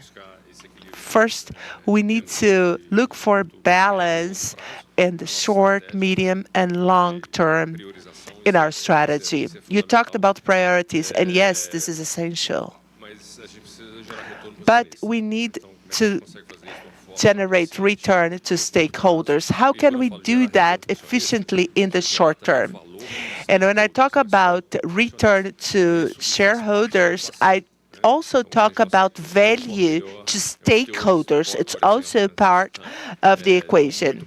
So copper grades are much lower than they used to be in the past. This is a scenario that has changed quite a lot. Therefore, we need to be much more efficient. If you get a copper deposit at a 0.6 grade, you kneel and pray to God, right? So people are processing up to 0.2 copper grade, right? I mean, it's amazing. But anyway, we need to generate return to society, to shareholders, to employees in the short term. So we need to go for that. We need to be more precise when we mine. There's still a lot of waste in mining. There are a lot of minerals that need to be extracted, but we don't actually need that mineral. So how can we do it better? How can we understand these aspects better? My colleague here mentioned permitting, and so did Luciano. It's essential that governments really, truly seek process efficiency. So you can't lower the bar in the requirements, but it needs to be streamlined. In Chile, they have a goal to reduce the permitting process by 30% time-wise. So can we spread this? We need this balance. We need to generate return to all parties involved. We need to look for long-term initiatives, hybrid trucks, maybe, waterless mining, maybe. We need to look for these projects for copper, for nickel, for iron ore. These minerals are available. A copper project in the past took 7 years to license. Now it's about 15 years. But society needs to collaborate. All stakeholders need to collaborate. And we must seek for balance in our industry. Well, I could talk about that for days here. But I think we had a good discussion. I will invite you to go back to the audience and listen to the upcoming panels. Thank you very much. A hand of applause to our panelists.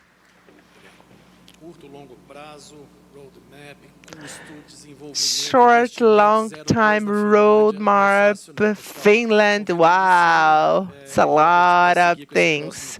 Luciana and Robert, please step up and take over for the next panel. Thank you very much.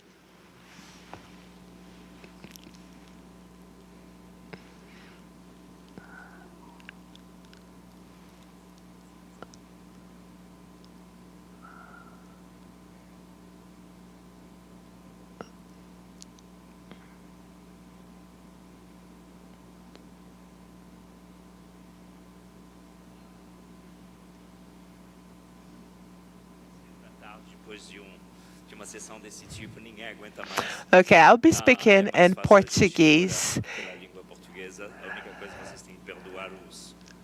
Please do forgive me if I butcher the Portuguese language here, but that's what I'm going for.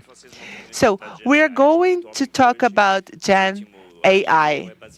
I think for the last year and a half, everyone has only been talking about that. And the funny thing is that if you look for statistics, back in the 2019, the OECD published a report saying that a lot of the jobs would disappear once and for all. And no one knew about ChatGPT back then. And then you look at your email feed and you see that our friends from INY said that 79% of the jobs were 59% of the jobs would be effective. Now people are saying 60, 70. So everybody's guesstimating, and we need to solve that.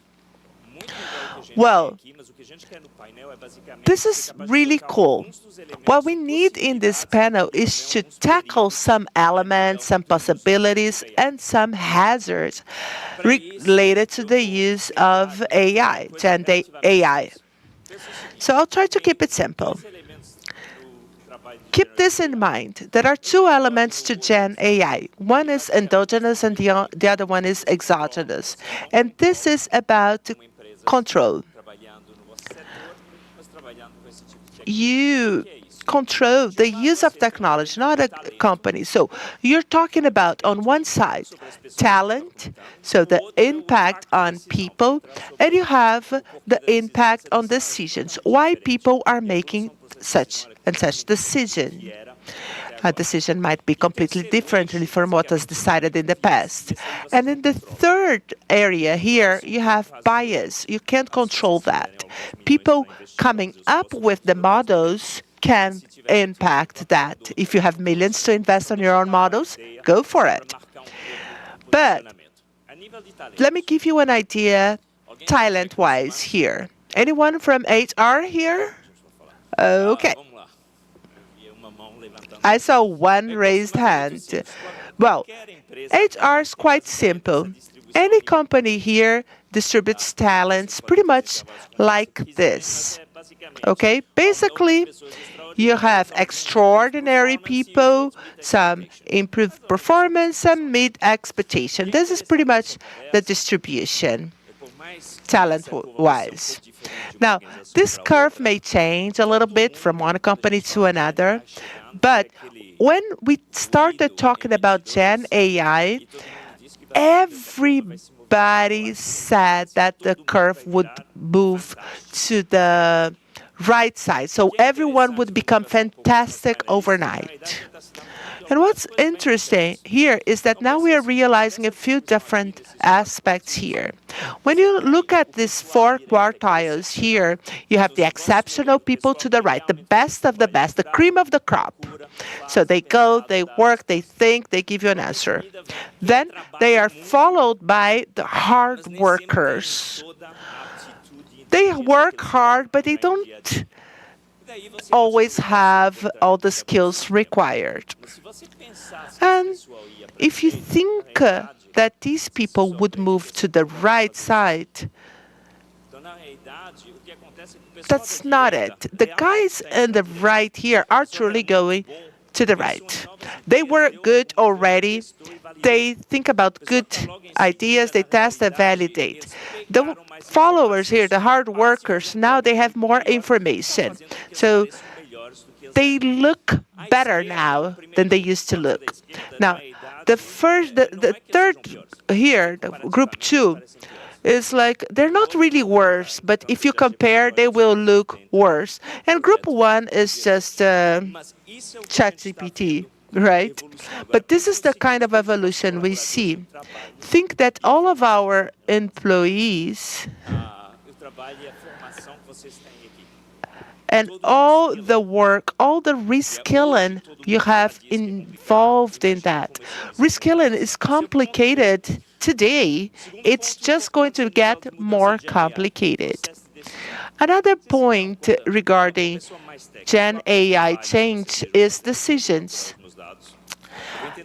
Anytime you're doing something, you look for data, you look for your issue, you find a technique, you model, you get an outcome, and you validate the outcome. This is a bottom-up process, right? What happens when you're not doing bottom-up? You just map out and get an answer. You have to think about the quartiles there. Sometimes people just get the response, get the outcome, but they don't check the process. Have you heard the story about the lawyer in New York? Real story, I swear to God, happened 8 months ago. He introduced himself supporting a legal decision. There was a lot of cases that gave him grounds and things like this, and the judge said, okay, show me the cases. And there were none. They were given by ChatGPT. So the cases just didn't exist. In the past, people,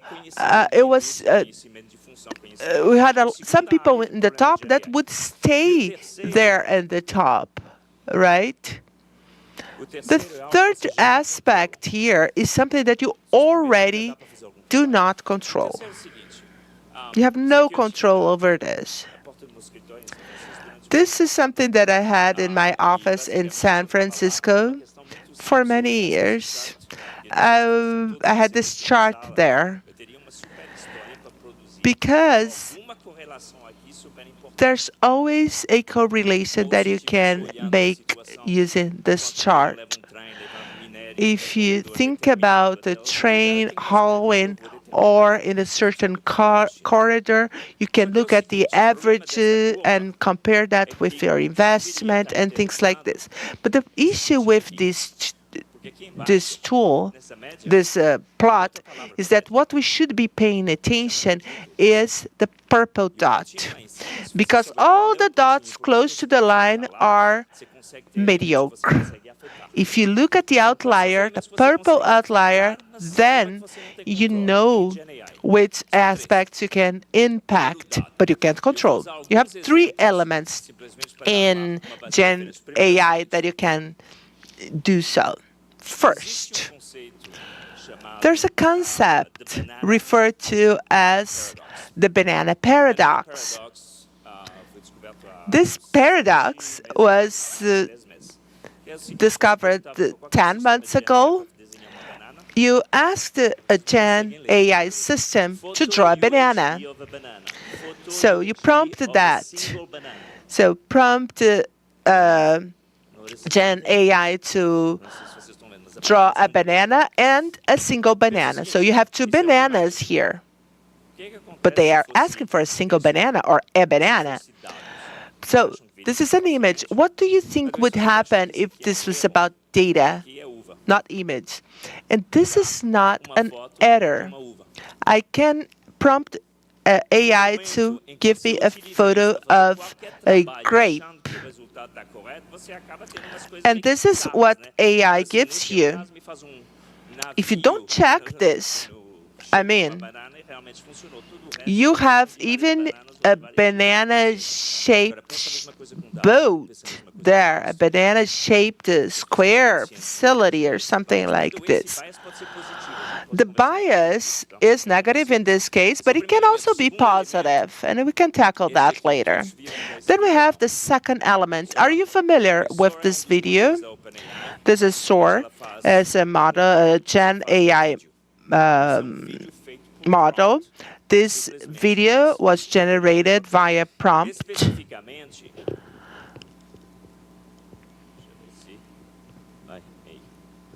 Now, this is the prompt here. I used the same prompt in GPT-4, okay? And then something crossed my mind. It's very similar, right? So I wondered if I could see other videos made by Sora AI. And then you think about ChatGPT and Midjourney. So these are the videos generated with the same prompt. I'm half French and half American, but I didn't know that all Frenchmen wore round glasses and wore a bait, right? There's one thing here. Either everyone is using the same data, or there is a convergence that basically is related to average regression.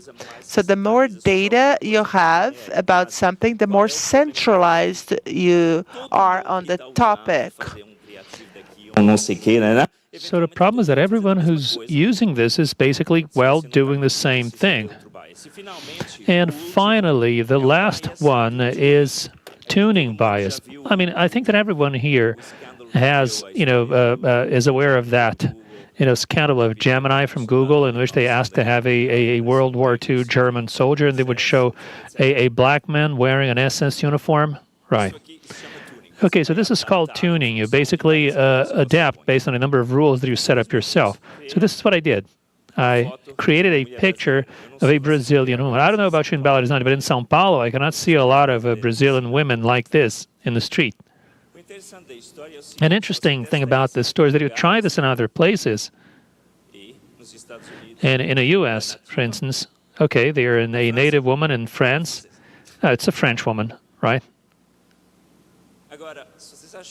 But if you think that this is something abnormal, we may talk about this later, I can show you some 10 prompts which basically yield that exact same kind of picture.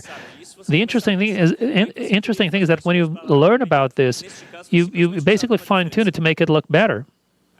And here, an everyday Brazilian woman, the only thing that I included. Oh, what about that? And the same thing happens on the other end, for other nationalities. So to talk about this in more detail, I need you guys to think about a few things and remember a few things about what you're doing. Some things you cannot have much control over, but on the stuff that you have control over, yes, there are ways for you to, get things to work better for yourself. First, Voltaire, 17th century. What matters is not the answers, but the questions. If you thought that this was important before, now it's become even more important. Number two, critical thinking, and that's where we might have a bit of an issue because the folks who worked in exact sciences, they tend to use systems thinking. If you're from the humanities, you tend to think about critical thinking, right? And today we need to use the two ends of that spectrum, and our schools are not training people to do that. And finally, the element of trust. If we do not include an element of trust with all of these incidents, we're going to have a new issue with AI. And because of that, I think that I should invite our speakers to talk a little bit about this. Okay, let's do this. So let me now invite to the stage Marcelo Ventura from ArcelorMittal. Let me also call Eduardo Fonseca from Petrobras and Ricardo Aguilera from Hatch.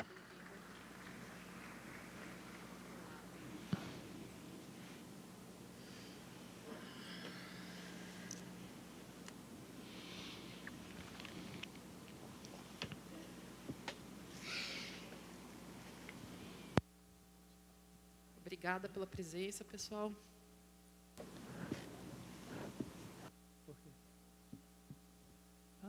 Então vamos lá. Essas conversas alguns dias. Okay, guys, let's do this.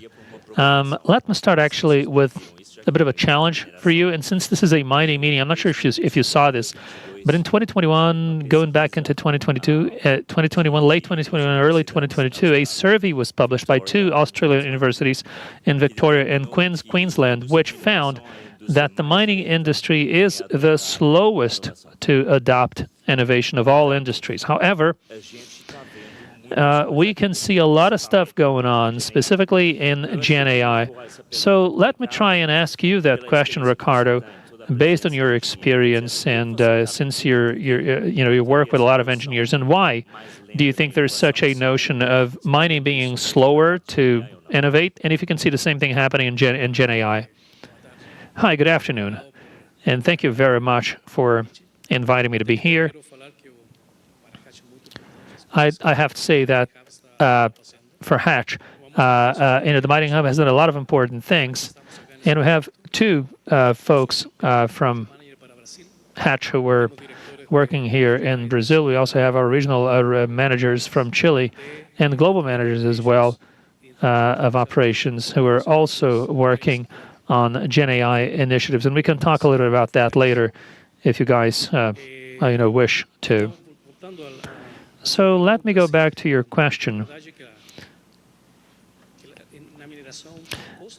In mining, it is true that sometimes it takes a little while until we innovate. I was actually a director of innovation for Barbrick South America, and back in 2006 and 2007, that's when we began to talk about the mining company of the future, in which we were talking about driverless trucks, integrated operations, and the use of predictive tools as well. We ran a program at the time, and this was 20 years ago, using technology which didn't actually exist at the time, but which we thought might come into fruition someday. But the thing is that to get all of that to happen is extremely hard. More specifically, because in general, if you look at the mining industry, well, what people usually say in this industry is, okay, if this is working, why should I change, right? I mean, why change if everything is going on as planned? And to this day, whenever you introduce innovation and you try to do that in a mining company, the first question they will ask you, a person from a mining company, is, okay, it's fine, so where have you implemented it before? They don't want to be the first. They don't want to be the first. That's the way it is. So we still have that culture. People are sometimes afraid to dare to be the first. And to innovate means to make mistakes, right? I mean, you will make mistakes in the process, but you have to learn from those processes until you get to something that will ultimately work. But unfortunately, in the mining industry, we still see, I mean, some tend to innovate, but most of them take longer to do that. And that is usually the question we are asked. So where have you implemented this before? I think this is changing, though, and at Hatch we're being able to develop a lot of innovative projects which are actually being developed together with mining companies. We've been collaborating with them. Yeah, the other part of my question is, where do you see Gen AI being used in mining companies today? Well, I will answer this question with a quick story that I want to share with you guys. The other day I was at home watching Netflix, and the movie was The Atom Effect, and it basically shows this man flying an airplane on the year 2050, and the plane begins to fail, and you heard this voice, okay, so look, we have this and that failing, this and that is not working because of this and that reason, this is what you should do. And the man would say, okay, yeah, fine, but what happens is that this and that is happening, and the voice would say, oh, okay, so this is what you should do instead. And so that's a virtual co-pilot, right, in the year of 2050. And I thought to myself, why not? I mean, use Gen AI as your co-pilot. And Microsoft actually named it co-pilot, not ChatGPT or OpenAI, which people oftentimes can't understand or can't relate to. So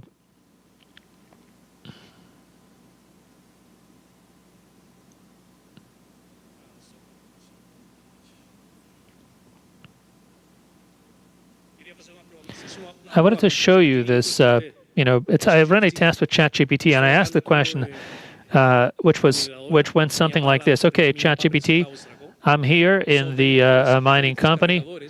My main shovel is no longer working. I only have my backup shovel, and I have 3 ship loaders. And then it gave me a lot of different answers. Gave me some tips about what I might do. And it was connected to my data in real time. So if you connect ChatGPT to your fleet management system, and if you give that information to the folks in charge of maintenance, it will provide you with a real-time answer. And just like in that movie, I could have kind of like a co-pilot to whom I could talk so that I can make better decisions. And in mining companies, the best best maintenance leads you to better results, and Gen AI can help us do that. Let me piggyback on what you said, Ricardo. You made a comment about culture too, right? This culture that you have in mining companies oftentimes, and I understand that in the mining industry you have a culture that is very much oriented by safety, and it tends to cause us to become less willing to accept and to take on risks. So Marcelo, in Gen AI implementations, and whenever you try to change a business via Gen AI, there's a bit of a paradigm here. If this is the responsibility of technology, or if this is the responsibility of a company's leaders, as, say, the top sponsors, or maybe those who are truly in charge of indicating when a culture change is needed. How has that happened in your experience? Who do you think is, say, leading the pack in Gen AI? And what have you seen there in this picture? I mean, who's leading the way in this particular transformation? Well, thank you for inviting me to be here. I have to say that I'm truly honored to be with you today representing ArcelorMittal. Okay, so let me get back to your question.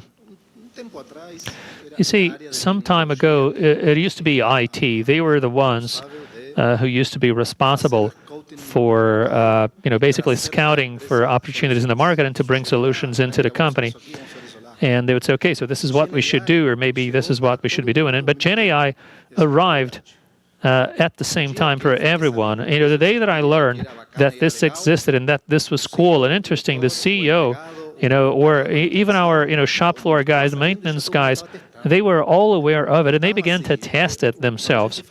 So if you talk about support or leadership support, that's fundamental, because let's say that you have, because the fact is technology is not something that you can use for free. And if you talk about Gen AI, and if you look at personal device assistants, PDAs, which everyone began to use, which is the case of Copilot also too, it's not that expensive, but it's not something you can use for free. When you say, okay, I want to use that in a big company such as ArcelorMittal, with 22,000 employees in Brazil alone, that's a considerable expenditure. So we need to have leadership buy-in. They have to understand and believe that this is something that will add value to what we have to do in this company.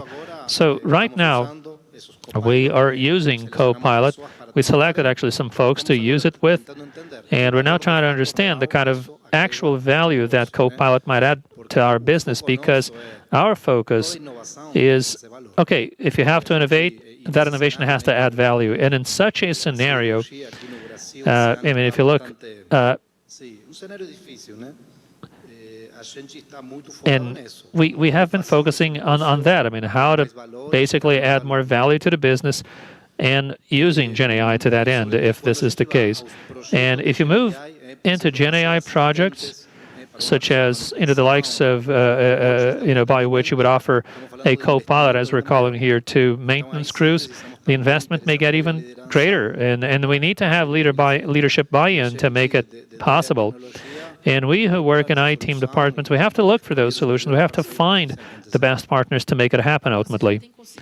And have you been able to find any results that might persuade management that this is a good investment? Well, if we look at those personal assistants or co-pilots, we're now finishing up our business case. And in principle, yeah, it pays off very quickly. And the idea is to now present it to the company so that a decision is made to escalate the use of those devices. But as far as the other types of assistants are concerned, we are running still a few pilot tests. And we were first trying to understand how much value they truly add. And going back to what Robert said, because sometimes those assistants may provide you with answers that are kind of inadequate, and we have to learn how to fine-tune them and calibrate them so that ultimately whatever answers they provide are of any use. But the problem with big corporations is that we have a lot of aversion to risk. So when GenAI began to, or became a little more popular, we already had a very clear policy which stipulated how you should use it, how you should not use it. And if you look at our policy, you might say, oh man, come on, man, it's impossible to run a project, with all of that. Like holding you from doing more. But we have some responsibility as a big company, and sometimes you really have to have your feet firmly on the ground before you take greater strides in this direction. Okay, speaking about value addition, a few months ago we had the Web Summit in Rio de Janeiro, and there was this organization, I'm not going to mention their names, but they said that they were doing 350 POCs of GenAI. And I remember sitting down with the CEO from some other company, 350 POCs. I don't know exactly where your focus is then. So the question is, Eduardo, how is it that you can control that will to do everything at the same time? And everyone is interested, everyone wants to do something with it, but you have to add value in the process. So what is it that like, and how have you connected that to value addition? Let me start by thanking the organizers for this meeting. It's been amazing, and thank you for inviting me as well. This might be one of the biggest challenges, which is to sort of slow down a hype created around it. And I don't mean to be anticlimactic, but I've been working with IT for 20 years. So that's where my background is. And what happens is that if you look at all of those big booms that we had in the 1920s, for instance, with the automobile, then 1950s, in which you had, electronics. Remember the Jetsons from the 1960s? They basically reflected the boom that we saw in the 1950s. But they were all, say, harder. And what happened is that it had some time until everyone would adjust and take it in. It was not something that was, say, ubiquitous, as is the case of GenAI today. And the peaks were not as sharp as the one we're seeing today. And at some time, obviously, some people will get disappointed with that technology. It will not be used all that widely.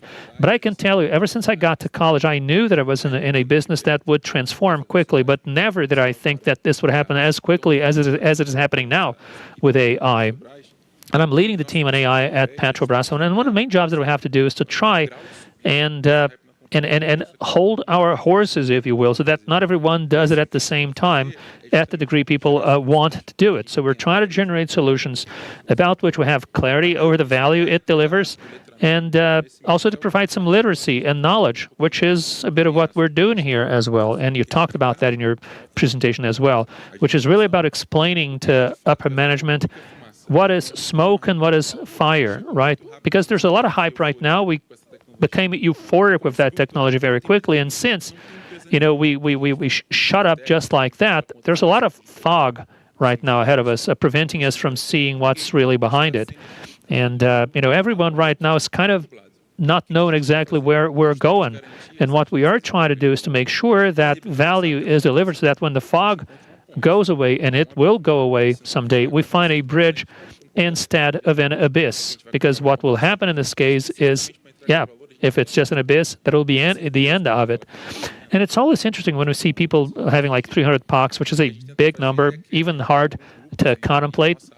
But what we did is we created some groups, and we are basically, enabling discussions about this in the company, because IT is not centralizing, everything about AI or Gen AI in a company. No, we're actually trying to enable people on the use of these solutions. It's a huge company, and we try to find good processes also to see how those results can be observed, analyzed, and considered and generalized. That's it. And Eduardo, since you spoke a little about challenges, and understanding that Petrobras has teams now working with that, and as you're trying to enable these discussions in the companies, what other challenges have you faced to implement Gen AI in your business? Okay, so the first of them,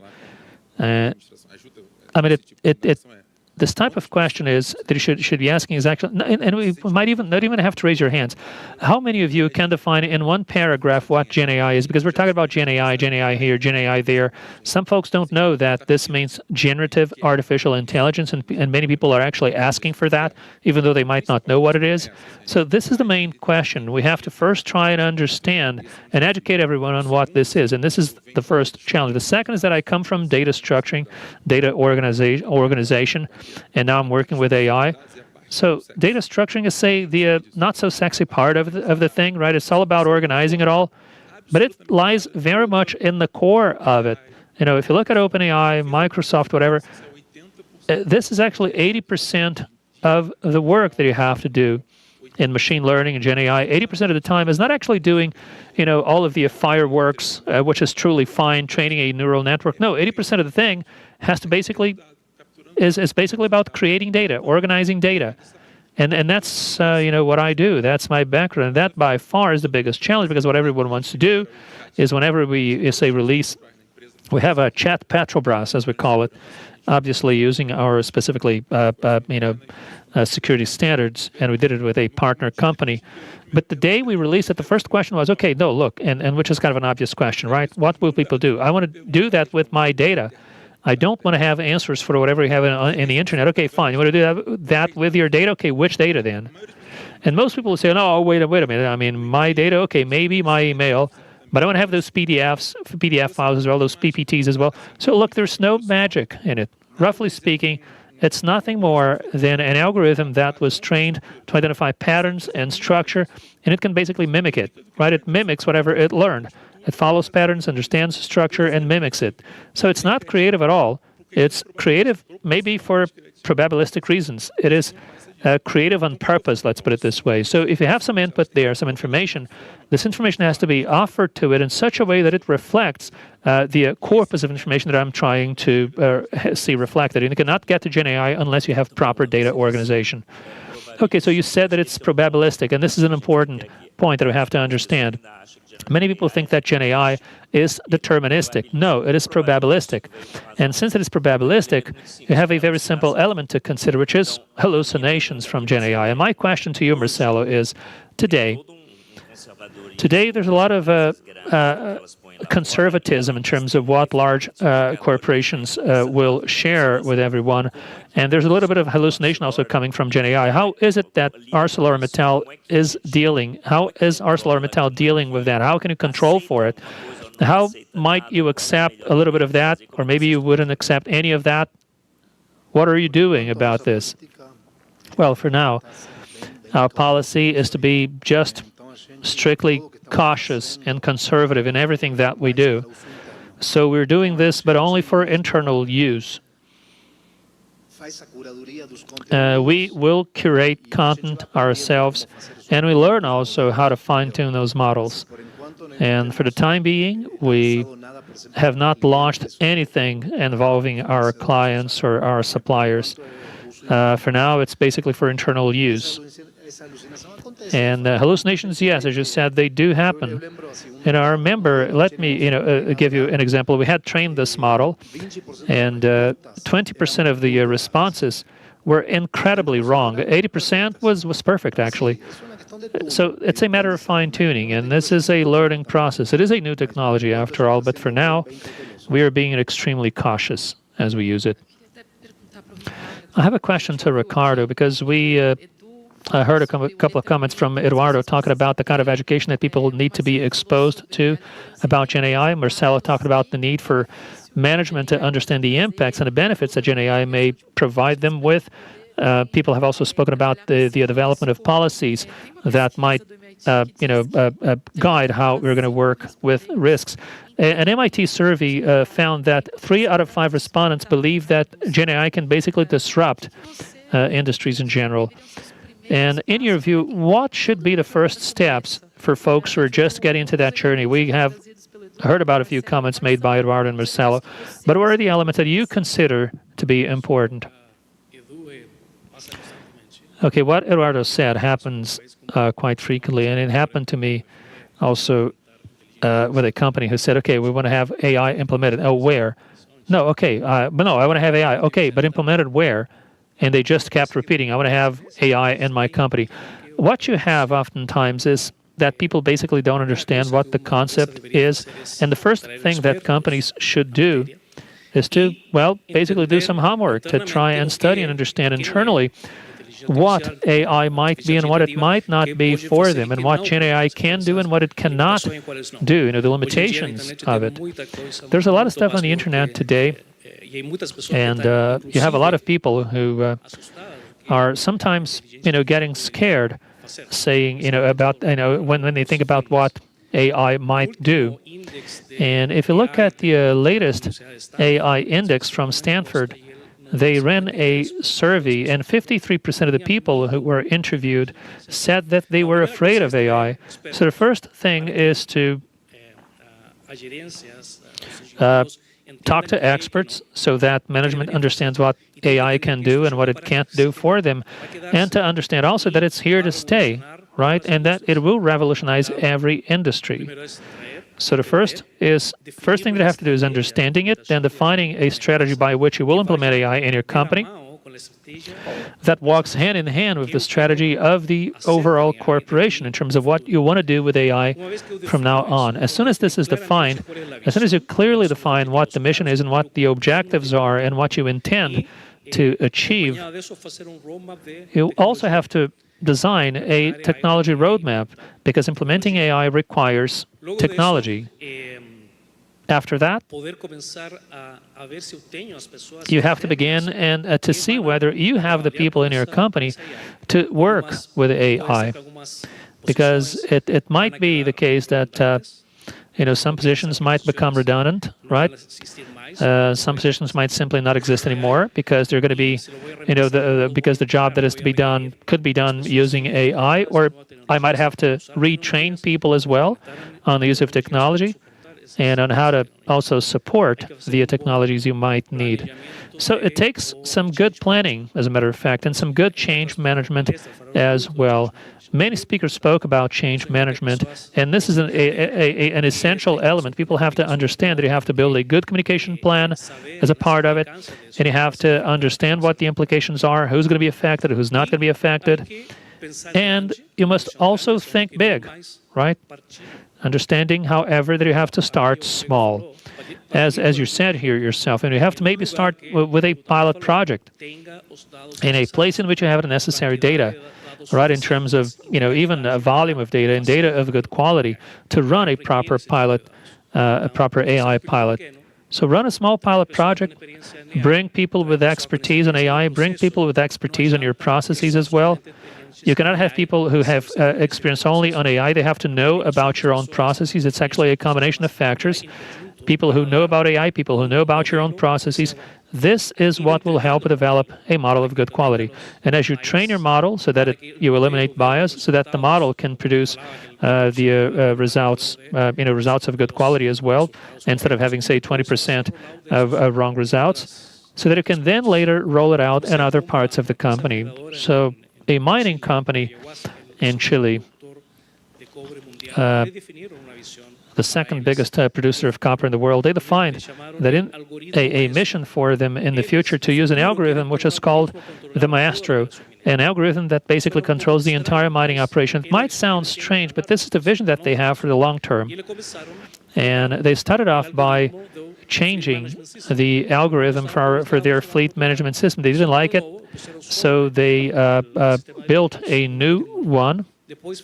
And after that, they produced a digital twin of their plant, and this is how they are developing a whole set of algorithms which they believe will ultimately help them develop a more complete algorithm.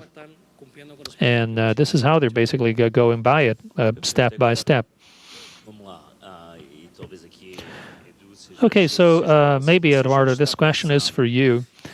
If we are thinking that there's a bit of a change management element there, and if you think that there's an opportunity, if you look at the numbers, and it was actually 2 months ago or so, I was reading the survey which said that 78%, and I like those numbers a lot because you basically can put any number there, but let's say 78% of the IT workers believe that their competitors are ahead of them in the use of Gen AI. When you start connecting that kind of number to your reality, and if you start looking also at the impact that this could have in the decision-making processes, how is it that you manage people's will to use this technology versus the change it entails? So how is it that you're looking at this today in terms of really helping your internal customers making their decisions about it? Given the hype that there is around it and fear, it's actually FOMO, right? Fear of missing out.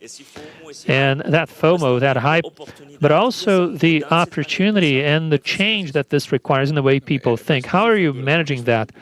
This is challenging because this is, first of all, a cultural issue. And culture, in this case, has actually been helping me. I say that because it helps fight off the hype. Because since people are afraid of it, it's cool. I mean, when you show it to them, you can show them whatever job it is. I mean, it could be about, drilling. And after you've discovered everything that has been discovered, you might say, look, and this algorithm will basically tell you how this should be done. 99% of them think, okay, this is important, but they might simply not use it and say, look, I can't trust this at all. So we have a bit of a cultural hurdle to overcome, but it sort of creates some balance against, the hype that is upon us now. For me, the answer to that is cultural work. Literacy, explaining to people what's possible, what's not. And we want the solutions to come out of the business itself.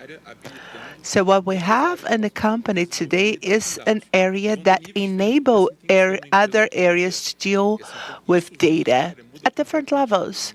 When this comes from inside, it makes all the difference if the geologists, the geophysists are using and creating the Gen AI model or fine-tuning the model.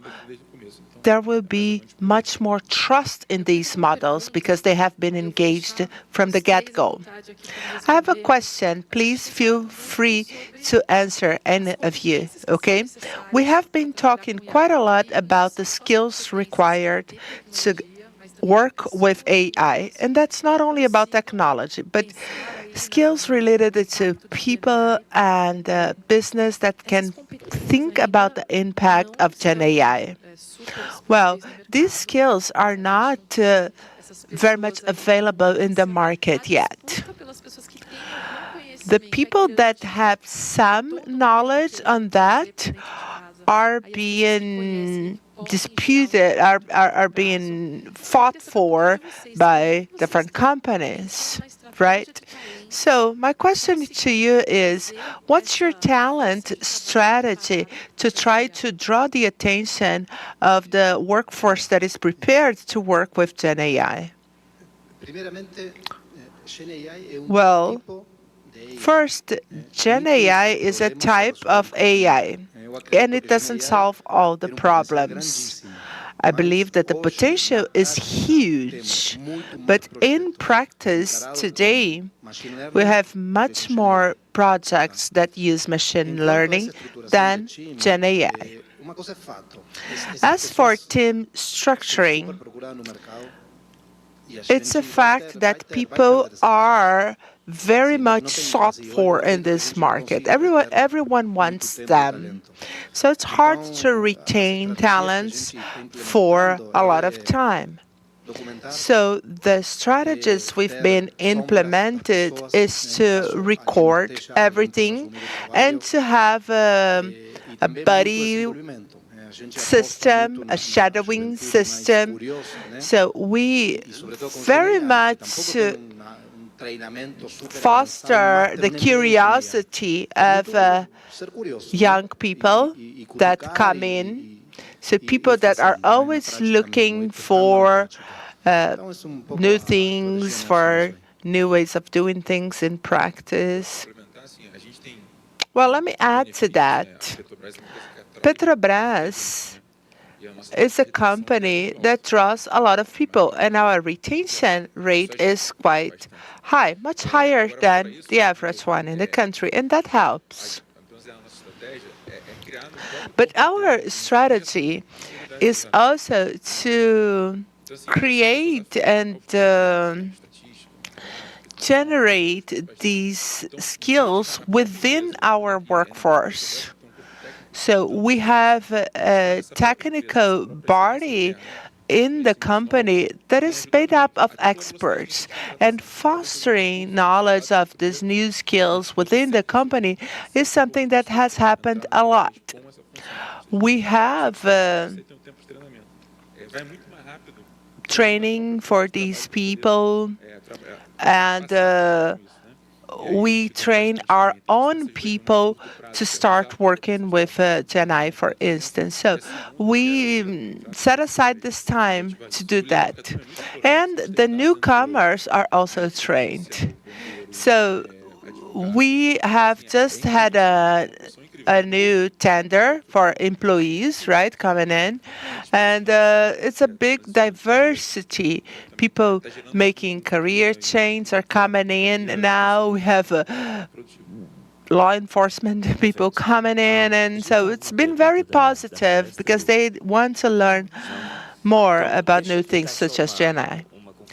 Okay, let me try to draw a conclusion here. Clayton Christensen is the father of disruptive innovation, and he used to talk about the fact that larger, more traditional companies have very much difficulty in self-disruption. The thing is, sometimes someone comes that bypasses the use of a certain technology. I was talking to one of the big Brazilian banks here that are overly cautious about doing this and that, right? And in Brazil, the banks are really having a harder time doing that. So big banks are leaders, but the fintechs are followers. So they have less to lose. So the big banks, for example, here they know they have to do it, but they know it's dangerous. So how dangerous is it?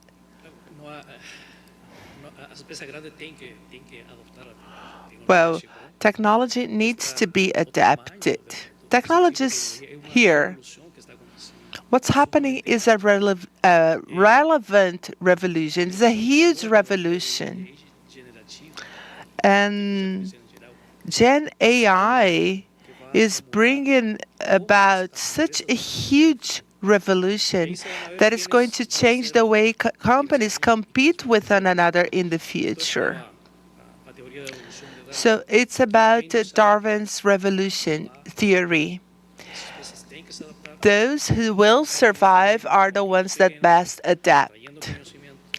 So you need to gain knowledge, you need to make things happen, and you need to keep adapting. This needs to be part of the company's vision, otherwise it won't work. Well, I think we're coming to a closing now, and there are some important points for us to consider. When you think Gen AI, you have limitations, but you have to think to which extent these limitations are enablers. Example, data is biased, but with a million parameters in a model, the likelihood of you capturing information that might be interesting for you is there. The second element to be considered here is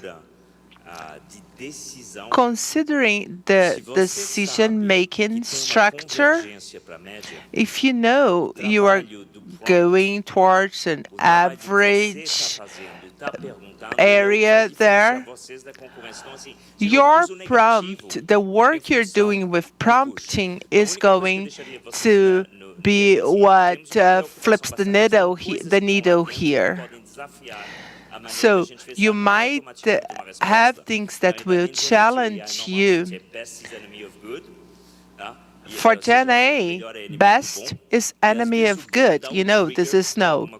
And sometimes good triggers something good that can happen. So keep that in mind. I'd like to thank all of the panelists here for being here, for having set time aside to talk about this, okay? And thank you for the organizing committee as well.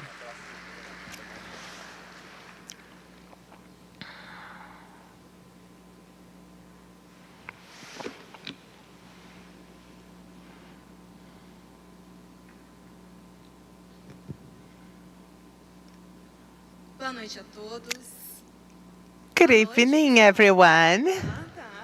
Okay, good evening, everyone. Well, if you don't know me, I'm Elise, and I'm here with Mining Hub. I'm very happy to have been with you today.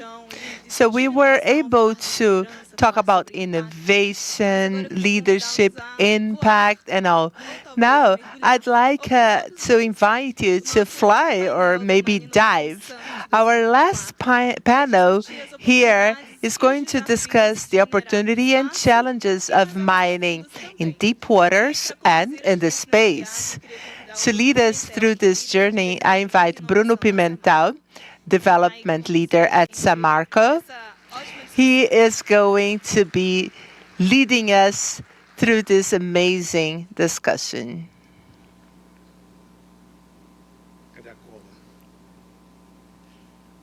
Is that a cheat sheet?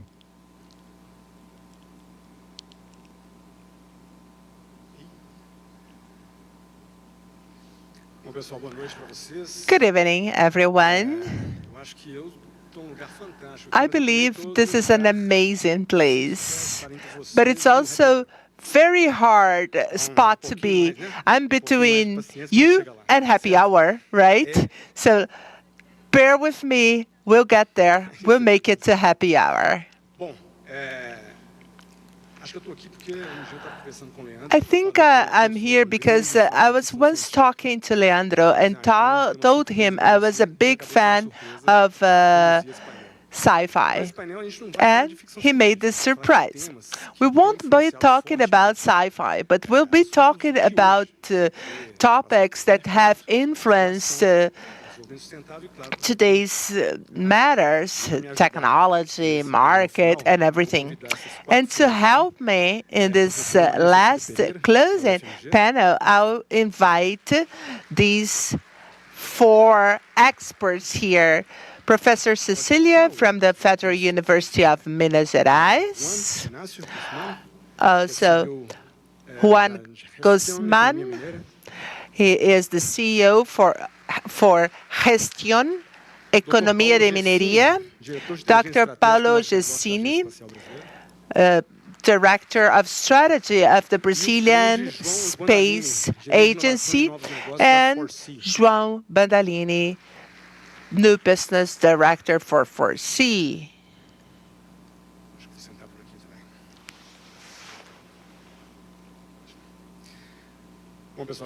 All right, thank you guys for having joined us here today. We're going to try to keep our feet grounded. We'll try not to trip out too much, okay?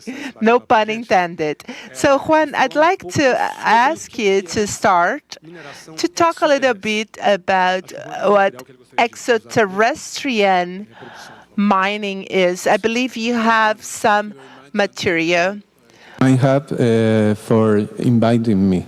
Well, first of all, I would like to make a disclaimer. At GEM, we have never worked in extraterrestrial mining, okay? All our clients are represented by continental miners, okay, on land. So why we are thinking on doing mining beyond the limits of land? Why extraterrestrial mining? Well, because our mission is to paving the way for the future of mining. And if we go to the next slides, please. We have discussed today Nós discutimos hoje muitos desafios. Nós discutimos, por exemplo, no próximo slide aqui, a mudança climática, a diminuição dos recursos minerais, licenças sociais e vários outros. Todos esses desafios precisam de uma solução. A ciência, até o momento, nos mostra, sim, problemas, mas também nos mostra soluções. Para aqueles que têm fé na ciência, a ciência primeiro mostra problemas, mas aí ela mostra soluções. Nós somos muito jovens, ainda bem, para ter vivido nos anos 50. Mas lá nos anos 50, as pessoas mais velhas estavam com medo do inverno nuclear. Era um tipo de mudança climática criada pelo homem e era uma ameaça para todos os seres vivos do planeta. E basicamente o que era uma ameaça de extinção. A ciência mostrou o problema nesse caso. A política e a ciência mostraram a solução. E a solução foi trabalhar tanto para construir foguetes, para basicamente anular a possibilidade de que houvesse o inverno nuclear. Então, toda essa ideia do Apolo, dos russos tentando chegar na Lua, dos americanos tentando chegar na Lua também, era basicamente para lidar com a ameaça do inverno nuclear. Nós estamos fazendo a mesma coisa, só está mudando os pronomes aqui. A ciência está nos mostrando que não dá para continuar a fazer as coisas como nós estamos fazendo, porque basicamente nós estamos envenenando o meio ambiente. Como lidamos com isso, então? Bom, essas são as respostas que a ciência está mostrando para a gente. No próximo slide aqui, nós temos a mineração em águas profundas. Para vocês que não conhecem, esse tipo de mineração é a mineração de coleta de rochas no fundo do mar, em águas profundas.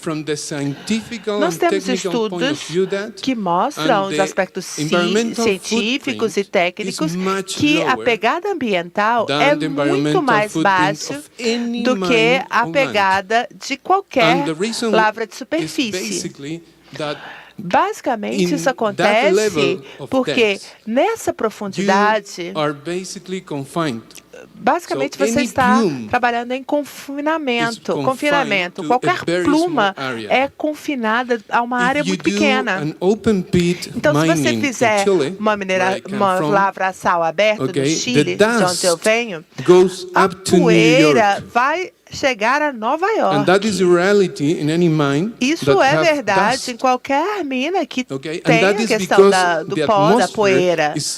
Porque a atmosfera é tão rarefeita, é tão leve mesmo, que é muito fácil para essas partículas flutuarem. Nas profundezas do oceano, isso não é possível. Poucos seres vivos conseguem viver com tanta pressão. Então, uma possibilidade de lidar com a redução de minérios em superfície é trabalhar, sim, com os minerais em águas profundas. É claro que nós não podemos impactar o planeta e nós precisamos lidar com a nossa necessidade por materiais. Então, sendo assim, nós temos que pensar em lavrar asteroides ou outros planetas, né? Então, nós temos vários países, China, vários países que estão buscando novos materiais. Vai chegar uma hora no futuro que não vai ser aceitável fazer mineração em superfície e nem em águas profundas. E aí, nesse caso, a única solução possível vai ser lavrar em áreas onde a gente sabe que não há vida. Se não há vida, ninguém liga para as rochas, na verdade. Mas, se há vida, então é muito difícil pensar que no futuro você vai estar lavrando lá. Isso é muito simples. Eu posso falar muito da mineração de águas profundas, mas amanhã, no nosso site, nós vamos lançar a nossa revista trimestral. Você pode fazer o download de graça, tá? E sobre mineração de águas profundas. E vou falar duas coisas simples sobre isso. Primeiro, vai acontecer. A mineração de águas profundas vai acontecer porque ela é mais favorável do que a lavra de superfície. Há alguns tipos de mineração de águas profundas que não têm tantas questões ambientais assim. Mas os polímeros que nós estamos verificando têm uma pegada bem pequena. Então, vai acontecer. Algumas indústrias, alguns commodities vão mudar por causa disso. Como resultado disso, aqui nós vemos que o níquel, cobalto e o manganês são produzidos aqui, alguns deles pelo Brasil, vão mudar em termos de preço de longo prazo. Se você está trabalhando numa mineradora, você sabe que o preço do ROM é tudo, porque ele vai surgir como justificativa para os seus projetos. Então, o ROM é tão importante quanto a taxa de descobre. É importantíssimo. Nós temos um estudo do impacto da entrada de polimetálicos na indústria de mineração nesse mercado. Então, por exemplo, no mercado de níquel, nós descobrimos que o valor pode cair até 37%, porque nós vamos ter a entrada de recursos com qualidade muito maior. No cobalto, há uma diminuição de preço de 30%. No mercado de manganês, uma redução de 10%. Então, haverá um impacto at the end, caso entering the market haja is going to be huge a entrada desses recursos no mercado. O impacto vai ser muito grande para quem está fazendo mineração de superfície. No próximo slide.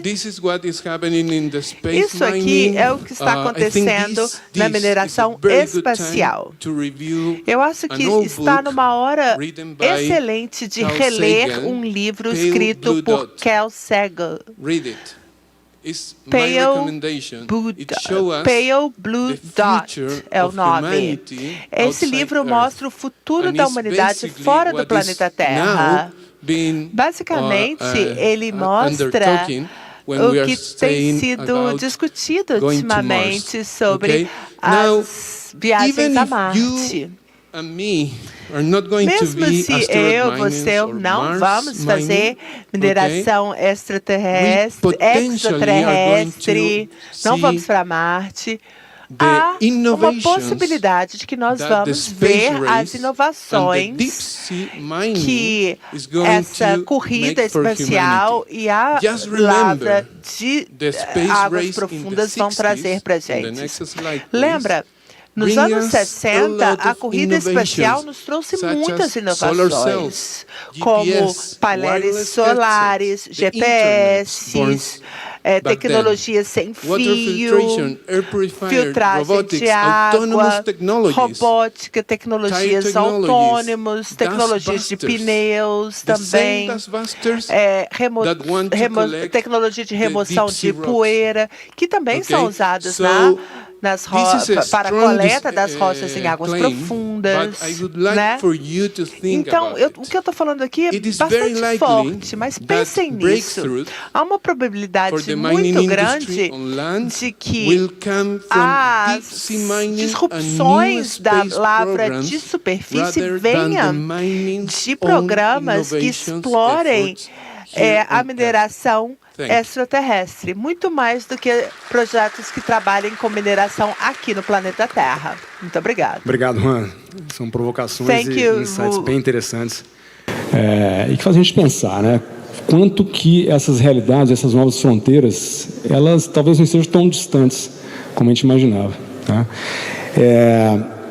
Ainda explorando um pouco mais sobre as questões de mineração em águas profundas, é interessante pensar o seguinte, poxa, nós, né, seres humanos, a gente já tem explorado recurso natural. Em águas profundas já faz um tempo. A indústria do gás já faz isso. Have been doing that for a while. Oil and gas has been doing that for a while and successfully. Now, think about January 2024. Norway approves a resolution that will open an area of over 300 square meters of their national waters for companies that want to apply for mineral exploration. This happened just January this year. So there are movements happening in the world showing how much these issues are more and more pressing. I'll hand the floor over to João. We talked about sustainable development, energy transition, and how much needed it is, and our thirst for strategic minerals and all, and this needs to be balanced with sustainable development. And when you think about deep sea mining, we have to think about regulations and legislation, right? What's your take on that? Thank you for the warriors who are still with us. I am with a drilling company that drills deep sea. So we have a lot of experience with deep sea drilling, right? So maybe you don't grasp that completely, but when Norway brings this new legislation, they make deep sea mining more pragmatic. So what we're seeing here is the early discussions of impacts. We're not seeing the life cycle analysis yet. We're very much focused on carbon, but we haven't been discussing water, waste, overall impact of operations. Now, when you think in terms of geopolitics, that you become we are dependent on countries that are not very stable, such as Indonesia, Congo. Then you go to China to process your minerals. It's worrisome, right? So when Norway starts discussing this, they're trying to be pragmatic. Let me try to make a very bad metaphor here. I come from inland São Paulo state, in the city of Lorena, small but violent. So when I was a teenager, we needed to balance this. So when we find a girlfriend, we had to go go to their home, ask dad to date, right? To be watched by the whole family. Your father-in-law to be testing you to see if you cursed during a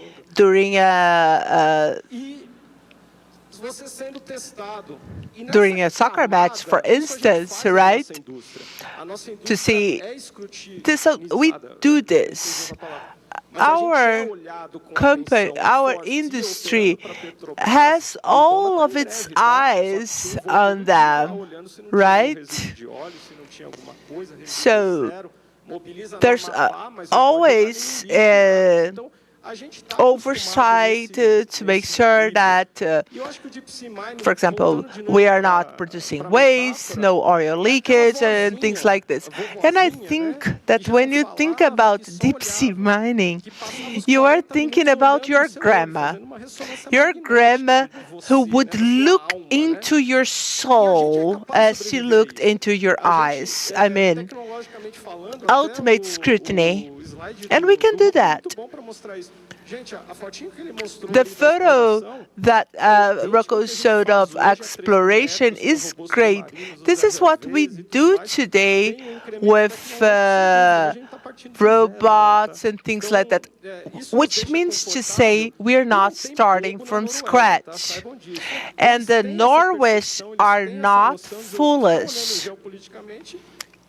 They know, and they know geopolitics, and they have money, and they are using their money to experiment. All right, I'm going to stick with you then, Joel. So piggybacking on what you said about technology, you spoke briefly about that material that Romulo showed earlier, but looking more specifically at what you're already doing in the oil and gas business. If you could, maybe mention a couple of examples of the kind of technology that is being developed today and which might actually generate some, spillovers into mining and deep sea applications. That's a great question, because if you're raised in oil and gas, I'm the typical oil engineer, right? I grew up in the field and then I migrated into other things. You cannot do anything alone. Everything has to be done as a team, and you need a lot of help to get things going. So collaboration is key. So when I come to a meeting such as this, what am I looking for? I'm looking for people willing to collaborate. And I mean, you don't have to be silly to basically start things from scratch, from square one. No, I want you guys from mine, the startups present here today, the people who are thinking about technology, I want you to look at what I do in oil and gas, because I have robots that can dive 5,000 meters deep into the sea. We have risers, which are those pipes that you can take down to as much as 3,000 meters down. I have BOPs, which are the valves used to control flow coming out of that well.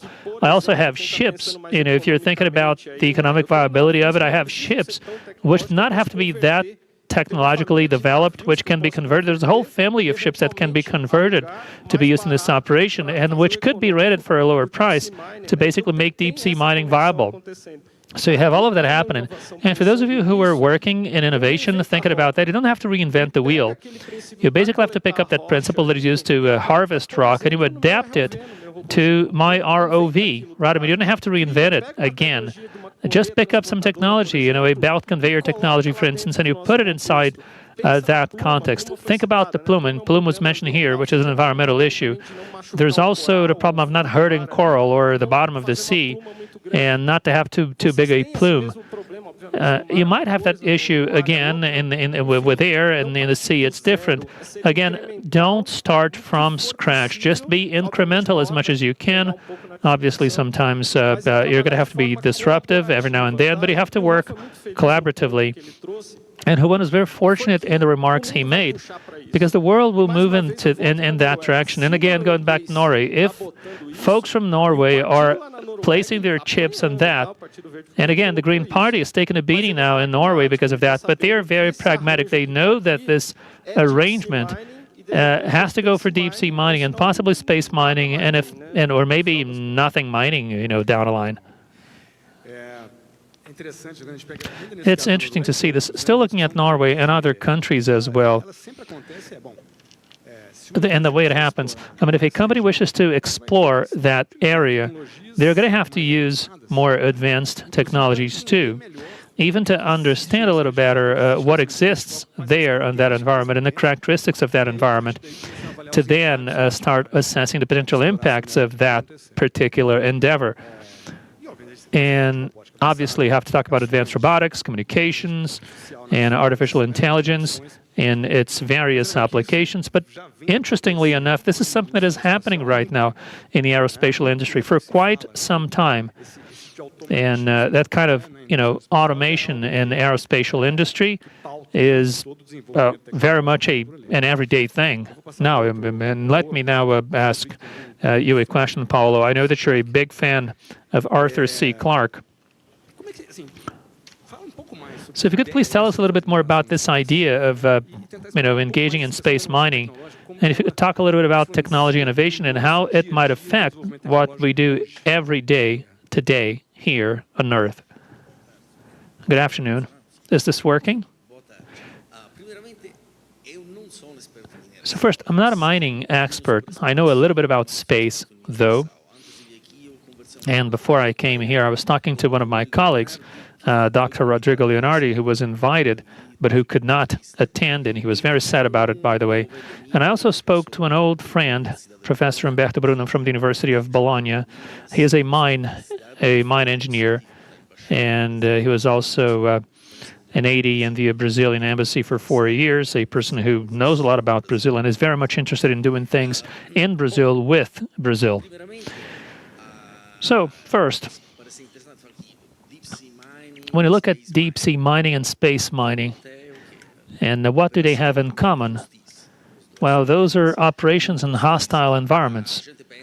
And you might think about mines as, say, less than healthy environments, but when you compare that to, going 5,000 meters under the sea or the surface of the moon or Mars, I mean, the mine would look an incredibly healthy environment if you compare them to these other two, because those two are hostile environments.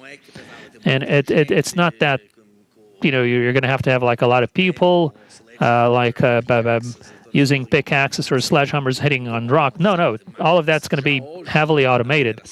Today, actually, mining is not what it used to be in those pictures that you might see from the 1800s. There's a lot of machines, large machines, but in space, as well as on the bottom of the ocean, there's going to be a lot of automation. Very few people, lots of machines doing the heavy work. That's what we might have in common between the two. But space mining, well, that's a kind of an old idea, and I do love sci-fi, as you said yourself. I was born in the 1960s, so I picked up that end of the Apollo missions, and I remember a little bit of the last few that they organized, and a bit of that lost generation who thought that today we would have cities in Mars and bases in the moon, and none of that happened. The space became important, yes, but nothing like what I foresaw when I was a kid going to the movies, watching 2001: A Space Odyssey. That's when I decided that I wanted to work with space. That movie, truly made me fall in love for it. Stanley Kubrick and Arthur C. Clarke are to blame for that part of my life. And and then we would have like those space bases in the moon, and those stations on state and the stations in the middle of space. But all of that has changed in a way. I mean, our ISS is not such a a big thing, not at least as big as the thing that we saw in the movies back then. But okay, space mining, an old idea. Asteroid mining is also an old idea. There's a lot of sci-fi texts about that in the 40s, 50s, and 60s. And if you go to the Wikipedia, actually, I was surprised to see the page about asteroid mining. Pretty good web page on Wikipedia. Good references, by the way, current references. Really great stuff. And if you look for space mining companies on Google, you're going to find a lot of companies, right? There are companies today that are actually putting money on this idea. And when you see companies putting money on ideas such as this, it means that this idea is no longer that far-fetched.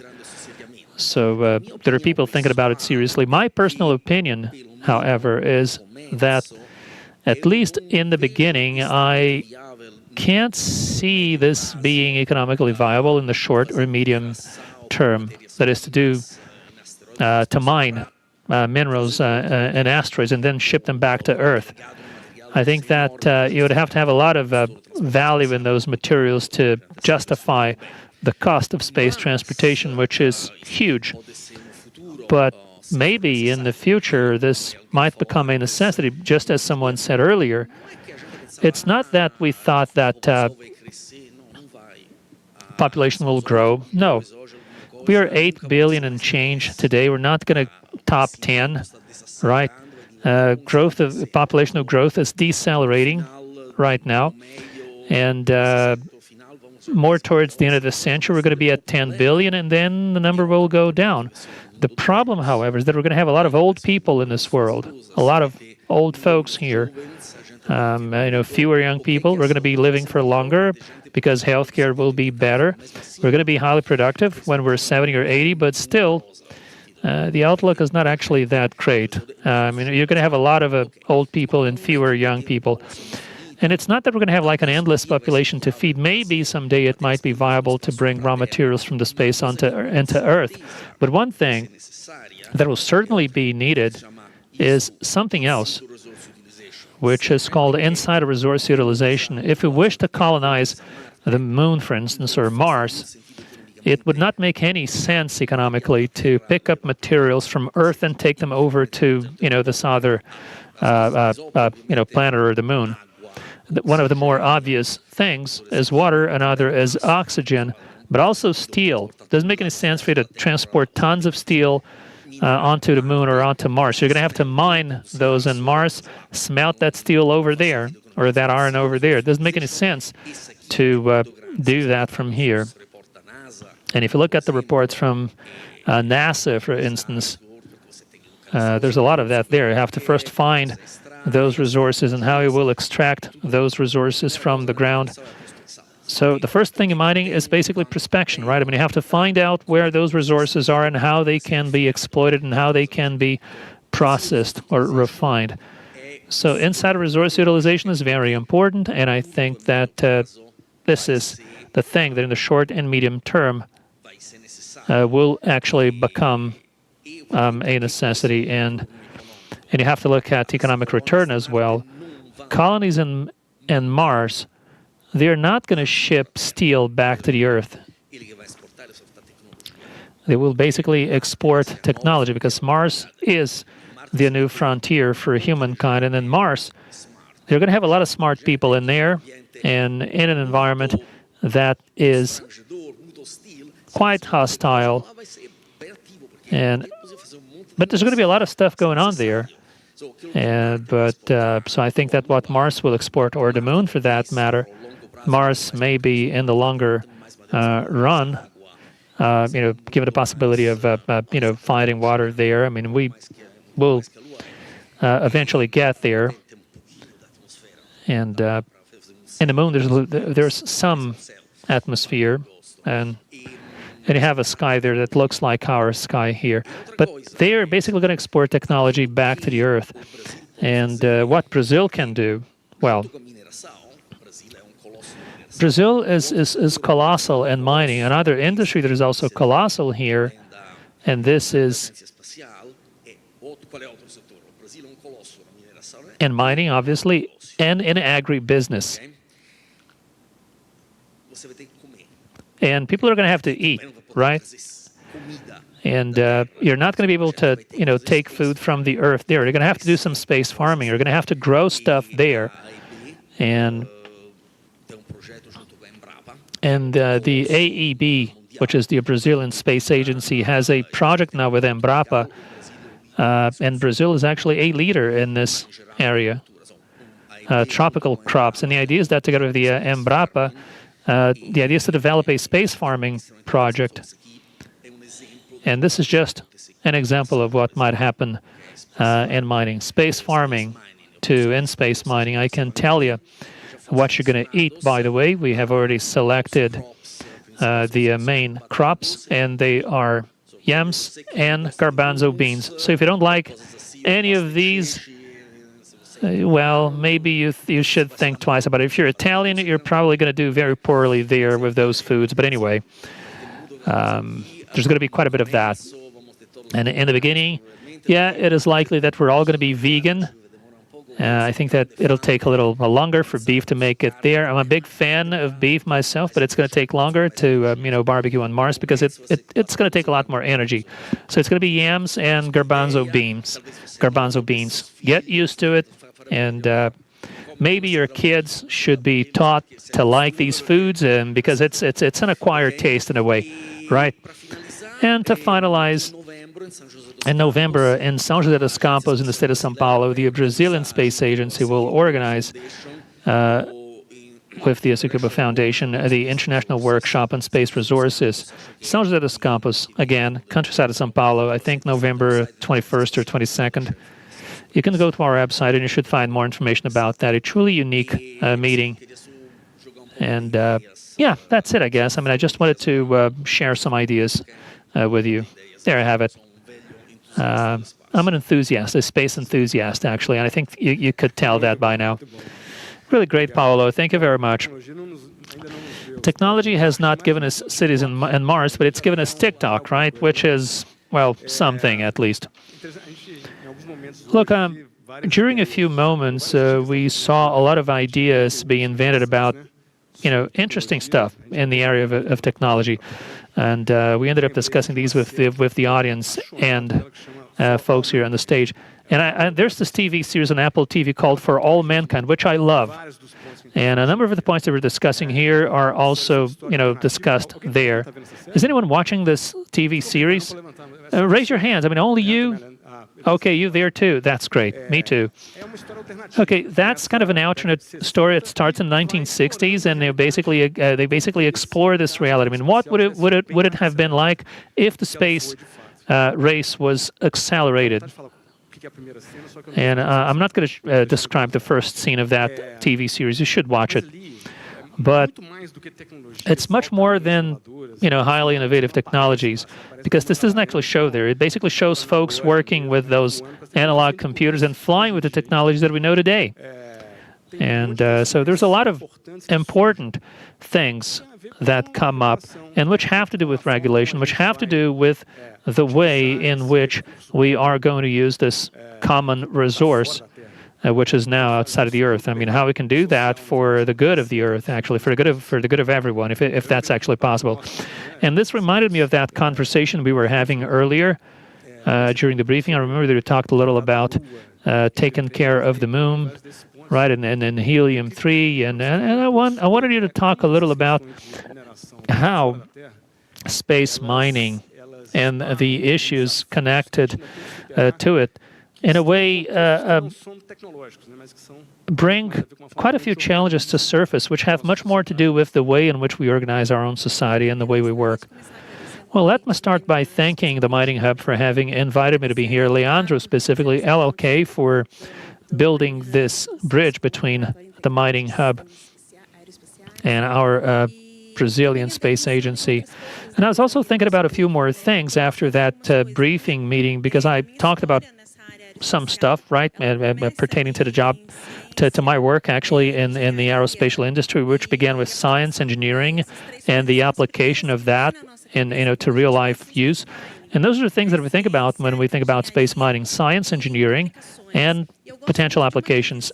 And I like this division. Every multidisciplinary area offers all sorts of views to discuss those issues.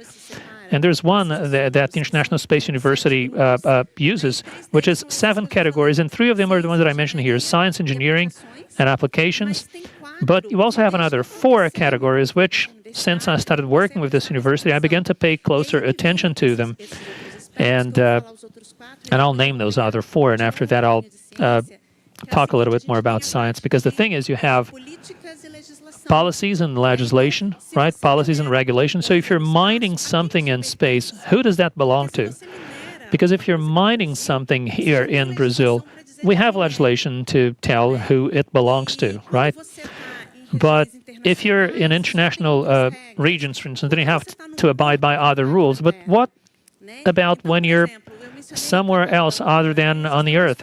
There's the Treaty of the Moon. Some countries have signed it, but this treaty basically says that no one can have the possession of a celestial body. But on the other hand, the exploitation of that celestial body is still kind of up for grabs, what we can do about it. So policy and regulation still has to be developed, which is category number 4 of the 7. There's another which has to do with business management, because when we talk about mining here, we are obviously talking about doing business and about managing an operation, but this is also something that you have to have there, because it has to be economically viable. It has to provide a proper financial return. So some business management themes that are being treated here are going to have to be put to use in an entirely different situation and context, for that matter.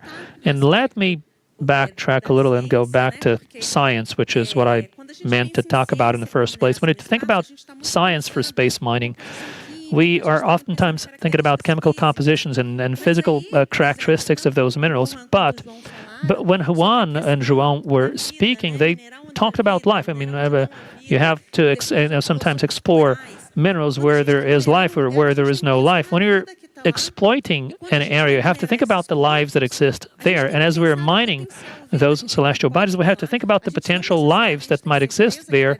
We're not sure for completely that those places are uninhabited, because the definition of life is kind of a philosophical thing, a scientific thing.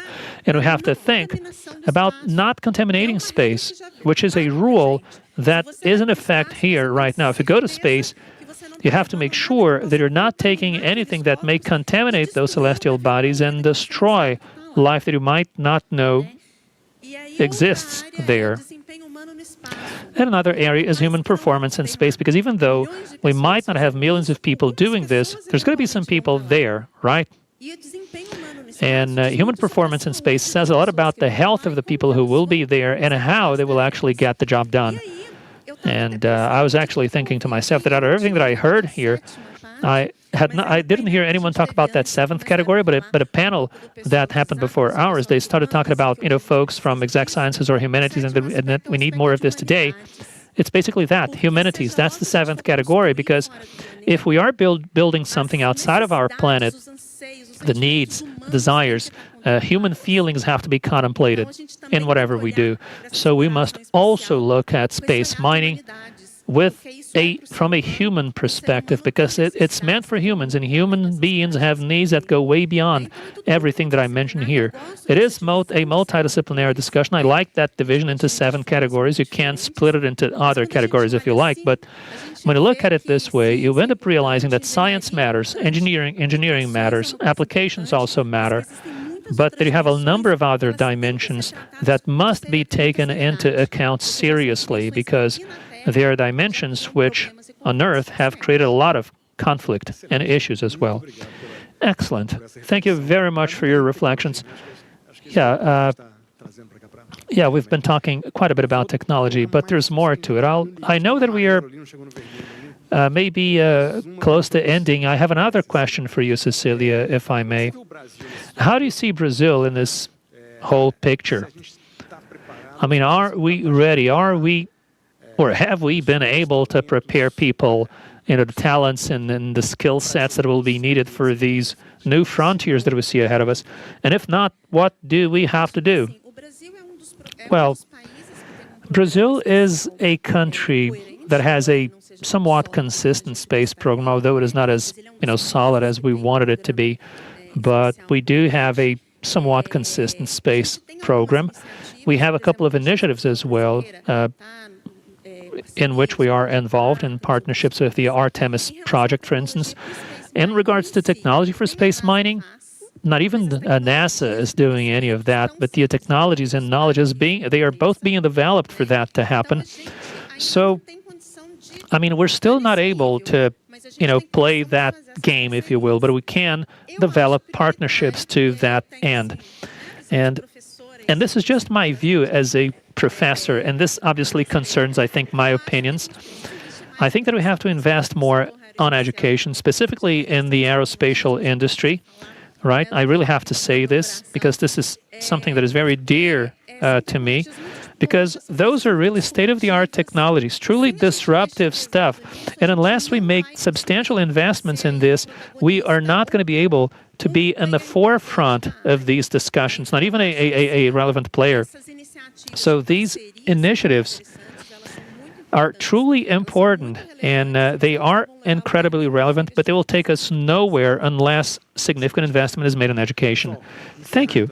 Okay, guys, so this is it for our panel. I think the main message that stays with us is the message that Juan shared with us in the beginning, that a great deal of the technology that will affect our daily lives, they might not actually come from mining, or actually they might not come from investments on innovation by mining companies, but possibly from these new frontiers.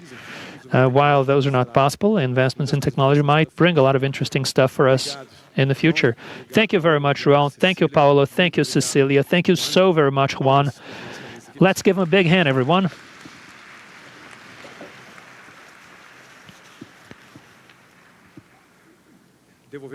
Okay, Leandro, let me give the floor back to you. I guess you're going to wrap it up, right? And let everyone go now for the cocktail party. Yes, I'm the person standing between you guys and the cocktail party. Yeah, but let's wrap this up, guys, as best as we can.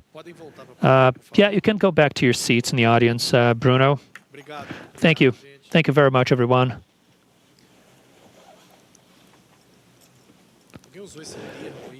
Someone used this word, the warriors, the tough ones who stayed here till this late hour. We know that it's been a long meeting, but it's hard actually to build so much knowledge into one day. But I think that we made it there, and I'm truly happy and proud to say that we are now ending our day. So we have come to the end of this meeting, and I have to say that I'm truly happy to say that we have a lot to think about the future of innovation in mining. During our discussions, we had a lot of interesting ideas and powerful insights, which I believe we will all take back home with us in what we do. I'd like to stress a few points for reflection. The first of them is the importance of having an accurate diagnosis of innovation. The mining hub is an ecosystem that facilitates that comprehension, helping everyone identify where we need to focus our efforts. But what is the biggest challenge for the mining industry to invest in innovation? Might we think about a number of answers? Yes, we might, and I'd like to cite a few of them. First, we need to have engaged people who identify the relevant issues affecting our business for innovation to be successful. It is essential to count on people who are truly committed to such initiatives, specifically the open innovation ones. We need sponsors, people to drive those ideas into fruition. And here, the job of management is of the essence so that this strategy can percolate through every area of the company so that this is done in harmony. The challenges listed must be relevant for the business as well, for society, and the solutions devised for these challenges need to be scalable. When these factors combine, chances of success increase exponentially. Another vital point is having a culture of innovation inside a company. Oftentimes, conservatism prevails, and investments are directed to larger projects with other big companies, leaving aside startups with a potential to grow and offer the scale that is needed. To change this reality, we need to develop a culture that appreciates innovation in every level of the organization by bringing projects, obviously with big players, but also involving other business models, as is the case of startups. Supported by their leaders, managers, and coordinators, they all become facilitators and enablers of the process of innovation. They play a fundamental role of giving room for innovative projects, even if these projects are still in their infancy. These people are the drivers, the people who drive innovation and who make sure that good ideas will be given the necessary support. I'd also like to take this time to leave a message for startups. You have to package yourselves better, structure yourselves better in terms of your business principles so that you understand the issues that the mining industry is facing. And I'm talking about both mining companies and their suppliers. Startups present solutions that display value in your proposals. It is of the essence that you're able to communicate clearly how your solutions will positively affect the mining industry. And for companies from this industry, on the other hand, it is also important to know how to connect to startups effectively. There's substantial potential for collaboration between these two parties, and the Mining Hub today is the best channel for that to happen, so that we can share amongst those parties what they need. We have numerous cases of collaboration between startups and companies in the Mining Hub that have generated innovative solutions to problems which appeared once to be difficult to solve. Via our solutions, companies can use a number of programs that we are organizing so as to quickly connect to startups. They have done that through M-Start, M-Spot, SpeedDate, M-Connect. Those are all programs with lean methodologies and true open innovation aimed at connecting solutions and challenges in a quick manner. M-Impact is also a program by which solutions are developed, which aims at connecting challenges, local challenges, to solutions offered by startups via social innovation. We know that our industry has a substantial concern with producing a positive impact, and the Mining Hub is also present in this subject. You also have to look at the scale of the solutions development, and to make it happen, we have M-Scale. For hard science challenges, we have M-Science, in which we work with more complex problems, as is the case of decarbonization for the mining industry, in addition to connecting our industry to funding from government. And to consolidate your growth, we also have M-Academy. After all, part of the Mining Hub has to do with encouraging a culture of innovation, or instilling actually a culture of innovation in its company and personal members. And in order for the mining business to make sense, one thing is fundamental. In every level of your organizations, you have to have some appetite for risk. This industry must be willing to invest in projects which might seem risky initially, but which have a substantial potential to provide for great returns. This investment, even though it might look risky, it is actually a bet placed on the future of your company. There's a number of other vehicles, such as corporate venture, which should be implemented, encouraged, and utilized more and more by companies, because it is in this direction that capital is flowing and changing industries. To wrap up, in order for innovation to truly bring the expected results, it is required that it becomes a strategic pillar in your organizations, and to do that, we need a combination of factors to occur. You need to have the right places and right people in the right places. You have to have a well-established culture of innovation, well-mapped out products, and a healthy appetite for risk. When these elements are combined, there's huge potential for transformation. Thank you all for being here, for your commitment with innovation. We're going to keep working together to build a more innovative and sustainable future for mining. Here, today, we showed that innovating in mining is worthwhile. Thank you very much.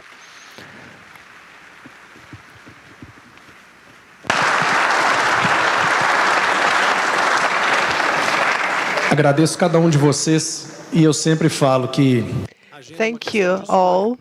And I often say that your daily agenda is a matter of choices, priorities. So thank you for prioritizing being here. I'd like a hand of applause for our team, our organizing team here, people in the backstage who made this event happen. Board members and everyone who is drawing this transformation with us. You're all inviting to the closing cocktail, which will be served right in the foyer. Thank you very much, everyone. Thank you.